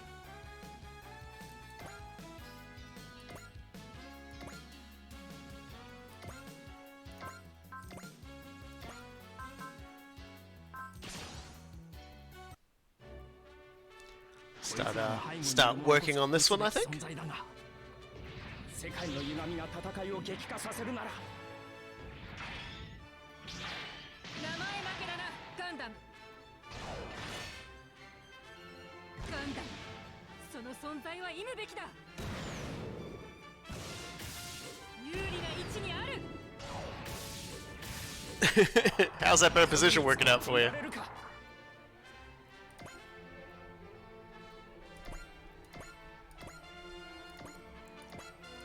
It's working out fine, she says. I'm not owned. You're owned.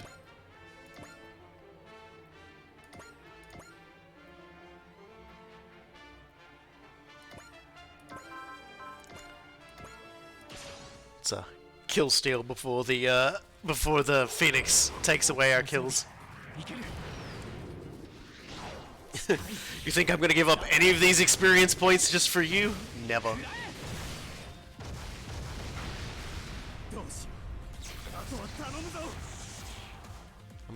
I'm gonna milk every single level.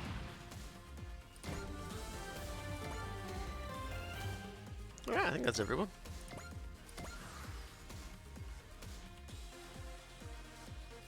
Yep, there he goes. Zooming into trouble. Oh, okay, whatever. Guess everyone really wants to feed some more kills to Jonah as well. They want to get him his ace bonus as quickly as possible.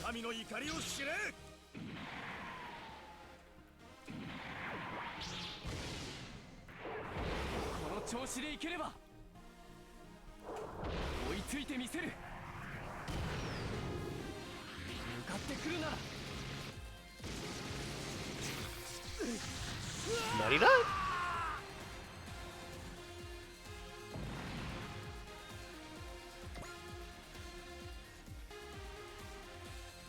Yep, now the rest of them can come in swinging. ガンダムタイプやれるのか。 This one guy doubts himself. Everyone else is like, I've got to take out the Gundam, or I'll be a hero if I take out the Gundam. This guy's like, oh god, my anxiety. I need my pills. Oh, I've got space anxiety. It's worse than regular anxiety. さ以上だな。 He's not coping. Okay, sure, why not, right? Just go straight in for Tamaki then. Okay, puts you in position for everybody else to kill you, so the guys at the front can go after the Phoenix. I can dig it. 正面かならば That big dopey thing dodging. Seriously, it's like something you should strap on the front of a ship, not actually be like a ship itself. なんだっけよーしそれ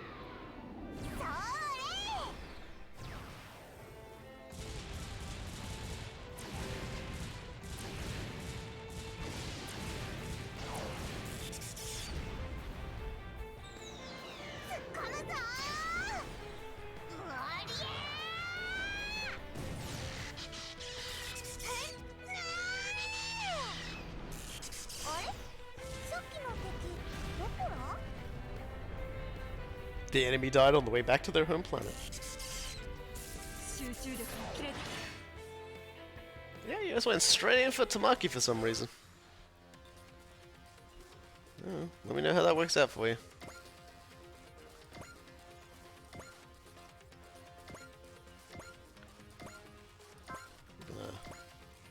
Okay, where can you take out this chump?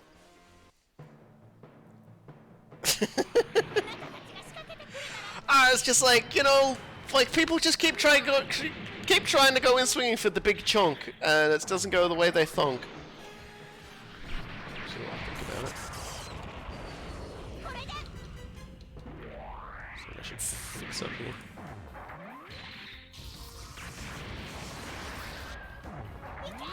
Just gotta realize I hadn't turned off my notification sound, so if someone had started messaging me during this, everyone would have heard it. It's bad enough when the telephone goes off. Or when Google goes off. I had to say that quietly, because I didn't want it to think I wanted it to go off. Because it would have gone, okay, getting sick mode now, and like pop the volume up, starts a dance party. I don't need that. I can't even compliment one of my units without it freaking out.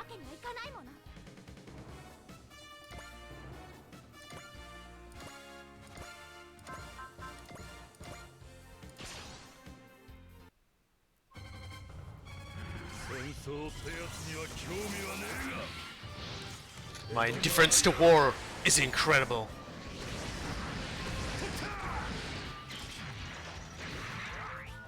終わりだよ。どうしよう。あとは頼むぞ。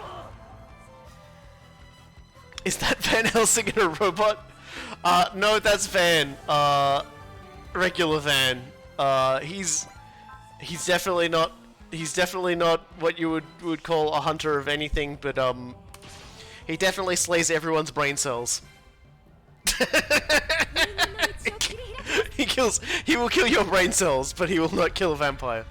衝撃砲1番2番攻撃用意 了解。連装衝撃砲。1番。 Has there been a show where Dracula has a giant robot, and so like a giant robot hunter has a giant? Oh man, like so like Dracula turns his castle into a giant robot, and so the vampire hunter has his own giant robot. But the way he defeats Dracula's giant castle robot and Dracula at the same time is he pulls him out to like a forest and then just like drives like an entire stake, like an entire tree trunk, like the biggest oldest tree in the forest, straight through the middle of it, and like impales Dracula on it. Is that like has that been done yet? Can someone make that? This is Castlevania Season 5. Can someone make my terrible ideas into a reality, please? Thanks in advance.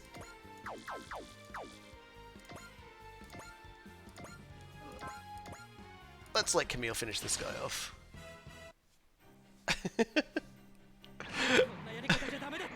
It just seems like one of those things.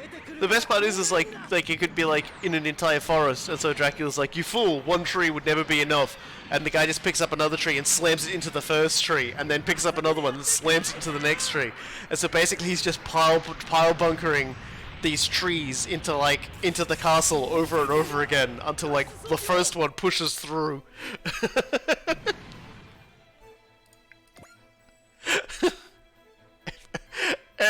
dear. Okay. Let's just keep hitting. Let's just keep swinging and hitting. 返上するチャンスだ。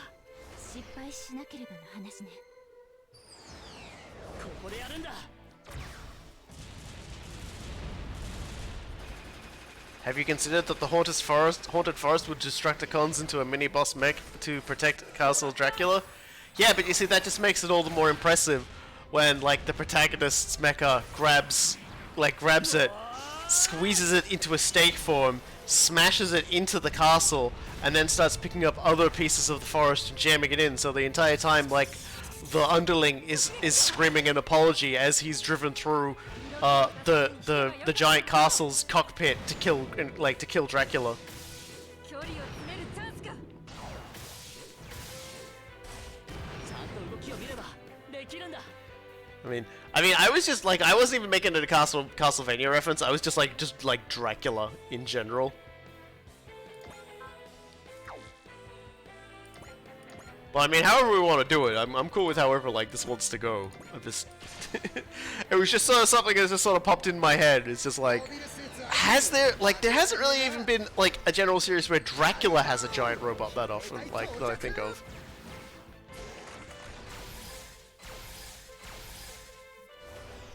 So I'm just like, cause like I keep going back to that one where like Batman gets sent back in time to the Sengoku era, and like a bunch of villains also got sent there. So naturally, like Joker has them all build castles that combine together to form a giant robot castle. Like I remember that being a thing, and I'm just like, man, like if they can do that, if they can do like giant robot castles, like shouldn't there just be like a giant Dracula's castle? こちらの誘いに乗ったな。ここから先には行かせん。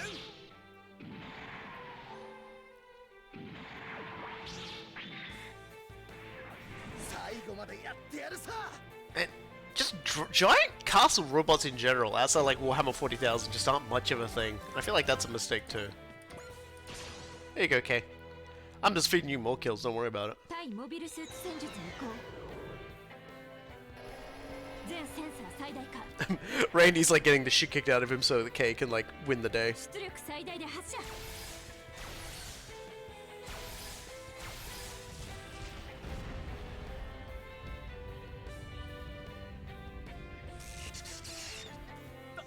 ダメだ。うわ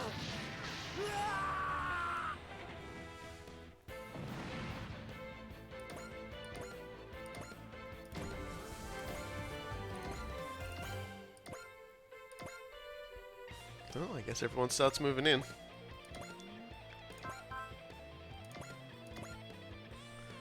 Okay, well,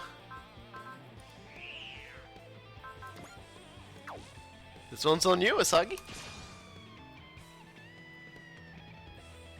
ネオジオン、相手をするしかないか。合体を失敗したら怒られる。 Mrs. Lee, he always sounds so stressed. もらった。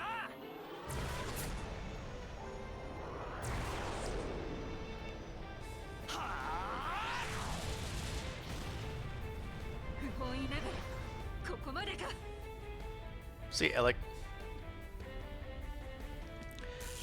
Thank you for giving Asaki some much needed experience. And the motor. He just went at 8 levels. Don't worry about it. My target's right there in front of me and I had to give it up. Still, even the Time Warriors won't end well fighting that thing. At this point, that's my only hope. Next time, I'll have to use him, even with all the risks that entails. The Republic of Xion. They're willing to ignore her wishes to chase the Phoenix, are they? Yeah, what a bunch of bums. Imagine ignoring her wishes. Who? Alrighty then, let's not let it hit us. This feeling, I know I've felt it before. That's it. It's the same warmth I felt when Shakti got sucked out into space. こういうの感じられるのがニュータイプなのか。邪魔するんじゃない。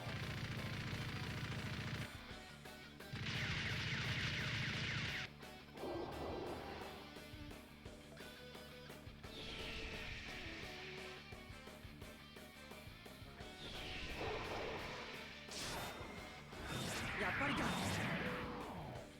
Yeah, it's definitely a do not get hit by this thing series of scenarios here.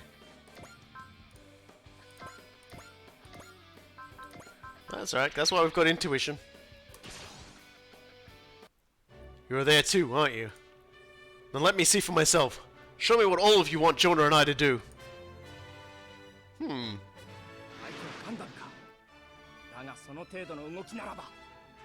That's interesting. I guess the Phoenix is just full of ghosts.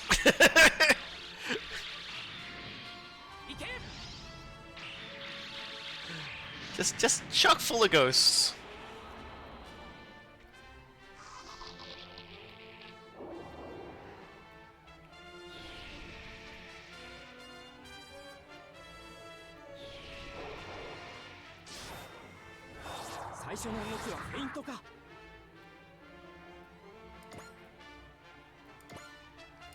So if it survives and moves over there, we'll have the perfect response.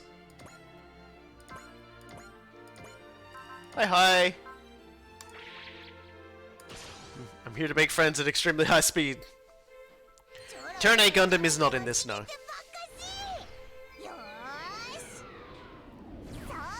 The Gundam series that are in this are the original Mobile Suit Gundam, unit only, Zeta Gundam, units and pilots, Char's Counterattack, units and pilots, Beltochika's Children as DLC, only a unit and some characters, Victory Gundam, story, units and characters, narrative, stories, units and characters.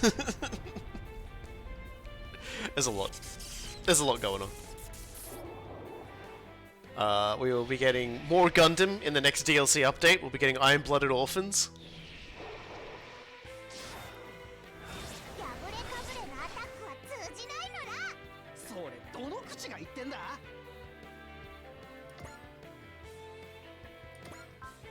Alright, Char.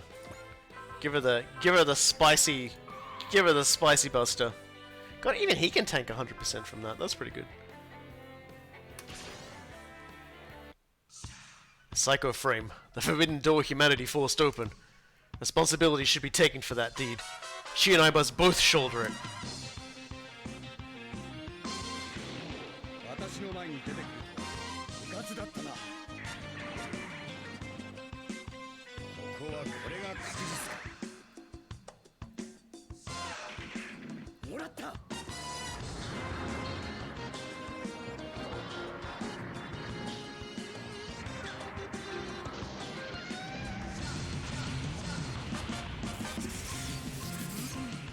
Luckily the Phoenix doesn't have potential or anything like that. Just new type.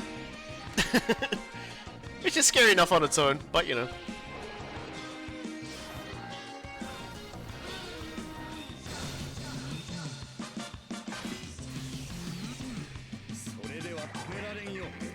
It's a very strong attack though, that one attack that it has.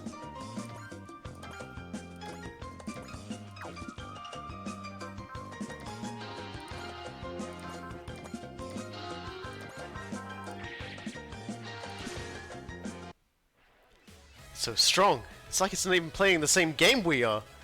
Somehow I'm not scared. It doesn't want to be my enemy, does it?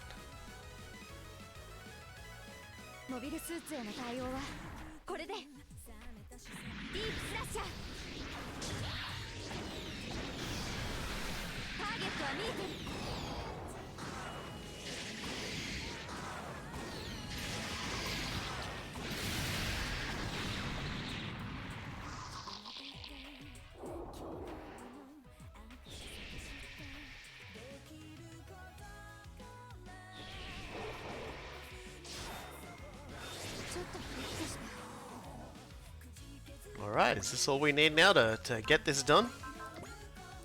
Hell yeah! Well, in that case, let's use the Mochichi plushie for all of that. Direct attack and smash it.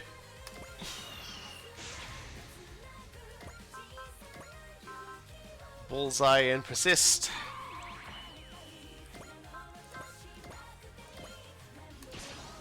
All yours, Jonah.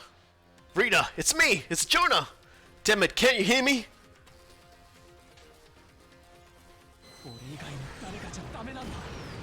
女を連れ戻すのは位置確認、ミサイル着弾予測、その位置やれる、発射、そこ。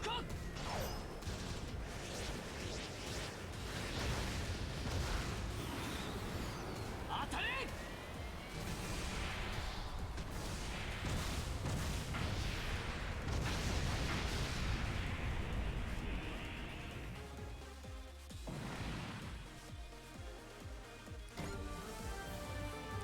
Jonah hits level 30. It stopped? Well, I wasn't sure we could get it done for a bit there, but it worked out in the end. Don't get sloppy. Common sense doesn't apply to that mobile suit. It's still able to move? Rita! Jonah, the Phoenix is going to get away. Use the high mega cannon now. If things go badly, you might get killed. I can't. Shoot! Jonah, whatever you do, don't do something you'll regret. Lieutenant Amuro, you're the only one who has to choose how you live. Don't let anyone else choose for you. I have to choose. Rita, please Rita, it's you, isn't it? That's you, Rita. Listen to me, please. It's me. It's Jonah. Jonah Basta. Can't you hear me, Rita? I know it's far too late for this. I know. Even so, Jonah! Fire the cannon, Jonah! Rita!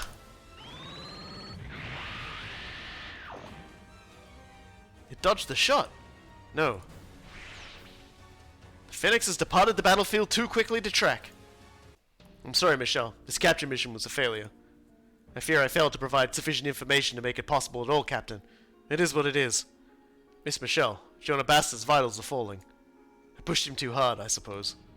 Jonah, you're still unsure, aren't you? Jonah, Michelle, don't you become like Char and I. All nearby units, help recover the narrative. We will depart this sector as soon as possible. Rita,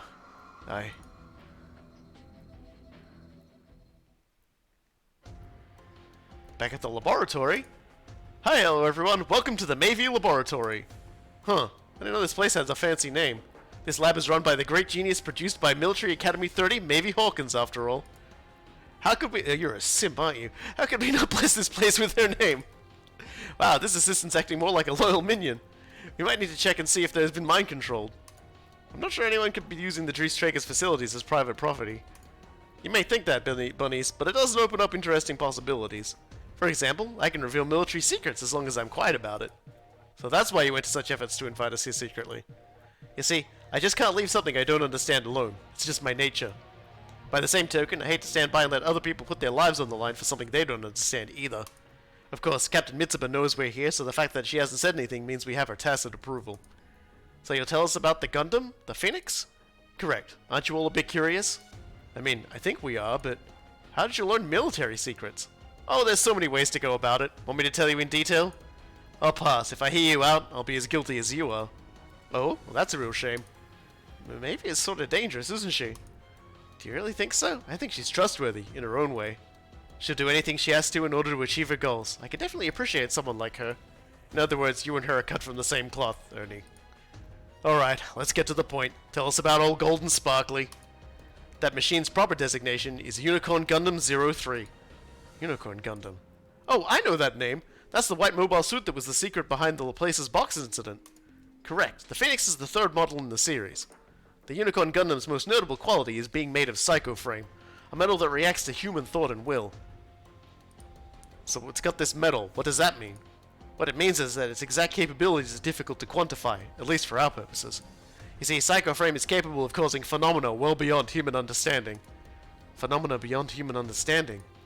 What we might otherwise call miracles? Exactly so.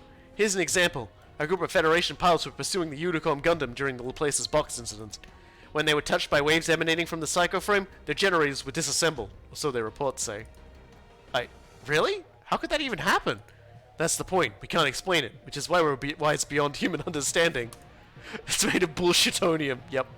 Incidentally, to quote the technicians who looked into the disassembled generators, the generators were specifically in a state akin to having been returned to the moment before they were assembled. What in the world? That's leaving the realm of science and entering the world of occult. You're damn right it is. That's why no one's really publicly talked about it. So where's the Unicorn Gundam anyway? There are two others actually, 01 and 02, that's Unicorn and Banshee. And we don't know exactly where they are. However, as I understand, both of them were disassembled and then locked away under very tight lock and key. Okay? Now even the name has been locked away. It's only ever referred to as Singularity 1. A technological singularity, something that could fundamentally alter human society immediately upon its appearance. Its mechanism is unknown, and similarly, no one knows how to control it. It's not even a weapon anymore. Disassembling it was wise. Of course, I also think that's an excuse for cowards trying to put a lid on a box they've already opened. So this third model, the Phoenix, what's it doing out there? Right, so apparently it went out of control during an experiment and no one knew where it went. That's good. That's nice. That's exactly what you want to see. It went missing after that, but now it's appeared again, pretty much right after the contents of the Laplace's box were revealed. Hold it, so it's still out of control, even now? Don't be ridiculous. It's not like it was flying around in space for who knows how long on its own. Of course, I say that, but it is a suit made with psychoframe, which again is beyond human understanding. So in other words, it could well have been. That's everything I know, ultimately. So our goal, and Louis and Ko's goal, is to capture the Phoenix? Well, that means the narrative Gundam and the Time Warriors are all tools in that plan. Still, I doubt Miss High and Mighty will want to share anything with us. You'll just have to let the captain work on that end. Maybe, do you know what happened to the pilot in the Phoenix when it went out of control? There's no records, no. All we know is her name. Rita Bernal. That was the test pilot's name. Rita? Wasn't that the name Ensign Jonah was calling? Jonah, Michelle, and Rita. Oh god, it's all coming together now. The Miracle Children. After 10 years, it's all connected here, to the Phoenix. Huh. Come to think of it, where's Amuro? He said he was thinking about things, so he didn't come. Beyond that... Okay.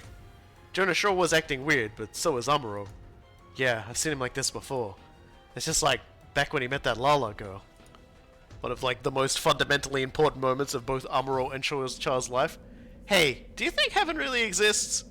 Oh, we've immediately stepped into the big metaphysical discussions. Nah, no way. Yeah, that's an old fantasy fact from when people believed there was a god, right? Someday you die and all the pain and sadness goes away. Whatever happens, happens. Well, if you say so.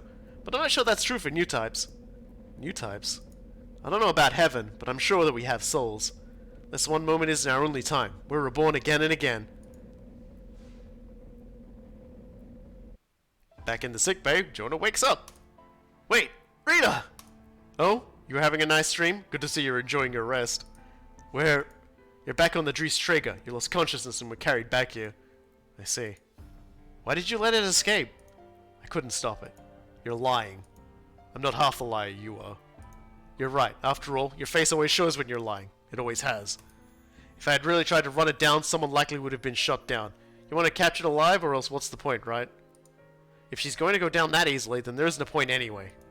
Can't you tell? She isn't even human anymore. The Miracle Child's become a real...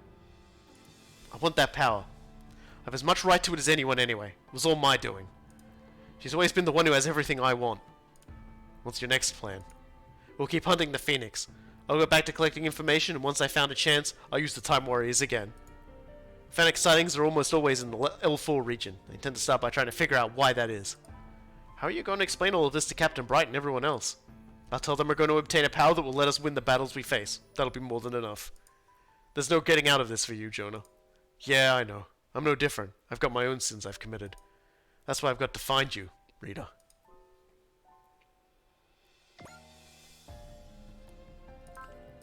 And there we go.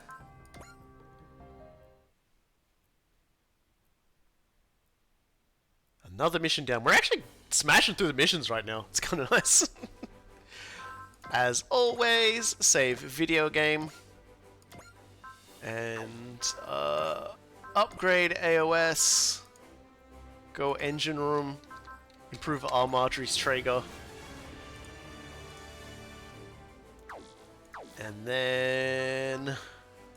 let's see what other missions we got now. Like I said, we're gonna hold off on doing the DLC missions until we've got quite a few of them. Then we'll do like a whole an episode where we just like, you know, a stream where we just do all of them.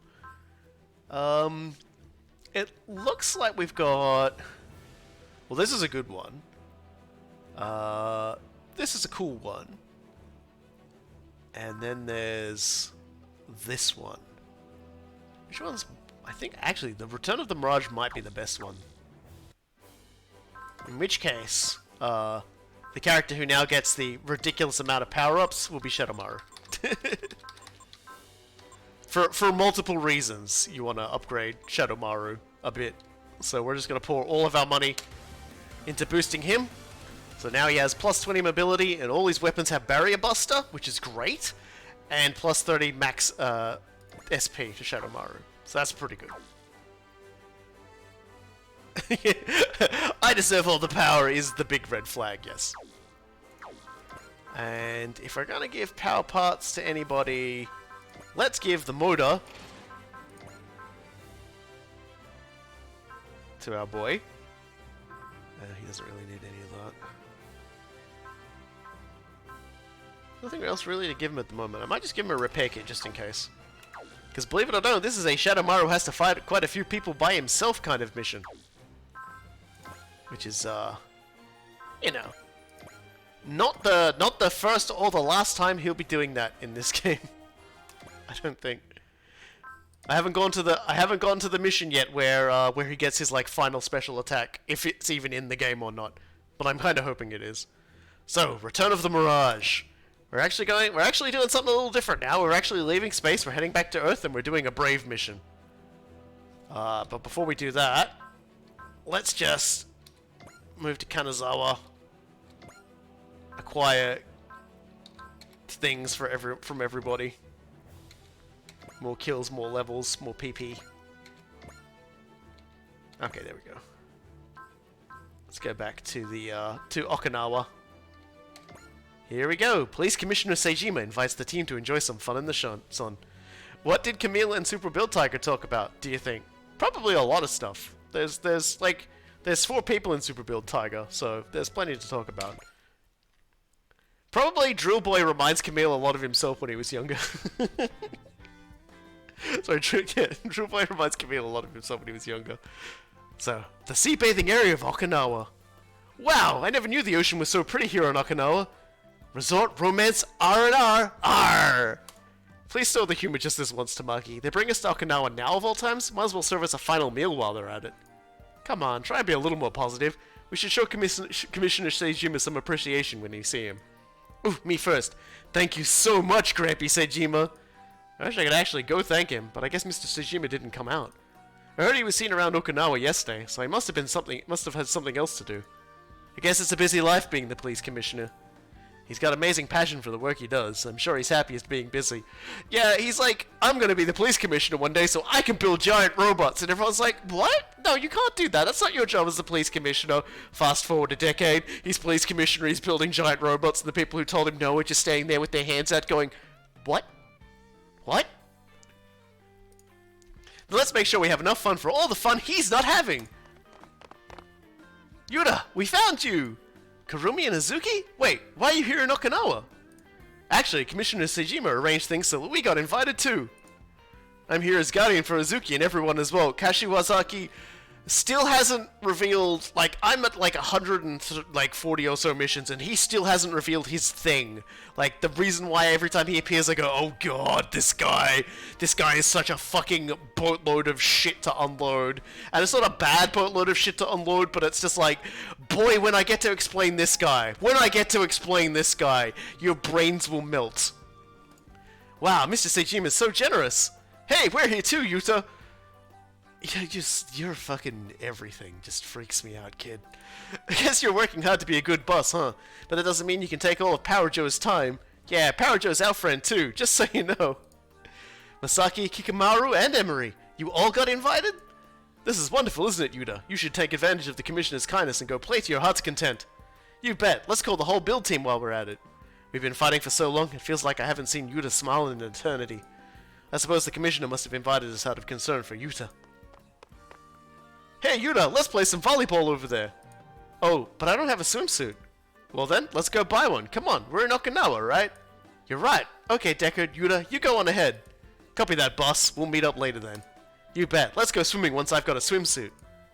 A talking robot. Might be better of a setup than a talking kaiju. Whoa, Akane? Why are you here in Okinawa? Hey, Rika, it's been forever. I'm here on vacation. I feel like the surprise should be my line. I think we're really stealing each other's surprise, really. Well, since we're both here, let's hang out. Hibiki and his group are around too, right? Yeah, I suppose. Aren't you gonna wear a swimsuit, Rika? I thought about changing, but, I mean, I feel really out of place with Hibiki and everyone. Well, you've got a robot with you. That figures. No, don't waste this chance. It's Robots on Vacation. A perfect fusion of slice of life and total unreality. A robot being able to touch the heart of a human, the friendship between this boy and this warrior burns hotter than the tropical sun itself. And you are? Oh, that's Ernie. He's like us, helping out the EFF. You must be Rika's friend. It's nice to meet you. You're a robot fan, huh? Can't say I understand the appeal, but... It's a man's dream, after all. I know we like different genres, but as fellow fans I'd hoped we might get along. What? Oh, pardon me. You reminded me of someone I saw at the shops I went to. That's weird. I've never been to a shop like that in this world.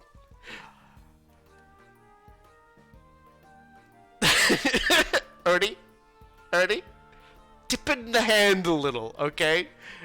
Tipping the hand. This does actually raise a few questions, though, because the suggestion that Akane is, looks like this in the real world, which would be the world that Ernie came from before he died, would be incorrect because she doesn't look like this in the real world.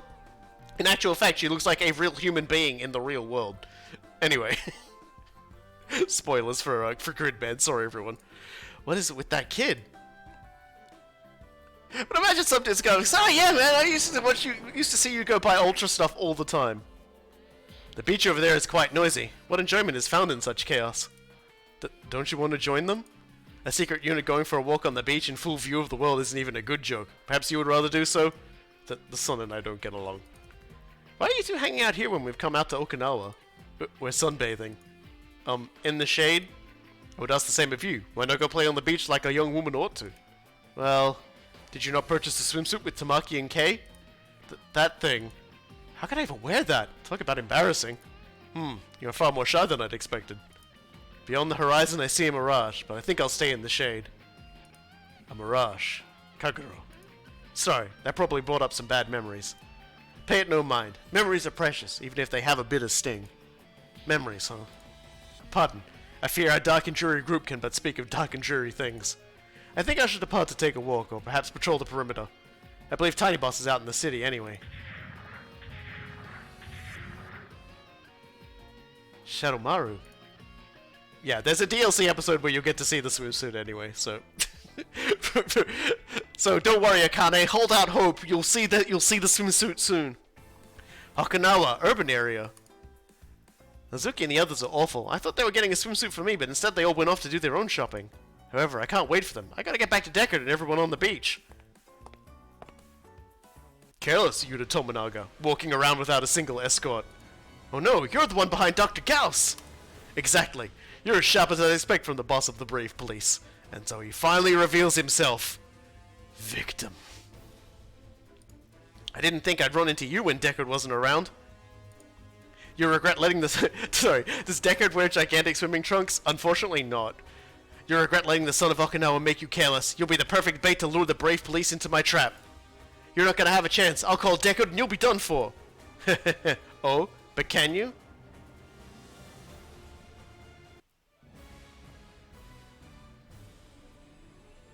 Return of the Mirage.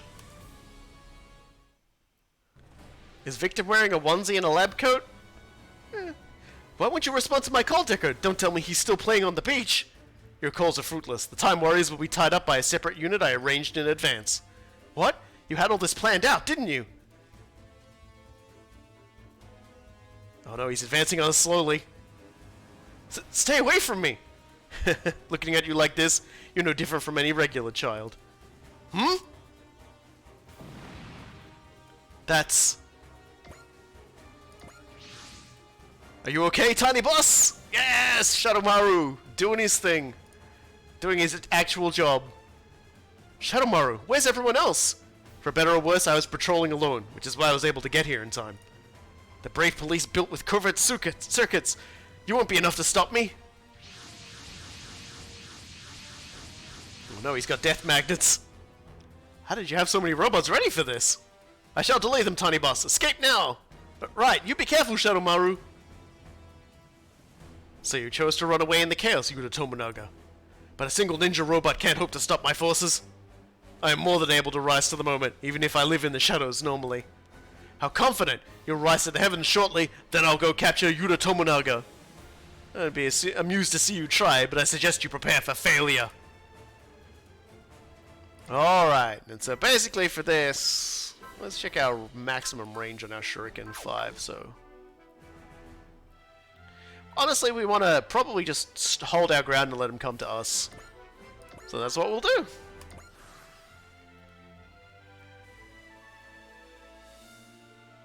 Thankfully for us, we did give him a tune-up. I've put my pride on the line. I have to succeed here. Kekuro would laugh if I was to give up against simple odds like these. Shadowmaru is very well equipped for villain hero banter because he watches a lot of lots of like old like ninja samurai cinema.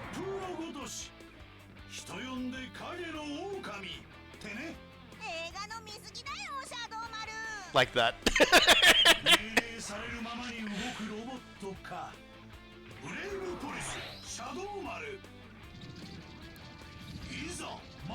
Like I say, like when I have to think about whether I like Volfog or Shadowmaru more, Shadowmaru like just cracks the shit out of me.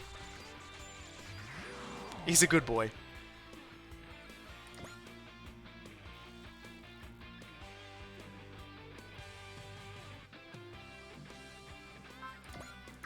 I'll save my focus for like later. Yeah, Shadowmaru, like it's kind of a well thought out trait for him, because it's like, yeah, he's got his serious side to him, but even he has things that he's drawn to, hobbies that he's drawn to.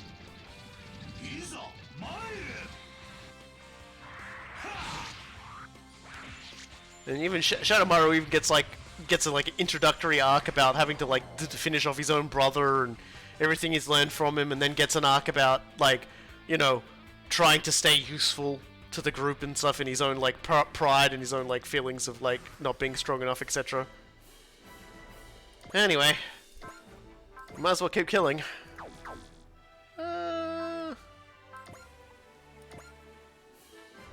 Let's hit that death magnet from back there.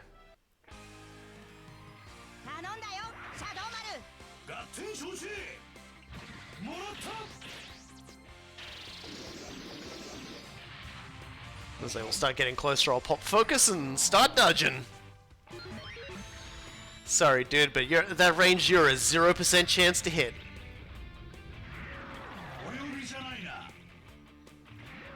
I think one of Volfog's biggest advantages when he appears in Super Robot Wars games is I think he has jammers on him, which just generally lower everyone's accuracy around him.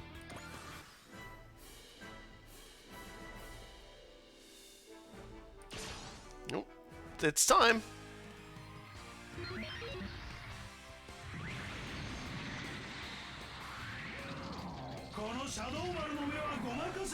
He's got one particular dialogue he says that I enjoy.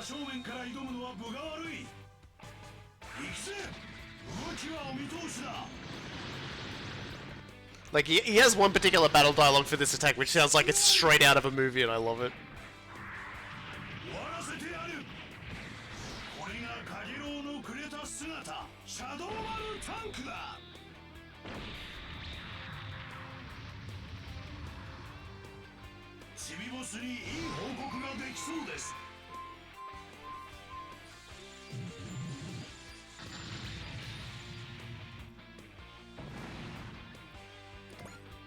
Next.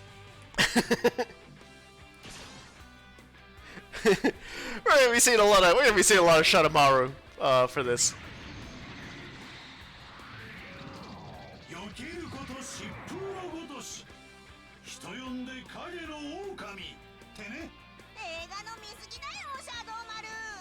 I just love the way you just says that too. It's just like, yeah, Shadowmaru, come on, please.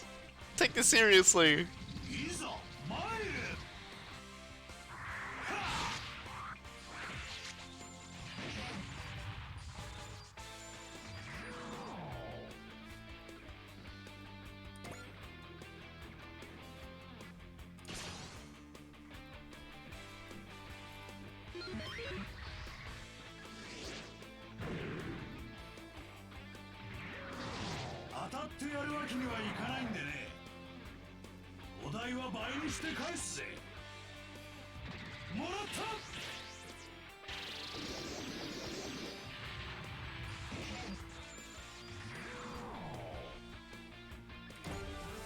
Slowly getting stronger, so their chances of hitting us are just going further and further away.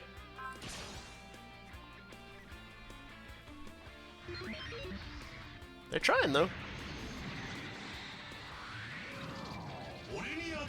Suppose it helps I installed the motor on him too. Chibi Boss. It's a wonderful nickname.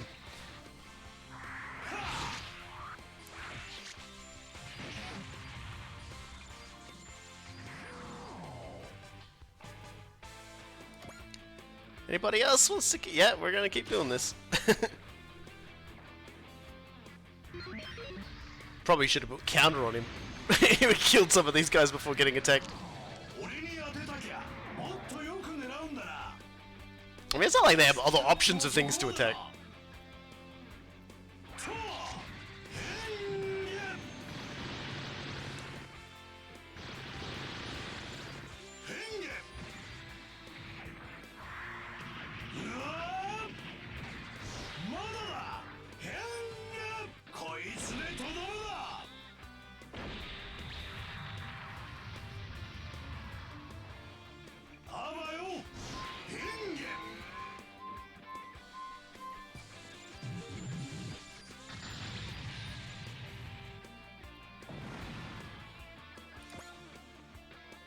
Alright, send in the magnet, boys. I guess.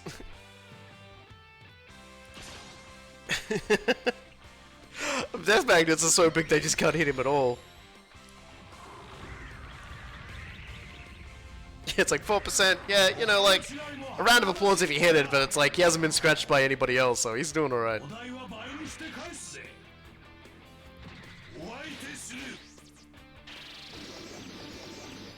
He's just a wonderful ninja boy and we love him.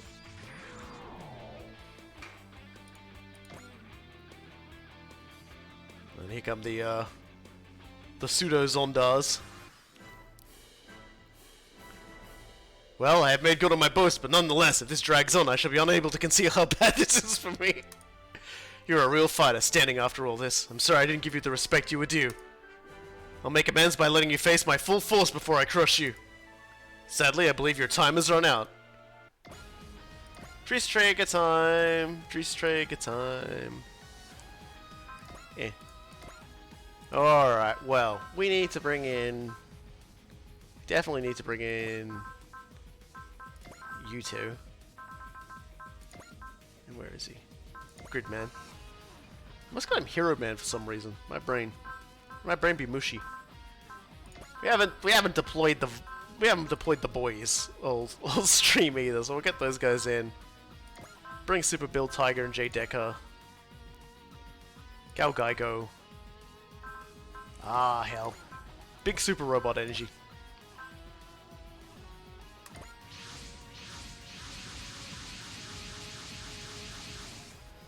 The Time Warriors! You were late, everyone. You were too wrapped up playing on the beach, I should think.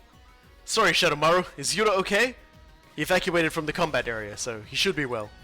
Well, thanks to me never slacking in my duty, even at a resort. You really gotta rub that salt in there, huh? We don't have time for banter. Engage the robot army forces first. I know. Now that we're here, they're done for. So you are all here in force, but all that means is I'll just face you head on and win. How dare you ruin one of our few chances to rest. You're gonna pay big time for spoiling my chances with hot guys. I really don't think you're fighting for the right thing here. Not much of a hero. Come on, everyone, let's round up these enemies and keep the city and Yuta safe. Alright. Let's save the game. Just in case. Because that was a lot of stuff that just happened. Yeah. So let's get everyone moving in.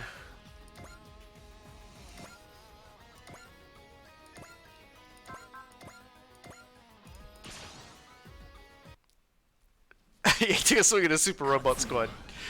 This is basically, we're about to victimize his forces. In terms of characters, I like Victim. Victim is a character I'm very fond of. But it will take us a little bit to actually get the explanation what Victim's all about. But Victim is pretty good character. I'll say that much. I'll probably say that a lot about a lot of the Super Robot Wars series I like, but... Is he a victim? Well, he is indeed a victim. He's actually a victim in more ways than one. What that means, though, you'll have to find out. I will say this, however. Before he became a victim of whatever he became a victim of, he was already called victim, so he's a self-fulfilling prophecy.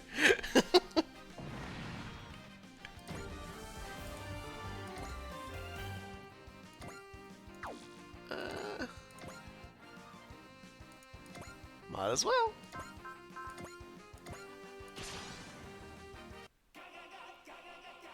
油断するなよ隊長。もちろん副隊長貫いてみせる。 Well, considering I think he's Japanese, his parents probably called him victim because it sounded cool and they were probably like heavy metal fans.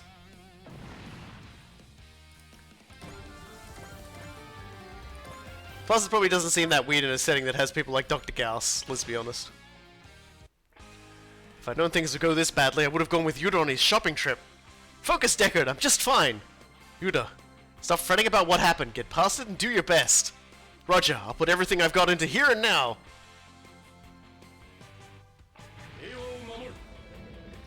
It's the J. Decker one-shots everything show. You know, thank you everybody for joining us. The Max Cannon.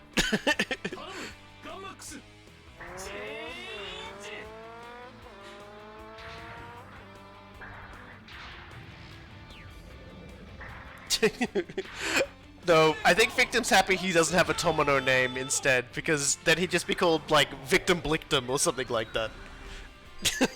He'd still be cursed to be called Victim, but he'd be like Victim Blictum.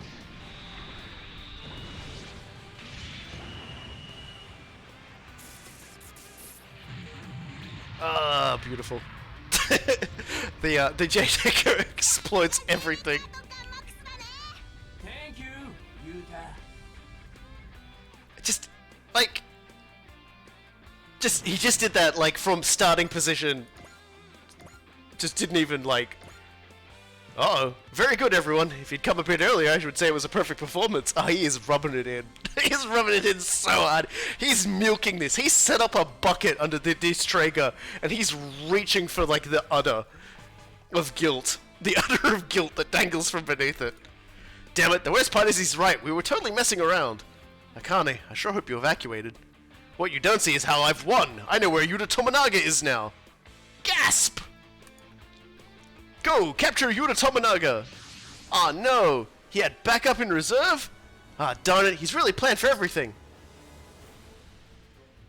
No! Stay away! Yuta! Listen closely, brave police. Your boss is in my possession. If you want me to release Yuta Tominaga, then you will hand over J. Decker's super AI. J. Decker, don't do what he says! Damn, if I had made protecting Tiny Boss my mission instead of fighting the enemy. There's only one option then. Shadowmaru, you can't go alone! I know, but I can't stand to see someone I care about disappear ever again. So, you chose to charge in alone. Fine then, let me show you just how powerless you are. Ah! Shadowmaru! The Abyss Guard is a mass-produced version of the robot that was your prototype. So, tell me, how does it feel to be scrapped by your brother's techniques? His techniques were nothing like this. He struck with far more force, far more finesse. Shadowmaru, do not speak with such a sad voice. You are our boss, are you not? But it is our duty to protect you, Tiny Boss, and duty is what we live for. Thus I will fulfill my duty and live on for that duty too, for Kagerou's sake, who taught me this lesson. Indeed, Shadowmaru! Death is the end of all things. True duty is not to die for duty, but to live for it. No way! You're... Kagero, you're alive? I am as you see, Shadowmaru. Nothing more, nothing less. Now that I'm here, evil shall not have its way! What? You're so fast! As fast as Shadowmaru! Kagero, it really is you! Wasn't he destroyed in the battle at Kanazawa? Allow me to explain that. Saejima and Todo! While Kagerou's body was critically damaged, the super AI that drives it did not meet its end. Therefore, we built a new body for Kagero and had him undergo rehabilitation here in Okinawa. Yes, so he could once again live as a brave police. I was going to say all that. Well, it is as you heard. You didn't come to Okinawa just for a vacation. Wait, really? That's amazing! You really knocked it out of the park with this one, Commissioner Sejima. So I'm not just seeing a hallucination brought on by the Okinawa sun. You've been much more roundabout in your speech, haven't you, Shadowmaru? Kaguru, you've become a new member of the brave police then? I've committed crimes, heinous ones. That's normally not something that ought to be overlooked. But in my dying moments, I found a heart of justice. Or to say it another way, I learned the reason I was born. I wish to live as that heart commanded, to make amends for my crimes and fight to protect the happiness and peace of all people. Kagero. Boss, your orders. If you order me to die, I promise you I shall see the enemy die with me. No, Kagero, that's not okay. You just said it yourself. Once you die, it's all over. So live. Live and fight for justice with Shadowmaru and everyone else. Thank you very much, boss. I will remember that. If it's come to this, I'll have to grab you to Tominaga. Not so fast! Let's see how much you're willing to give, Kagero. Match my moves! Gladly, Shadowmaru. Just make sure you're the one who doesn't slow me down.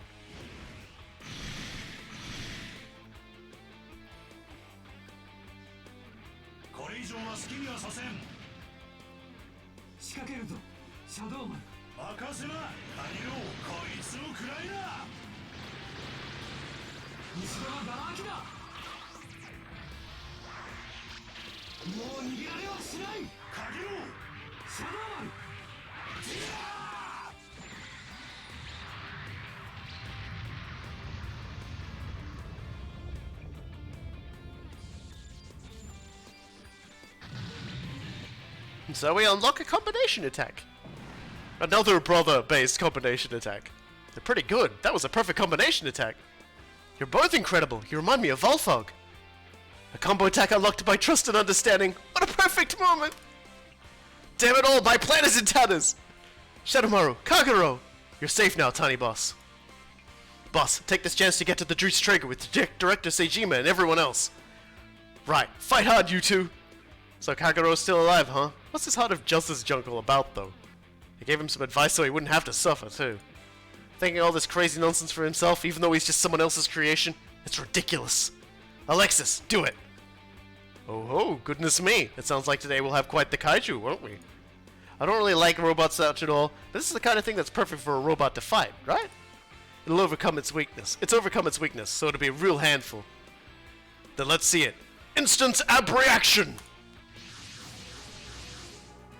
You're up too, Auntie. Of course, this is my mission! Who is that sassy lost child? Now see, you understand. Creations ought to just listen to the words of their creators. Gridman, today I'll finally defeat you! Oh, come on, the copycat guy again? I keep telling you, you're never going to win. He's not the only one. That kaiju with mechanical body is here too. Go, Robo Kaiju. Go beat the snot out of Kikaro and Gridman. Huh, guess kaiju can show up in Okinawa, even. Wherever the kaiju appear, we have to fight them. We must face power with power. Exactly. Power without justice is violence, but justice without power is powerless. Let's go, Kagero. Let's make your first mission a victory. I'm glad for you, Shadowmaru. That's right. Even in the shade, you can find flowers that bloom. So yeah, let's check out Kagero.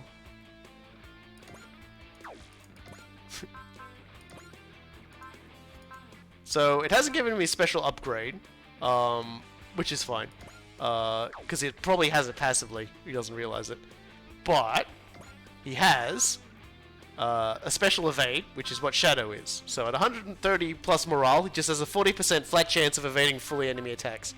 And he's also got a jamming device. Jamming devices increase the final hit and evasion rates of 2 adjacent units by 10%. So basically it boosts hit rates of people who are around him. Let me just check. Yeah, and Shadowmaru does have that too. And they also have a team attack together, which, because they're not right next to each other, is actually weaker. But if I move them next to each other, I think it goes more powerful. Well, in his case, it is, yeah. So it became 52,000 as opposed to like 4,000. See? Anyway, I'll move everyone else up first before I start brave ninjaing the absolute shit out of everybody. And then don't worry, I will get us to take a look at Mecha. Actually, I should do that now. Let's take a look at our friend. Mecha Gorgulus.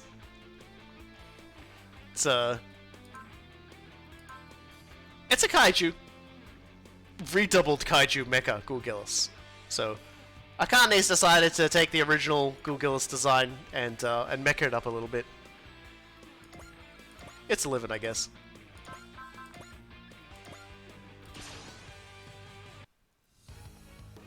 At least the kaiju's head isn't protruding from a lower place. Are you criticizing Dr. Hell's designs? Are you saying that it's weird how Dr. Hell's mechs all seem to have heads in really stupid places all the time? That's rude.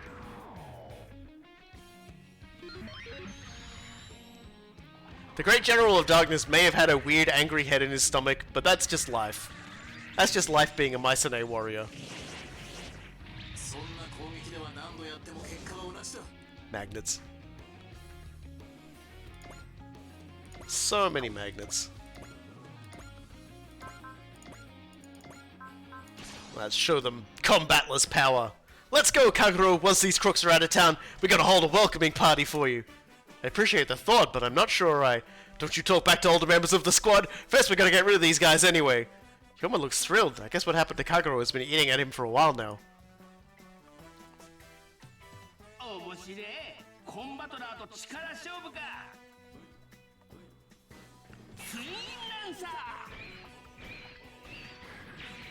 Yeah, we've done like 5 Gundam missions now. It's just like super robots.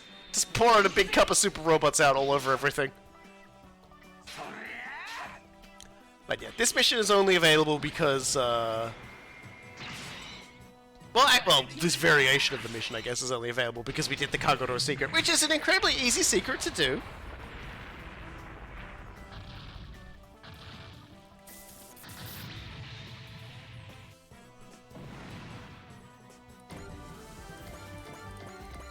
But in all honesty, doing the wonderful super robot secret that gets everyone their super robot friend is the most important thing of all.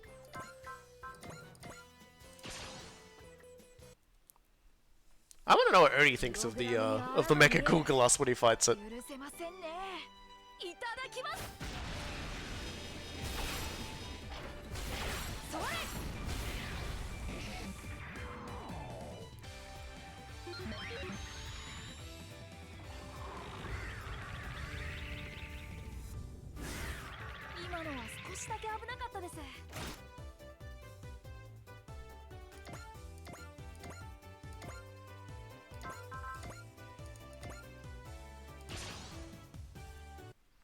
Finally worked up the will to wear that stupid swimsuit, and you're horrible! Give me back my courage!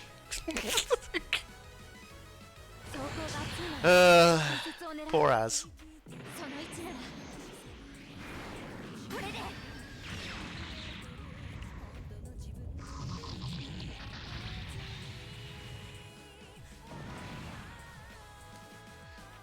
Edge's emotions during this moment are pretty funny in their own way too, because he's upset that he can't pick up any girls on the beach, so he decides he's just going to take it out on them.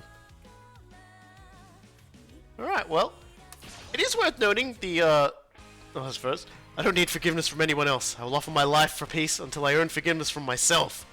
It's time to go. From today on, my real battle begins. The sequence that at the end of this, where they do the dash across each other, is actually a reference to the final fight they have together, where Shadowmaru defeats Kagero. It's kind of funny like that, in its own way. So this is like the same sort of thing, but then it's made wholesome. I think it's a pretty clever little bit of art direction.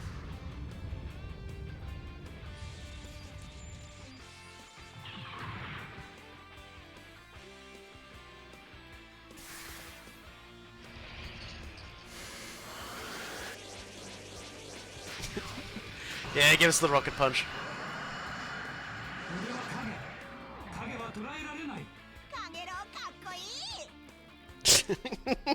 Yes, Kagero is in fact extremely cool. Let's drop this sucker. Kagero, with this heart you revealed to me, I will fight beside you. We are alive right now. So long as we have life, we will fight together.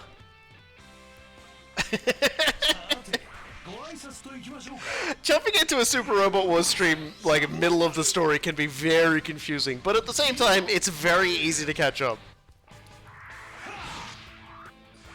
You know, Shadowmaru and Kaguro were brothers. Kaguro was destroyed, in the show, in rather traumatic ways, and was put down. But, in Super Robot Wars, you can make everything better, and so he's alive.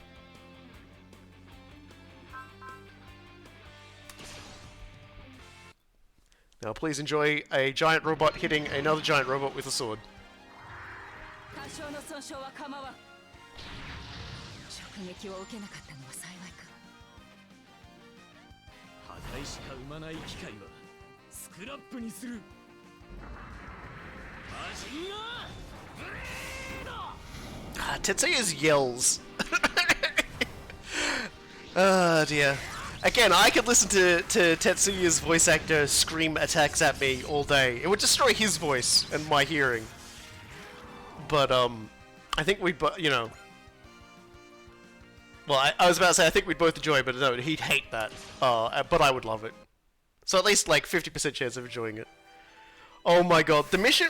I think next stream will hopefully be the one where... Because I'm burning through all of the missions that go before Lelouch's mission, just because after you get Lelouch's mission done, you start getting hit with all of the, all these timed missions.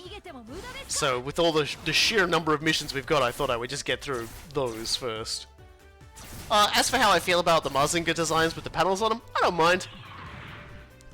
In all honesty, Mazinger's had so many different stylized designs to it, I can pretty much just put up with just about anything for them, and they're all pretty enjoyable and they're all pretty good. So, like, I don't mind. I like it as just another interesting take in the Mazen timeline. Because I mean, when you look at things like the original has its weird sort of charm. Then you've got things like the OVA Mazen Kaiser, which goes for a bit more of a weird sort of striking, dramatic coloration for things, and it still has a fair bit of its own. How best to put this? It's like Mazen Kaiser itself just has these like weird proportions to it that just make it seem larger than even other robots. Like, it just seems like a super robot among super robots. And then you've got like Mazen Kaiser's SKL, or Skull if you prefer. And that's like, basically you could freeze frame a lot of sequences of the mecha fights in it, and you've got a heavy metal albums cover. That's the way the art direction goes on that one. And then Shin Mazinger goes to some really sort of... It takes like the sort of the stylized design of the Mazen Kaiser OVAs, and then just sort of it cranks a little bit up of the exaggeration on it, a little bit more. It goes a little bit crazier in that regard, so you get a little bit wilder on the proportions, a little bit cooler, but you also get things like Mazinger Z transforming into a giant fist. And yeah, Mazinger Zero is more edgy than Skull, and it's really striking. It's got like real sharp edges, but it's also like weirdly horny. So, and it's only in a manga form. I'm mostly just talking about the animated forms. And so Infinity is they've gone for like 3D animation for the machines, and so they've decided their best thing to do in that regard was to give them a bit more, a bit more, not design that has like extra poking bits out on it, but it's got like, so it's like you've just got more detail on it without it having to like add extra like polygons or things. So the silhouette remains the same, and I think that's probably one of the key things about all the Mazen series, is that regardless of how weird the designs get or how the animation goes or whatever, they've kept the silhouette of the Mazen unit fairly uniform throughout, and you gotta appreciate that.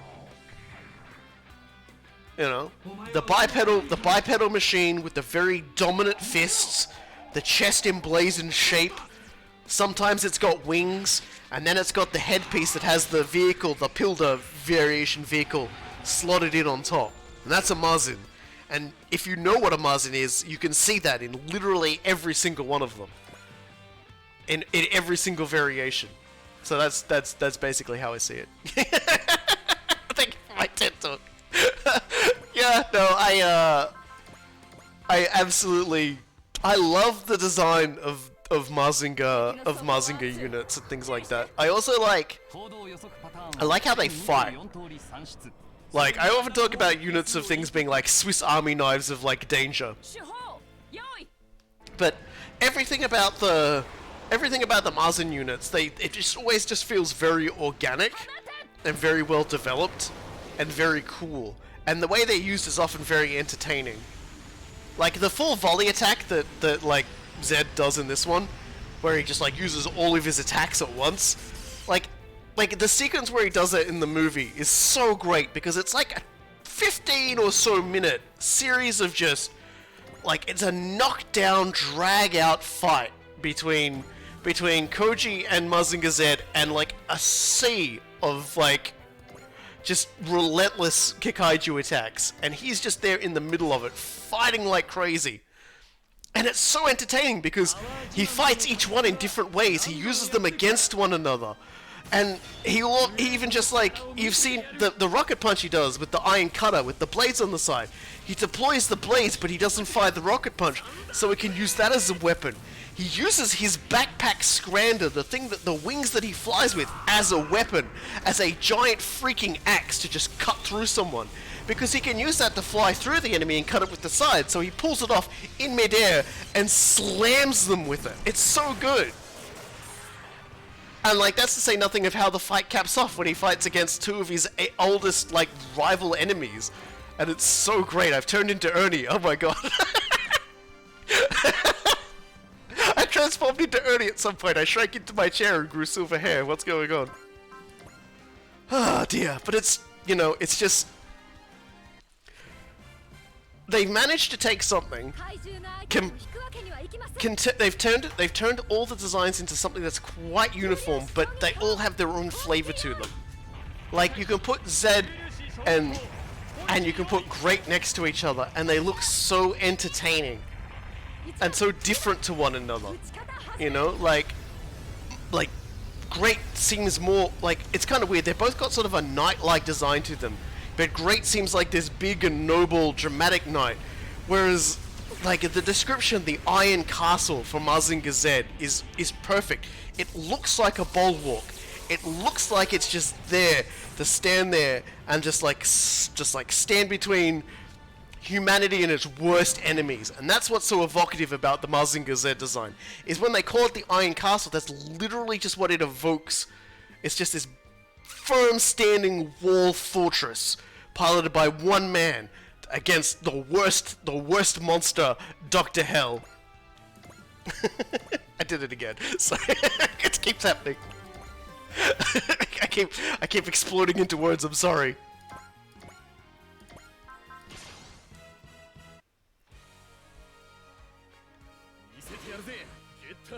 This is a Getarobo. Getarobo is a different sort of thing.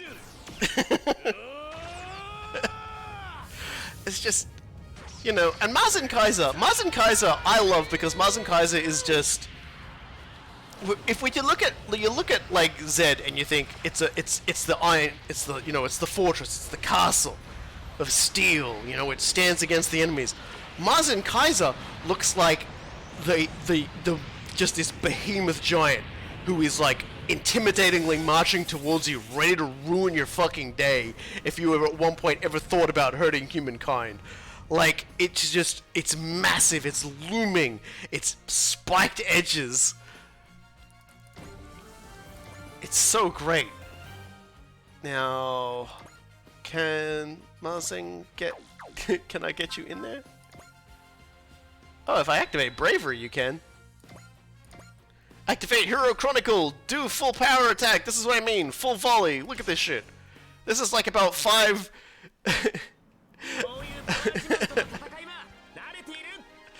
This is him using literally everything in his arsenal at once. Except the rocket punches. That's the only thing he's not using at this point. He's even got missiles that shoot out when he flips his fists up.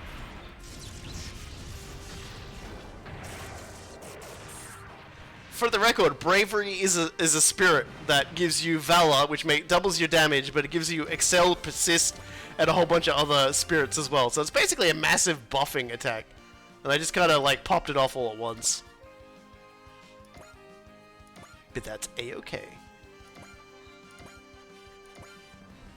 Just like killing everything before anybody gets a chance to get in there and kill anything. Nah, not yet.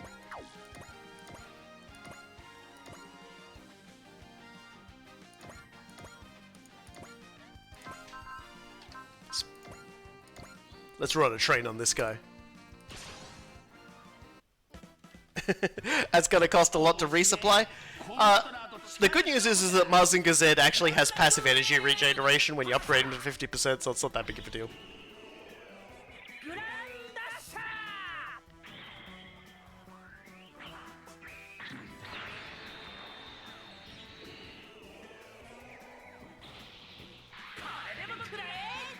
But yes, Getter Robo is far wilder, far crazier. I think a lot of that comes from the fact that, unfortunately, its creator has passed away, so it's not, you don't really get the same singularity of vision that still happens with the Muzzin stuff, because regardless of when it's made or how it's made or who makes it, Gonagai has taken at least a casual glance at it. He even took a look at, he even drew the 30 in Super Robot Wars 30. That wacky ass thing.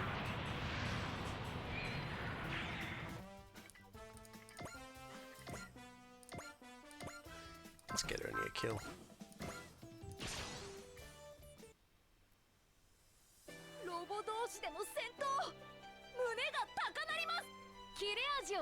I mean, I haven't even got into the, like, I've been thinking a lot about the different concepts of, like, oh, that's right, Zonda Barrier, I forgot. Like, both Getter Robo and Mazinger stuff, and also to a degree, Gal Gaiga stuff, tend to delve into the realm of human willpower and all the wackiness that comes from that. You know, I'm not gonna let you. Actually, I'm gonna let you exist.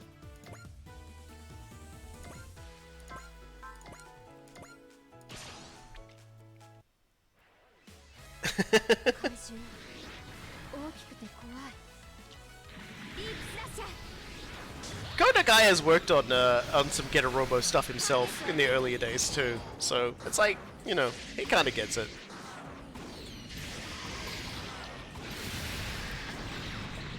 But yeah, like, what Getter Robo does is often, like, a sort of an advantage, I guess, of the fact that the creator has passed on, is that you do get a lot wilder sort of things, and there's enough reverence for it that it doesn't really suffer hugely for it.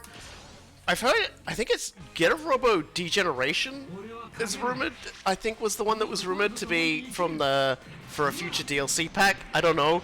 That's a really weird manga, that one. I'd be honestly kind of surprised if that was the one they went with. Not that it's weird in a bad way, but it's just weird. If that is the one I'm thinking of, because there's been quite a few runs running concurrently. Also, there's Getter Robo Arc, which is the series that's been out at the moment, and that's interesting. That one actually had an anime.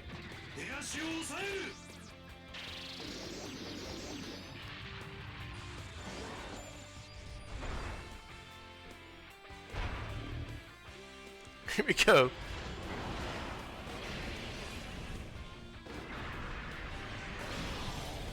Oh, it's still doing the still doing the Gulgalas thing. Alright, is that everybody? Yep. Alright, let's see who this big joke goes swinging on next time. Oh, okay. Alrighty then, have fun with that.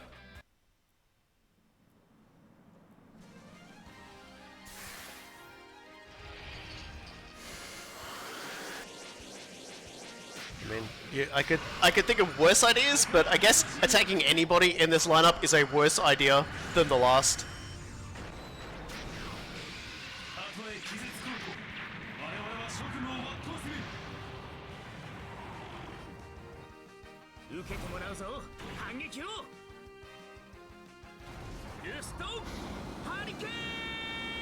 Let me just spray acid.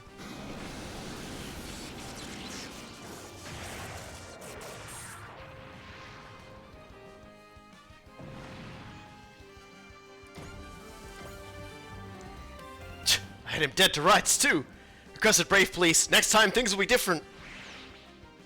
Wait! Shadamaru, Kagero, can you catch him? My apologies, I've lost him. That man, what is it that drives him to fight the brave police? He's a jerk.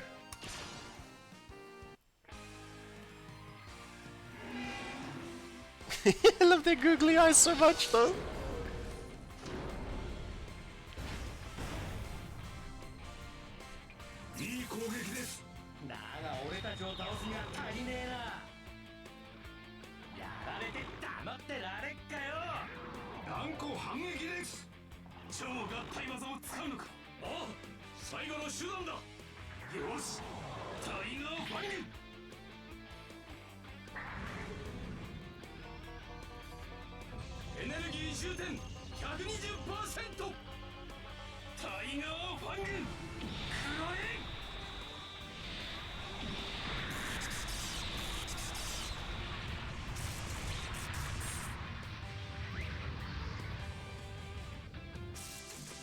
I'm waving.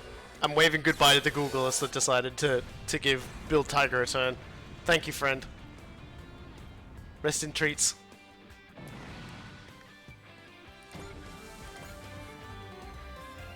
Oh boy.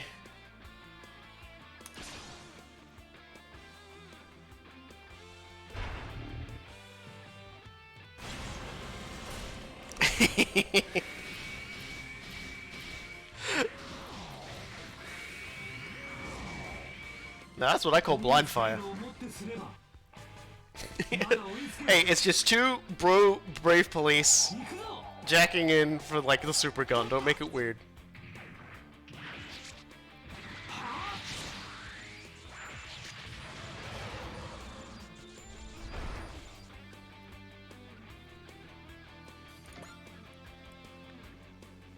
Oh boy, here we go. Attention, people of the supermarket. Hold on. Gridman, today I will destroy you! Not a chance, I'll win so that I can be there to welcome Kagero with a smile! If anyone has lost a small, sassy, white-haired child screaming about Gridman, please come to the information office. It is in fact hitting the information desk repeatedly, screaming about getting Gridman. If you are in fact Gridman, could you also please come here, beat the hell out of this small child? Thank you.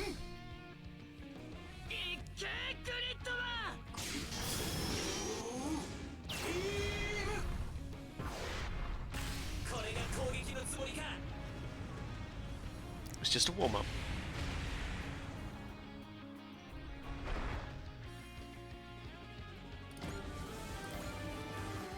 Alright. I want to hear what Ernie has to say about this thing. Do you have a... He doesn't. That's a shame.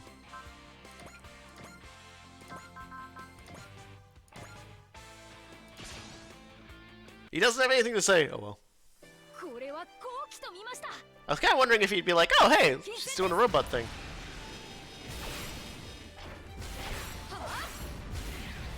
Yeah, he does have quite... And he does have quite the HP bar.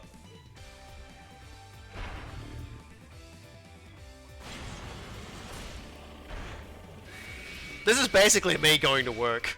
I just put the drill over my head and I just go. I'm off. Oh, that'll be me jury duty next week. That'll probably get me refused from jury duty. Gosh. I kind of want Gridman to have something to say about this one.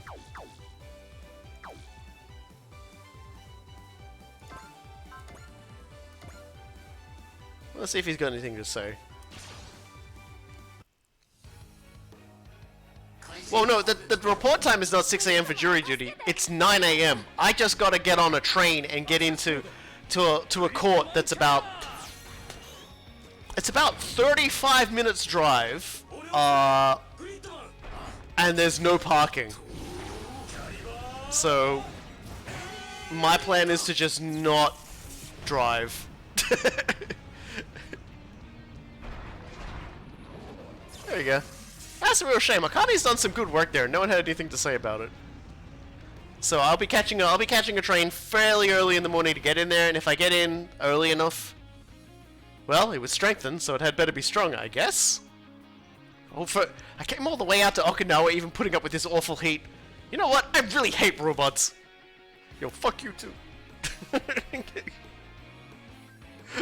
No, fuck you too, Akane. Who's that? Who's yelling? Who's yelling? Fuck you. Who's hurling abuse at me? How dare you?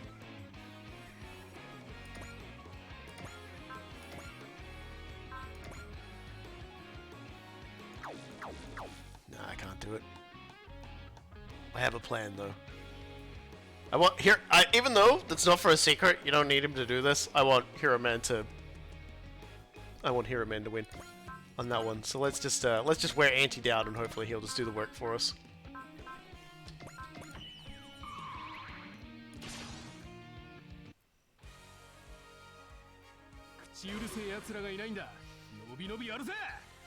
This is all dependent. The charity unit thing is just all dependent on whether or not I even like have to go in.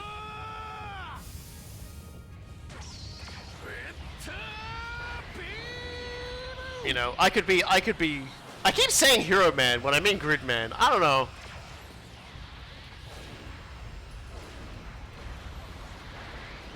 I kind of like Hero Man. I'm not just saying that because Stanley's in it. Yeah. Ernie's the fuck said that. Fuck you. Oh dear. I do like that his beam got bigger after the first time we met him.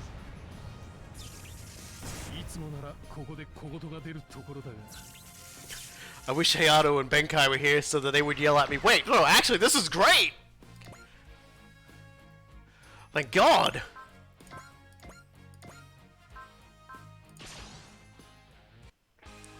Yeah, Hero Man was in UX.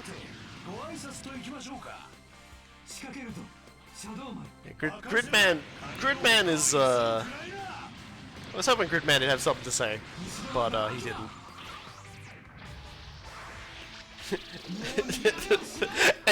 Auntie's just like really confused right now. He's like, why am I in the sky? Did Gridman put me in the sky? If Gridman put me in the sky, can I get back to the ground, please? Thank you.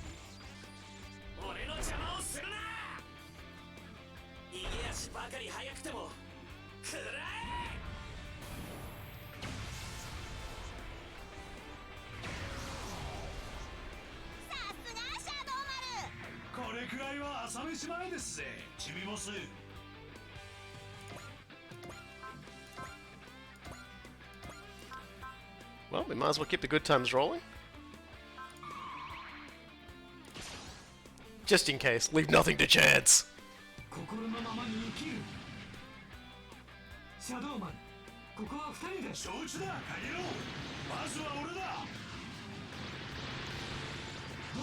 Yuta having lines in a lot of like the different attacks and everything is a great way to sort of get across his connection with the team. Because if they just tell you, it doesn't work. But if they have him quite literally there cheering them on and giving them orders and things like that, it sort of makes more sense.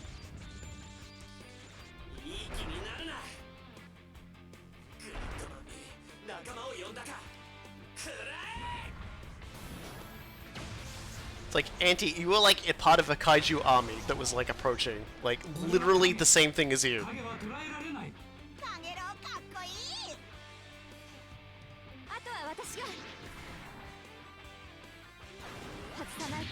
Wear his health down, and then hopefully he'll attack Gridman in his turn, and get horribly owned, and we'll all laugh at him. We'll never know because he used his attack up. He generally doesn't, though.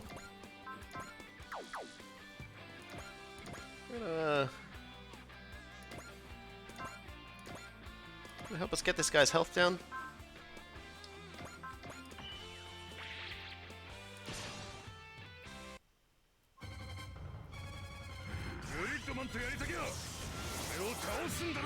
See, Van even has a comment about Anti.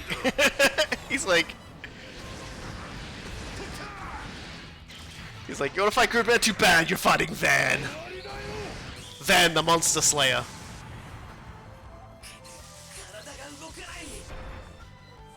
Did you try turning it on then off again? What, in the grayscale character? That's just what it looks like in his cockpit. I assure you he's a perfectly normal colored idiot. That's just the lighting, the mood lighting in his mech. Don't worry about it. Okay, we will definitely persist our way through that one.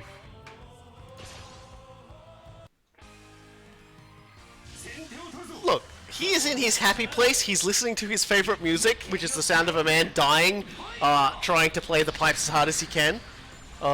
He's got plenty of food and water. Don't worry about it. You don't need to change the lights in his cockpit.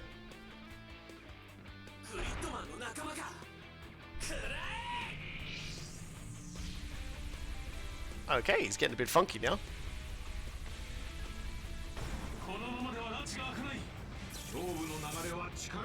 Yeah, that's quite a punchy attack. He has used that one before, but it was just interesting to see, like, how many attacks do you got, man? I think yeah, I guess that's just a slightly more damaging long-range version. Alright. Let's give him, like, one more tickle.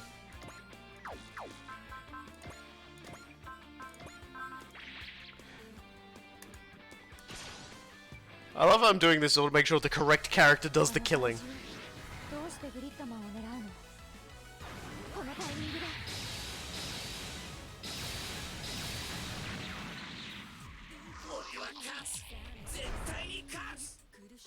Ah, you got this.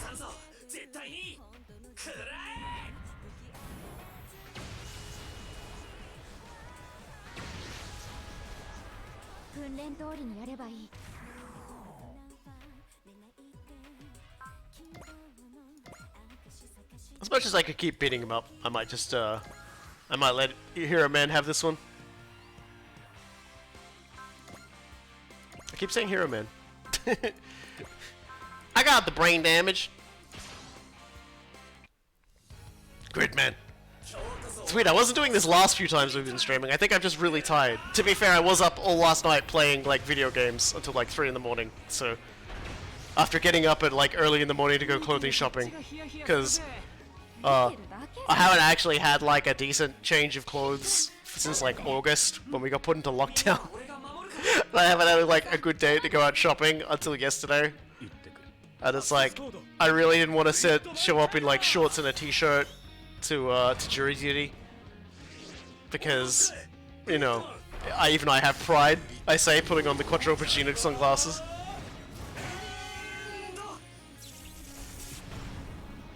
There we go. I knew that wasn't gonna do the job, so... No, damn you, Auntie. Because now we're gonna hit you full force. With our ultimate power.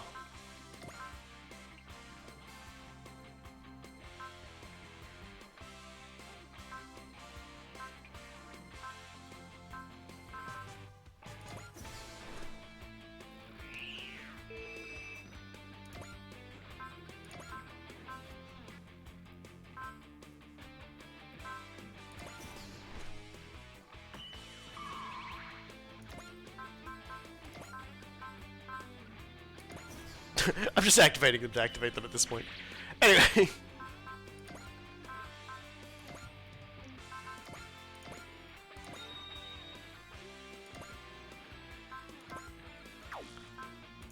We're gonna do this right, friend. Auntie, I'm taking you down. Hold on, first I'm gonna, like, EX. Hold on. I'm gonna make this a crit. Okay.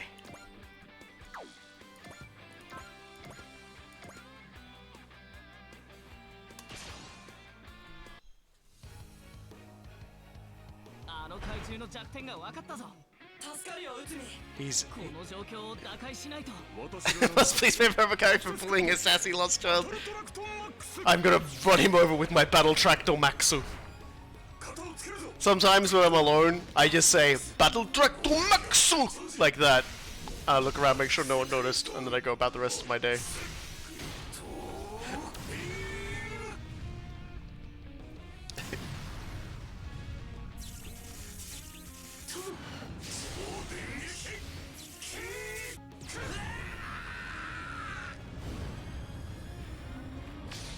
He's fine.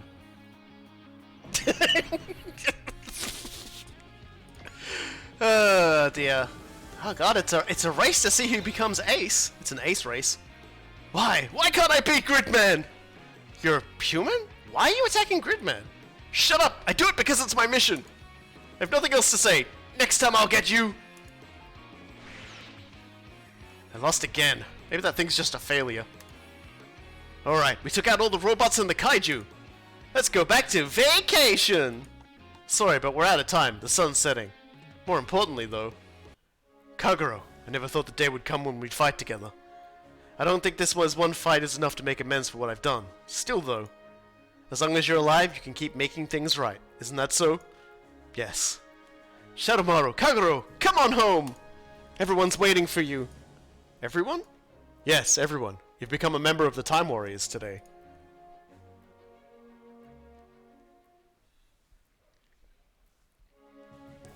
Meanwhile, in the Dakar room... Seijima, why didn't you tell anyone that Kagero was alive? You could have at least made sure Shadowmaru knew. I'm sorry, everyone. A great deal went into that decision. The fact remains that Kagero is a criminal. His return to the Brave Police will face no small amount of opposition. In fact, I'm part of that opposition, even now. Oh really, Azuma? I suppose the moisture in your eyes when Kagero and Shadowmaru did their combination attack was just allergies, then? No such thing happened at all! Well, really, keeping everything with Kagero under wraps was just Seijima's normal sickness. He's sick?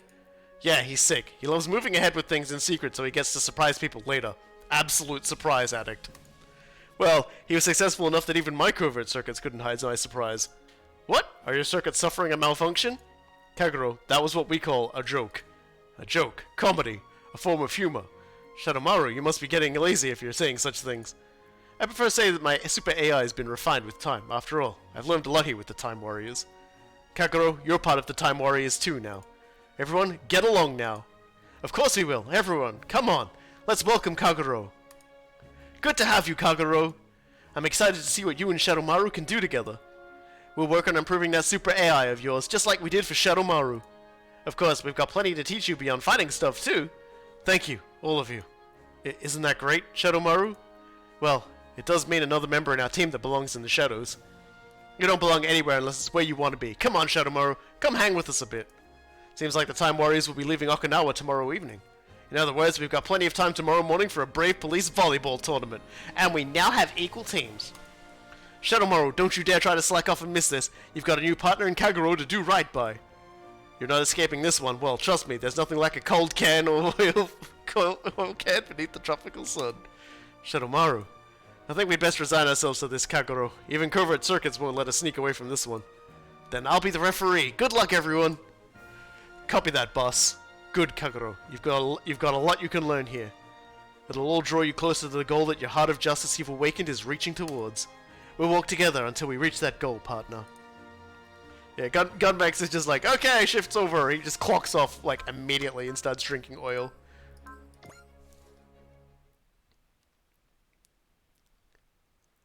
Huh, yeah, boy, that was a lot. We actually did a lot of adventure today. Is there, like, another onboard mission now? Cannon. Oh, cool. Next time on Super Robot Wars 30.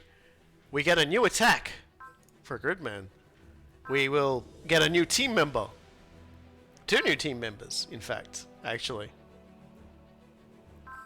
Perhaps. But we definitely get another team member from that. And then, once we get all that stuff out of the way, we get Lelouch. You guys aren't ready for that mission. That mission's gonna be fun. You guys aren't ready for that one.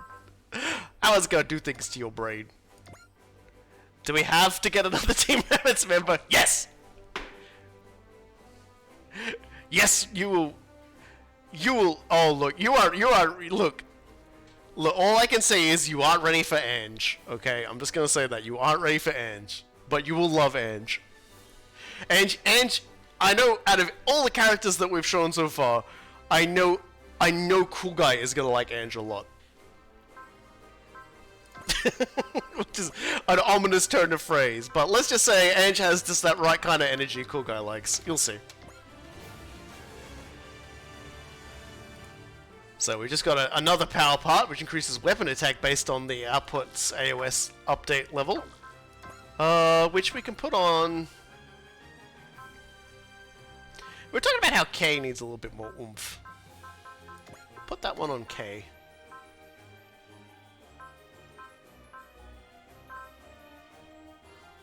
You know, just for a start. So that caps at 600.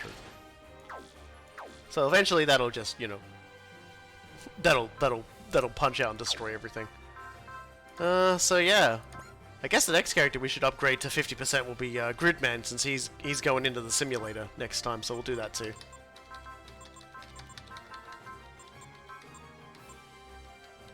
With some attack upgrades as well. So from now on, Gridman starts with plus 10 morale, plus 50 EN, plus 1 move, and plus 100 armor. So we've got a tougher, stronger, better Gridman. And one more save. In both slots, obviously, today. Because save early, save often, save multiples. Just in case I accidentally save over it with my other save. And as always, we shall leave with the title screen thingy. つるんでやがるこいつらつるんでやがるあの人スパロボの画面を見て何かブツブツ言ってるさまざまな作品の垣根を越えて集まったプレイヤーの舞台に嫉妬してるんだろうプレイヤーのみんなは自分のお気に入りのユニットを集めた舞台でスパロボを楽しんでくれタバの周りはいつも女の子が集まるけどね